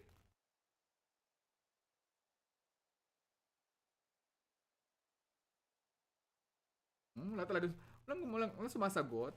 Ay, may sumasagot na pala. Hindi ko pala i-denown yung ano. Sorry naman. Number 2. Everybody answered number 2. Sige, I will give 5 seconds. 5, 4, 3, 2, 1. Okay, Nigel also answered 2. Yes, everybody is correct. Okay, everybody is correct. Why? This one, wala pang affected areas. Kita mo to? Ito, lymph node to. Imagine mo yung maliit na kulani mo. Ang dami ng WBC na nagsusurround. Tapos ang laki ng necrotype ng amorphous granular zone. Alright, which is a characteristic of caseous necrosis. This one is nag-start pa lang siya. Okay? Nakita mo? Ibig sabihin niya, nakita nyo, nag-i-spread pa lang to. Okay? Nakita nyo, around it, if you look at it histopathologically, there are a lot of cells or WBCs around it. But it's not centrally located as opposed to this one. Diba? This one is a Langerhans giant cell, which is basically a giant cell or a giant histiocyte. What are histiocytes? They are basically what? They are basically macrophages. So imagine dumami na siya sa sobrang dami kasi hindi mapatay. Nagkaroon ng chronic granulomatous disease. So I don't need to discuss this one to you guys because this is histopathology. But what I need you to know is that it is characterized by a central necrotizing zone with caseous necrosis. Okay? So ano yung nasa gitna? This is eosinophilic debris. Okay? Eosinophilic debris. So lahat na naglabo-labo na yung mga cells, halo-halo na yung mga cells niyan. Neutrophils, neutrophils, monocytes characterized by the Langerhans cell, and then may eosinophilic debris, meaning that there is what? There is eosinophil activity. Kasi parang nagkukos na din siya ng delayed hypersensitivity, right? So may mga cytokines na kasi. Okay? So you understand now kung bakit ko pinag-usapan kung bakit natin pinag-usapan kanina yung type 4 hypersensitivity. Cytokine release is general. It will attract a lot of cells to a specific portion of the body or tissues. All right. Now, let's move on to AIDS or HIV and MTB. Why is a disseminated infection a great risk for these types of patients? Because due to the lack of CD4 cells, wala tayong cytokine releasers. Okay? Wala tayong cytokine releases. Mas mahina ang immune response. Right? That way, and that's the reason why it will disseminate into a miliary disease. Again, okay? Huwag mo kakalimutan na Mark ha. Miliary disease or dissemination. All right?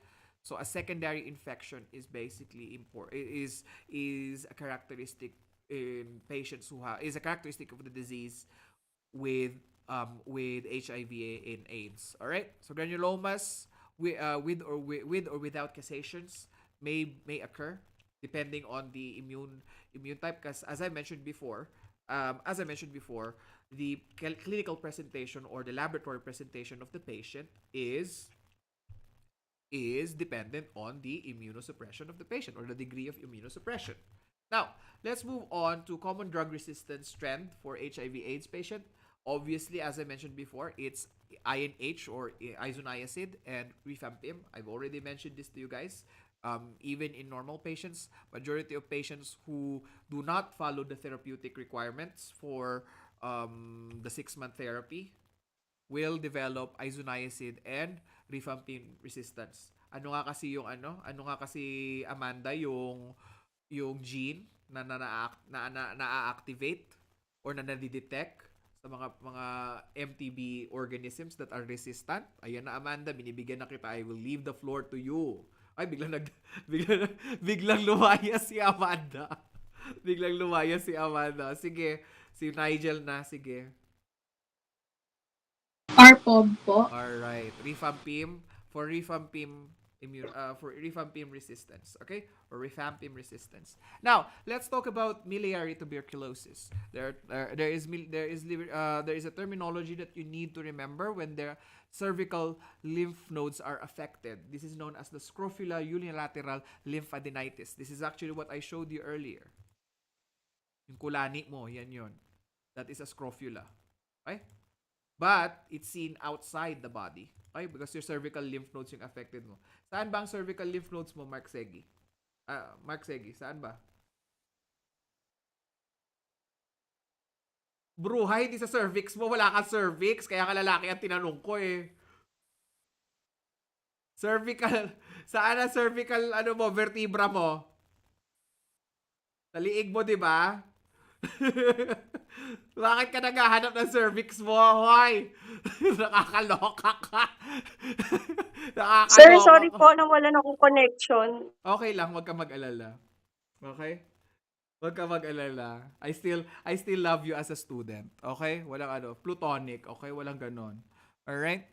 Okay, so cervical lymph nodes ang affected. So we call it scrofula unilateral lymphadenitis, cassacious necrosis. So yun yung pinakita ko sa inyo kanina. This is usually seen in patients who are pediatric or adults. Okay? Now, let's talk about scrofula a little bit more. MTB, if it comes from an adult specimen, and if it's not from an adult specimen, usually it is Mycobacterium avium intracellular complex or other species of Mycobacterium that is not MTB or moth. Okay? Now, tuberculosis of the spine. This is actually a question that was asked to me when I was taking a board exam. Baka mamaya kalimutan ninyo. Tuberculosis of the spine. Tinanong sa akin yan sa board exam ko. Yan lang ang nakalagay. Tuberculosis of the spine? Question mark. Yan lang yung nakalagay sa board exam ko. What is the answer? 4 letters. Apostrophe S.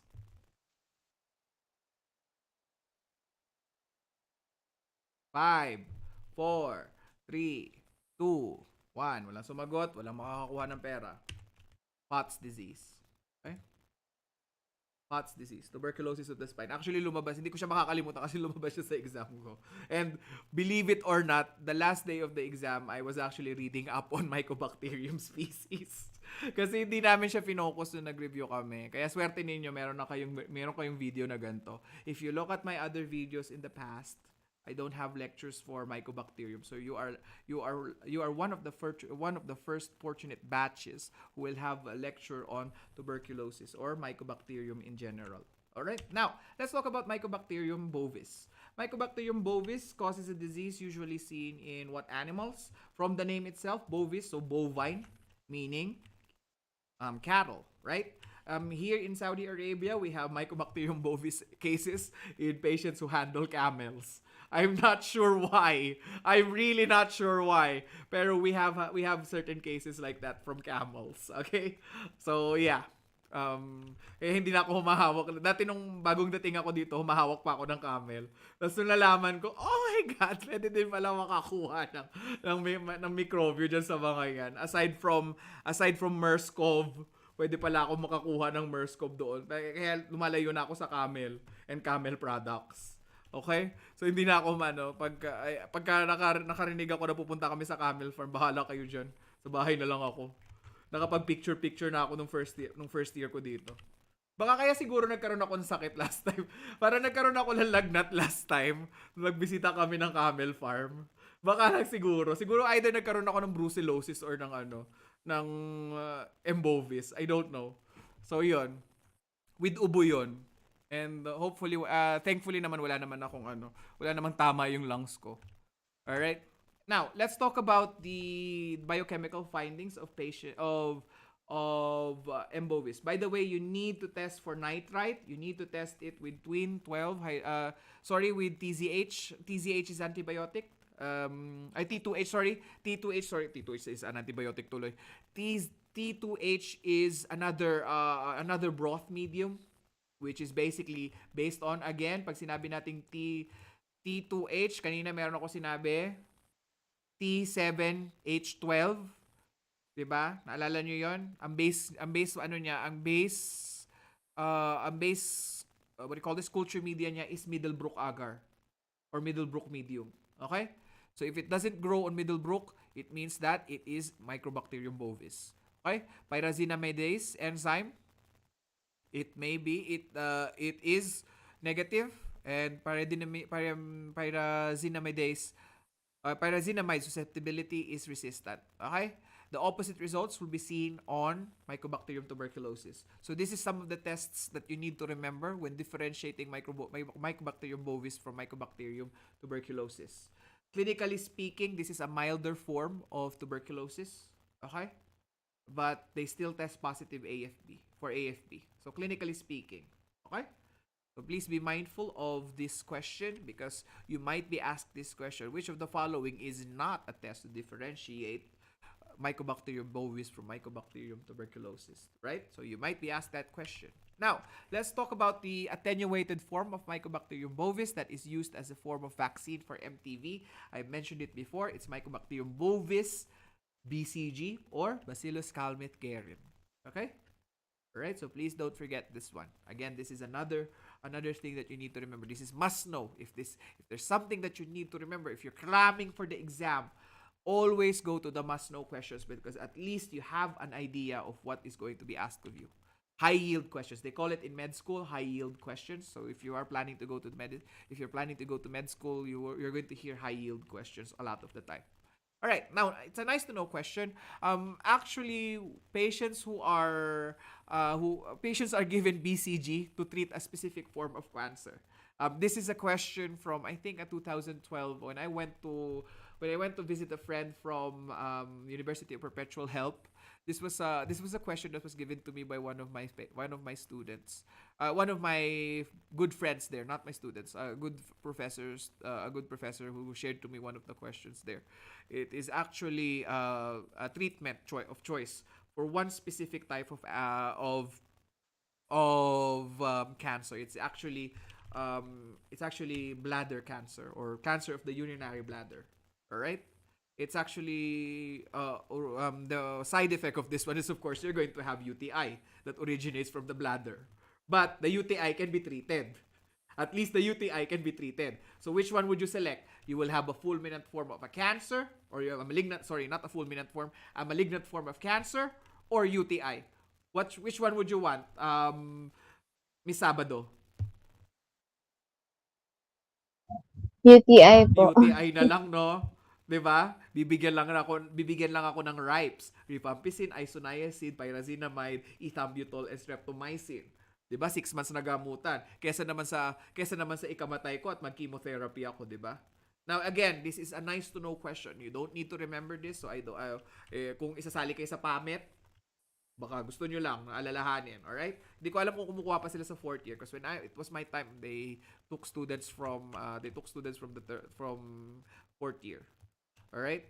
So basically, this is the summary of the stuff that we just talked about. I forgot to mention the spread of humans. Spread to humans is basically through inhalation or raw milk products. So here in Saudi Arabia, they actually sell camel milk, and I avoid camel milk immediately. And before I wanted to taste it, and now I don't want to. Anyway, let's move on to another member of Mycobacterium species, and this is Mycobacterium ulcerans. Alright, Mycobacterium ulcerans. Sabi ko sa inyo, nobody gets left behind nga, di ba? Ohana means family. We're talking about the Mycobacterium family today. So, let's talk about Mycobacterium ulcerans. So, Mycobacterium ulcerans, very quickly, what are the names of the disease caused by the disease? There are two names depending on the region where you come from. In Africa, it's known as Buruli ulcers. In Australia, of course, medyo maarte, it's Barnsdale. Barnsdale, di ba? Barnsdale ulcer. Alright, so Buruli ulcer from Africa, in Africa, and Barnsdale ulcer in Australia. Now, how do we get Mycobacterium ulcerans? Basically, you get it from contaminated stagnant waters. You have like a wound, like for example, similar to how you would get an infection of some species of Vibrio, right? You go to stagnant water or contaminated stagnant water, and then you have wound openings there. The Mycobacterium species, the Mycobacterium ulcerans, will go to the skin, and that's also the reasons why. That's also the reason why the peak groups of infection. Siyempre, ito yung mga makukulit. Kung sino yung mga makukulit, sila yung nakakaroon ng infection, di ba? And it's characterized by a progressive and destructive ulcers. So I don't need to talk about it that much. I think it's pretty straightforward when it comes to diseases. I highlighted the names because you might be asked these questions in your exams. And it is endemic in tropical cases, so yeah. And it is capable of cytotoxicity, by the way. And this is because of the mycolactones. Alright, so an additional slide for you guys. I don't have a question for this one because I want it to be a direct discussion. So, mycolactones is unique for Mycobacterium ulcerans. Okay? The disease progression is due to mycolactones. Okay? Which is considered as a cell cytotoxin. Alright? So, it is difficult to grow. And the preferred way of diagnosis is, of course, molecular techniques. What are your molecular techniques? This is your RT-PCR, right? What else? Molecular techniques. Malditov, right? What else? 16S, RNA strain, gene sequencing, right? So please don't forget your molecular techniques as well, or cytogenetic techniques. Special growth testing requirements for Mycobacterium ulcerans. If you really want to try to grow this, and you have an incubator that has 30 degrees Celsius, okay? The optimum temperature growth of Mycobacterium ulcerans is at 30 degrees Celsius. Kaya nga stagnant water siya tumitira. Gets nyo? Parang room temp lang tinitira. Tapos tingnan nyo yung endemicity niya. Sa Australia at saka sa Africa, kung saan mainit. Diba? Gets nyo? O, diba? Madaling i-connect the dots. So, optimal growth is 37 degrees Celsius. It does not grow well at 37 degrees. Why? Bakit hindi 37 degrees? Kasi 'di ba, yung outer regions ng katawan mo, the peripheral parts of the body is not at room temperature, right? Is at room temperature most of the time.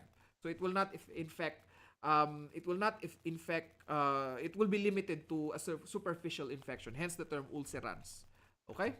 And you always suspect skin lesions are the best samples and should be cultured at both 37 degrees and 30 degrees. Bakit? We want to differentiate it with other species that may have similar infection, that may have similar pathogenesis. Okay? But most of the time, the one that will grow at there is no biochemical testing, by the way. It is just a temperature dependent growth analysis. So you just grow it at 37 degrees or 30 degrees Celsius. Let's go on to another one. Ohana means family. Mycobacterium kansasii. Alright? Yes. Hindi siya kansasii ha. Valiant ha. Artihan ha. Mycobacterium kansasii. Alright? So Mycobacterium kansasii is an organism that has 4 biochemical tests The biochemical test is as follows. Sorry na mali yung ano ko. So, Mark, I think when I was converting I need you to put this beside 199. The slide from 199 should be 222. So growth characteristic or culture characteristics is that it is a slow grower because it's 10 to 12 days, 20 days, 10 to 20 days. It requires 37 degrees Celsius. Okay, it's a photochromogen, and it is capable.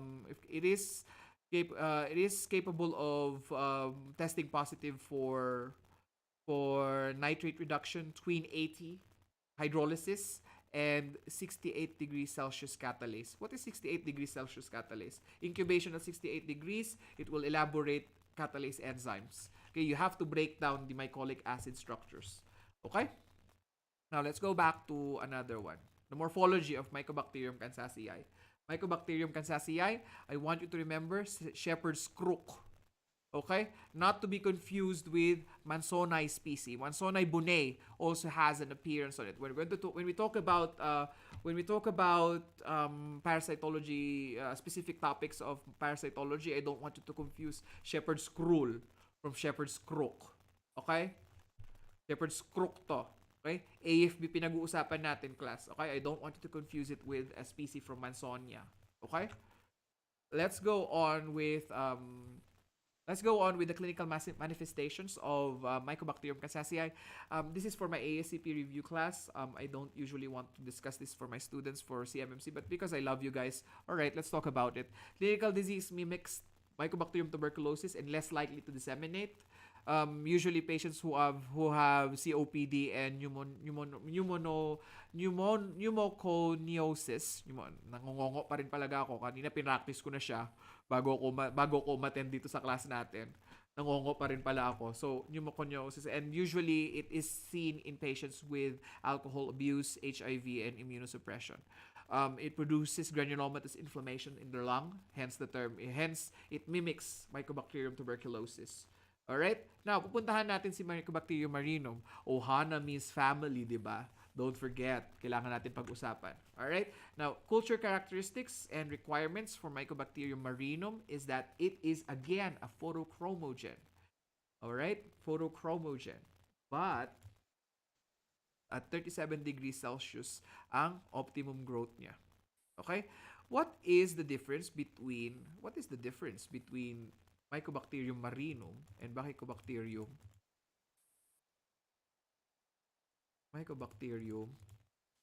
ulcerans? Is that it does not cause ulcer. That is the main difference. Okay? So there is a lot of confusion from my students. Sometimes they will ask me, "Sir, akala ko parehas sila ng Mycobacterium marinum." This does not cause ulcers. Okay? And habitat in the disease, again, it mimics fresh water. Salt water siya and not stagnant water pala. Sorry. Skin infection din pala siya. And I forgot to mention that it is a causative agent of what we call swimming pool granuloma. Hence, I highlighted and put it on bold because usually you would get cases from patients who would you would see a patient who entered the ER complaining of patient who went to the OPD section for tests. He worked as a zookeeper. Working primarily with fishes. Diba? Mga ganon. So, mga ganon yung mga cases natin sa kanya. Fresh water. What's the difference? Stagnant water with Mycobacterium ulcerans. And it can affect adults also. For Mycobacterium ulcerans, it's children. Okay? So, that's the main difference between the two. So, don't forget this one. Sa surfing din, sir, ayoko na magpunta ng Siargao kasi pwede pala ako makakuha ng Mycobacterium marinum. Alright? So, ganun. Okay? Next. Ohana means family. Mycobacterium zulgae. Alright? Mycobacterium zulgae. This is another one that you need to talk about. The growth requirement for Mycobacterium zulgae is that it is a scotochromogen at 37 degrees Celsius and at 25 degrees Celsius, it becomes a photochromogen. Alright? It was accidentally discovered because one of the technicians that was processing the sample left it at 25 degrees Celsius. And that is the story of Mycobacterium julgae. Kasalanan ng technician na nag-iwan doon sa ano. Actually, when you read the story of Mycobacterium julgae, you will be inspired na minsan there is serendipity. There is serendipity at the end of every mistake. Okay? I know, Nigel, time na tayo. I'm just finishing up. Chillax ka lang, Nigel. I know. Medyo masama na ang tingin mo sa akin. All right? It grows at 37 degrees Celsius. It is not a rapid grower. It is a slow grower. All right? Okay. Now, characteristic of the disease caused by Mycobacterium julgae, it rarely causes pulmonary disease, but it is associated with alcohol abuse, COPD, AIDS, and immunosuppression. I do not want you guys to focus on this slide. I want you to focus on the laboratory information. Okay? Let's go to Mycobacterium xenopi. Ohana means family. O, di ba? Yun ang ano natin ngayon. Yun ang theme ng lecture natin ngayon. Mycobacterium xenopi is a scotochromogen. It is a thermophilic AFB organism that is the only one that is capable of growing at 42 degrees Celsius. It is also a slow grower, and its characteristics is that it has an egg nest colony when it is on solid media. Okay? Specifically, Lowenstein-Jansen agar. Egg nest colony. Okay? Kinukuha ko lang yung information na madali ninyong maalala and easy to digest because I know a lot of you are crammers. I was like you before, so I understand cramming. Alright? I know, Valiant, ano na ba? 5 o'clock na, sir. Hindi pa rin tapos. Inaantok na si Valiant. Chillax lang, okay? Pinasasaya ko pa rin nga ang discussion eh. I know, kasi gusto ko matapos natin. Kasi I'm really concerned because a lot of my students will come back and they don't have an understanding of Mycobacterium species. So I want to at least finish it for you guys. Alright? Now, live pa ba tayo? Baka na-disconnect na ako. Tingnan mo, Mark, baka na-disconnect. Sayang yung ayoko ulitin yung 5 hours. Nakakaloka ka, ha? Bantayan mo. Alright? Ganyan na ginagawa ni Adrian. Naaawa kami ni Sir Marco. Kasi lang yung, hi Adrian, wag ka magulo. Ginagano ko siya. Alright, so it rarely causes pulmonary disease and it occurs in patients with pre-existing chronic diseases. So I don't want you guys to remember this one, but I provided it for you guys so that you have an understanding. Maybe you are going to be doctors in the future and you may need to review on this one. So you can visit the website. You can visit my YouTube channel, di ba? Para may watch hours. Di ba, Mark? Sige, para kikita tayo. Alright. Now, Mycobacterium avium intracellulare complex. This is not Marco Flores. Marco Flores is your professor. Okay? This is a microorganism, again, that is characterized by the following general characteristics. I will read it out for you guys. It is a non-photochromogen, meaning that whether or not you expose it to light, it will not produce a pigment. Okay? Whatever you do, you expose it to light or whatever, it will not produce a carotenoid pigment. It has a lot of species. Actually, there is 80 species associated with Mycobacterium avium complex. But don't worry, all species are biochemically and genetically very similar. So we just call it Mycobacterium avium. Okay? It has smooth, creamy growth with buff-colored, not to be confused with the cauliflower appearance of Mycobacterium tuberculosis. I forgot to mention colonial morphology. So please add this to your review. Mark, please remember the colonial morphology, okay? Colonial morphology in their notes also, okay? Next, short rods, not beaded, irregular clumps of AFB. Not really important. What you need to remember is that it will test negative for many of the biochemical tests that you will have. Hence, inert biochemical reactions. Okay? So it's like the if you have a Shigella species in Enterobacteriaceae, it's basically the Shigella species of Enterobacteriaceae, of Mycobacterium family, of the Mycobacterium family. All right? Now, identification of MAC is usually done with molecular diagnostics because why? Because as I mentioned before, the genetic makeup of these species are oftentimes similar to each other. So that's the reason why we still need to use DNA hybridization. And if you want speciation, you use MALDI-TOF or 16S RNA sequencing, because you want to see what species you want. Okay? So some clinic it's beyond your exams, so don't worry. What you need to remember is that molecular diagnostic is sensitive to the whole complex. But MALDI-TOF and 16S RNA sequencing, it's specific for the species within the complex. Okay? So if the physicians want speciations, you use MALDI-TOF and 16S RNA. I know. Malapit na tayo. Now, a member of the MAC species or the Mycobacterium species that has gained notoriety due to its ability to cause nosocomial infections is, of course, Mycobacterium chimeriae. Okay, it's a species within the Mycobacterium avium complex, and the reason why it's notorious is because it was discovered in the U.S. I think in Florida. Okay, when it was noted to be seen in a cardiac surgery patient.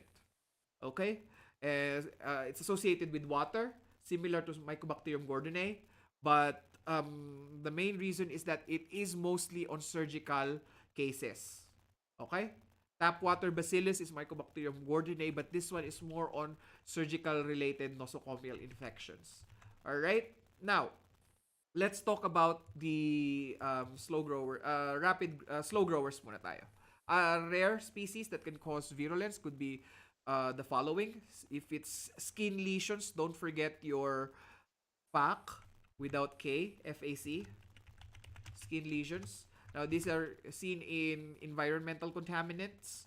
It's a rapid grower, so less than 7 days. The FAC species, okay, for Fortuitum, Chilonae, and abscesses. And the biochemical reactions is that all 3 species will test positive with aryl sulfatase. All right? But Mycobacterium fortuitum will only test positive, will be the only one that will test positive with nitrate reduction and iron uptake. Mycobacterium chilonae and Mycobacterium abscessus will be nitrate negative. Okay? Alright, clear? Symptomology, I don't want you to focus on this one. I want you to focus on the disease. Okay? If you saw the word aryl sulfatase positive, or make sure, and growth on less than 7 days, maybe 5 days, and the case points out to skin infections or surgical wound infections, make sure that you remember your FAC organisms. Okay? Now, rapid growers. Let's talk about them. They are usually identified using, I don't want you guys to remember. This one is confusing. This is for my ASCP review. Let's go with miscellaneous bacteria. Ohana means family nga, di ba? Miscellaneous pa siya. Sir, ano ba yan? Ang dami. Am I required to remember this? Yes, Nigel. Yes, Nigel. If you want to get a 90 in your exam, you have to remember all of this. Now, it's commonly found in tap water. Somebody already mentioned it. It's Mycobacterium gordonei. I want you to change the capital letter, ha? Because I don't want you to make the mistake that some of my students will, baka mamaya identification sa inyo ni Sir Marco, mamali kayo. Okay? Small g siya, ha? Small g. Okay? Alright? Used sterile distilled water AFB processing to prevent culture contamination. Never use tap water when you're doing AFB staining, okay? Because sometimes you will see Mycobacterium gordonei. Alright? So, it was asked in a question from one of my students who took the ASCP, which of the following contaminants would be found when staining AFB? So, obviously, the answer to the question is M. gordonei. Alright? Next. It's a fastidious microorganism that requires hemoglobin and hemine for culture media growth. And it will not grow on basic LJ media without the addition of a hemine supplement. From the name itself, feeling ko narinig yun na kanina, Mycobacterium haemophilum. Okay? Mycobacterium haemophilum. Alright? So that is the end for our discussion. I'm leaving the discussion for Mycobacterium leprae for you guys to study. But what I want you guys to remember is that again, change the name, change again this one. Baka mamaya pa identification sa inyo, capital letter din ang gayahin ninyo. Okay? Now, what I want you guys to remember for Mycobacterium leprae is that it is the causative agent of Hansen's disease. All right? Symptomology is based on skin infections usually. There is peripheral nephropathy. Okay. Mode of transmission is again similar, but there is direct person-to-person contact. Okay. Nice to know question is the prognosis for the cases is that it is curable if it was detected early. Treatment options is dapsone and rifampicin or clofsan. So if you encounter questions like sulfondapsole treatment, it is associated with Mycobacterium leprae. All right. Next is there's two forms of another thing that you need to remember is your lepromatous version and the tuberculoid version of leprosy. All right. So usually you will see a lot. Usually lepromatous is a disfiguring version, and there are large numbers of AFB in the lesions. And tuberculoid, less severe, fewer lesions, and lower numbers of AFB. That's basically it. It's the main difference is that which one is much more the main difference is that lepromatous is much more severe. Okay. Culture characteristics is that it cannot be grown on any artificial media. It can only be grown if you are a traditional medtech. And remember, footpads of armadillos. Okay, so I have a picture of there. I have a picture of it there. Thank you, University of Texas, for a picture of an armadillo. Baka ma-demonetize tayo, Mark Segi. Alright? So you inoculate it in the footpads of armadillos. Alright? Specimen of choice is tissue biopsies. Okay? And the morphology of Mycobacterium leprae is that it is arranged in cigar packets. Okay? Stains for skin biopsies usually shows AFB and nerve fibers. All right. So if you biopsy the skin of patients with Mycobacterium leprae, usually they will have AFB in the skin fibers, the nerve fibers. All right. And that is basically it. Thank you so much for listening. This will be recorded, and in the you will see this lecture in the playlist. Okay. All right. All right. That is the playlist provided. Again, nice meeting you again. Next week, we are going to talk about parasitology, a quick discussion on Spirillea species, but we're going to move on with the discussion on parasitology. I will make another playlist for you guys because, guys, I love you guys so much, and don't forget to study. All right? Nag-extend lang ako ng 16 minutes, Sir Marco. Sorry na. Okay? Okay. Alright. Anyway, if you have any questions, just send it to Mark Segi, and I suppose Mark Segi will send it to Sir Marco, and I will answer it for you. I do not have time because I have another class. Alright? Bye! See you guys next time. Bye, sir. Thank lang naman. Thank Sa you. presentment lang naman. Thank you po. Thank you po, sir. Diba? Ganyan na. Thank you, sir. Don't forget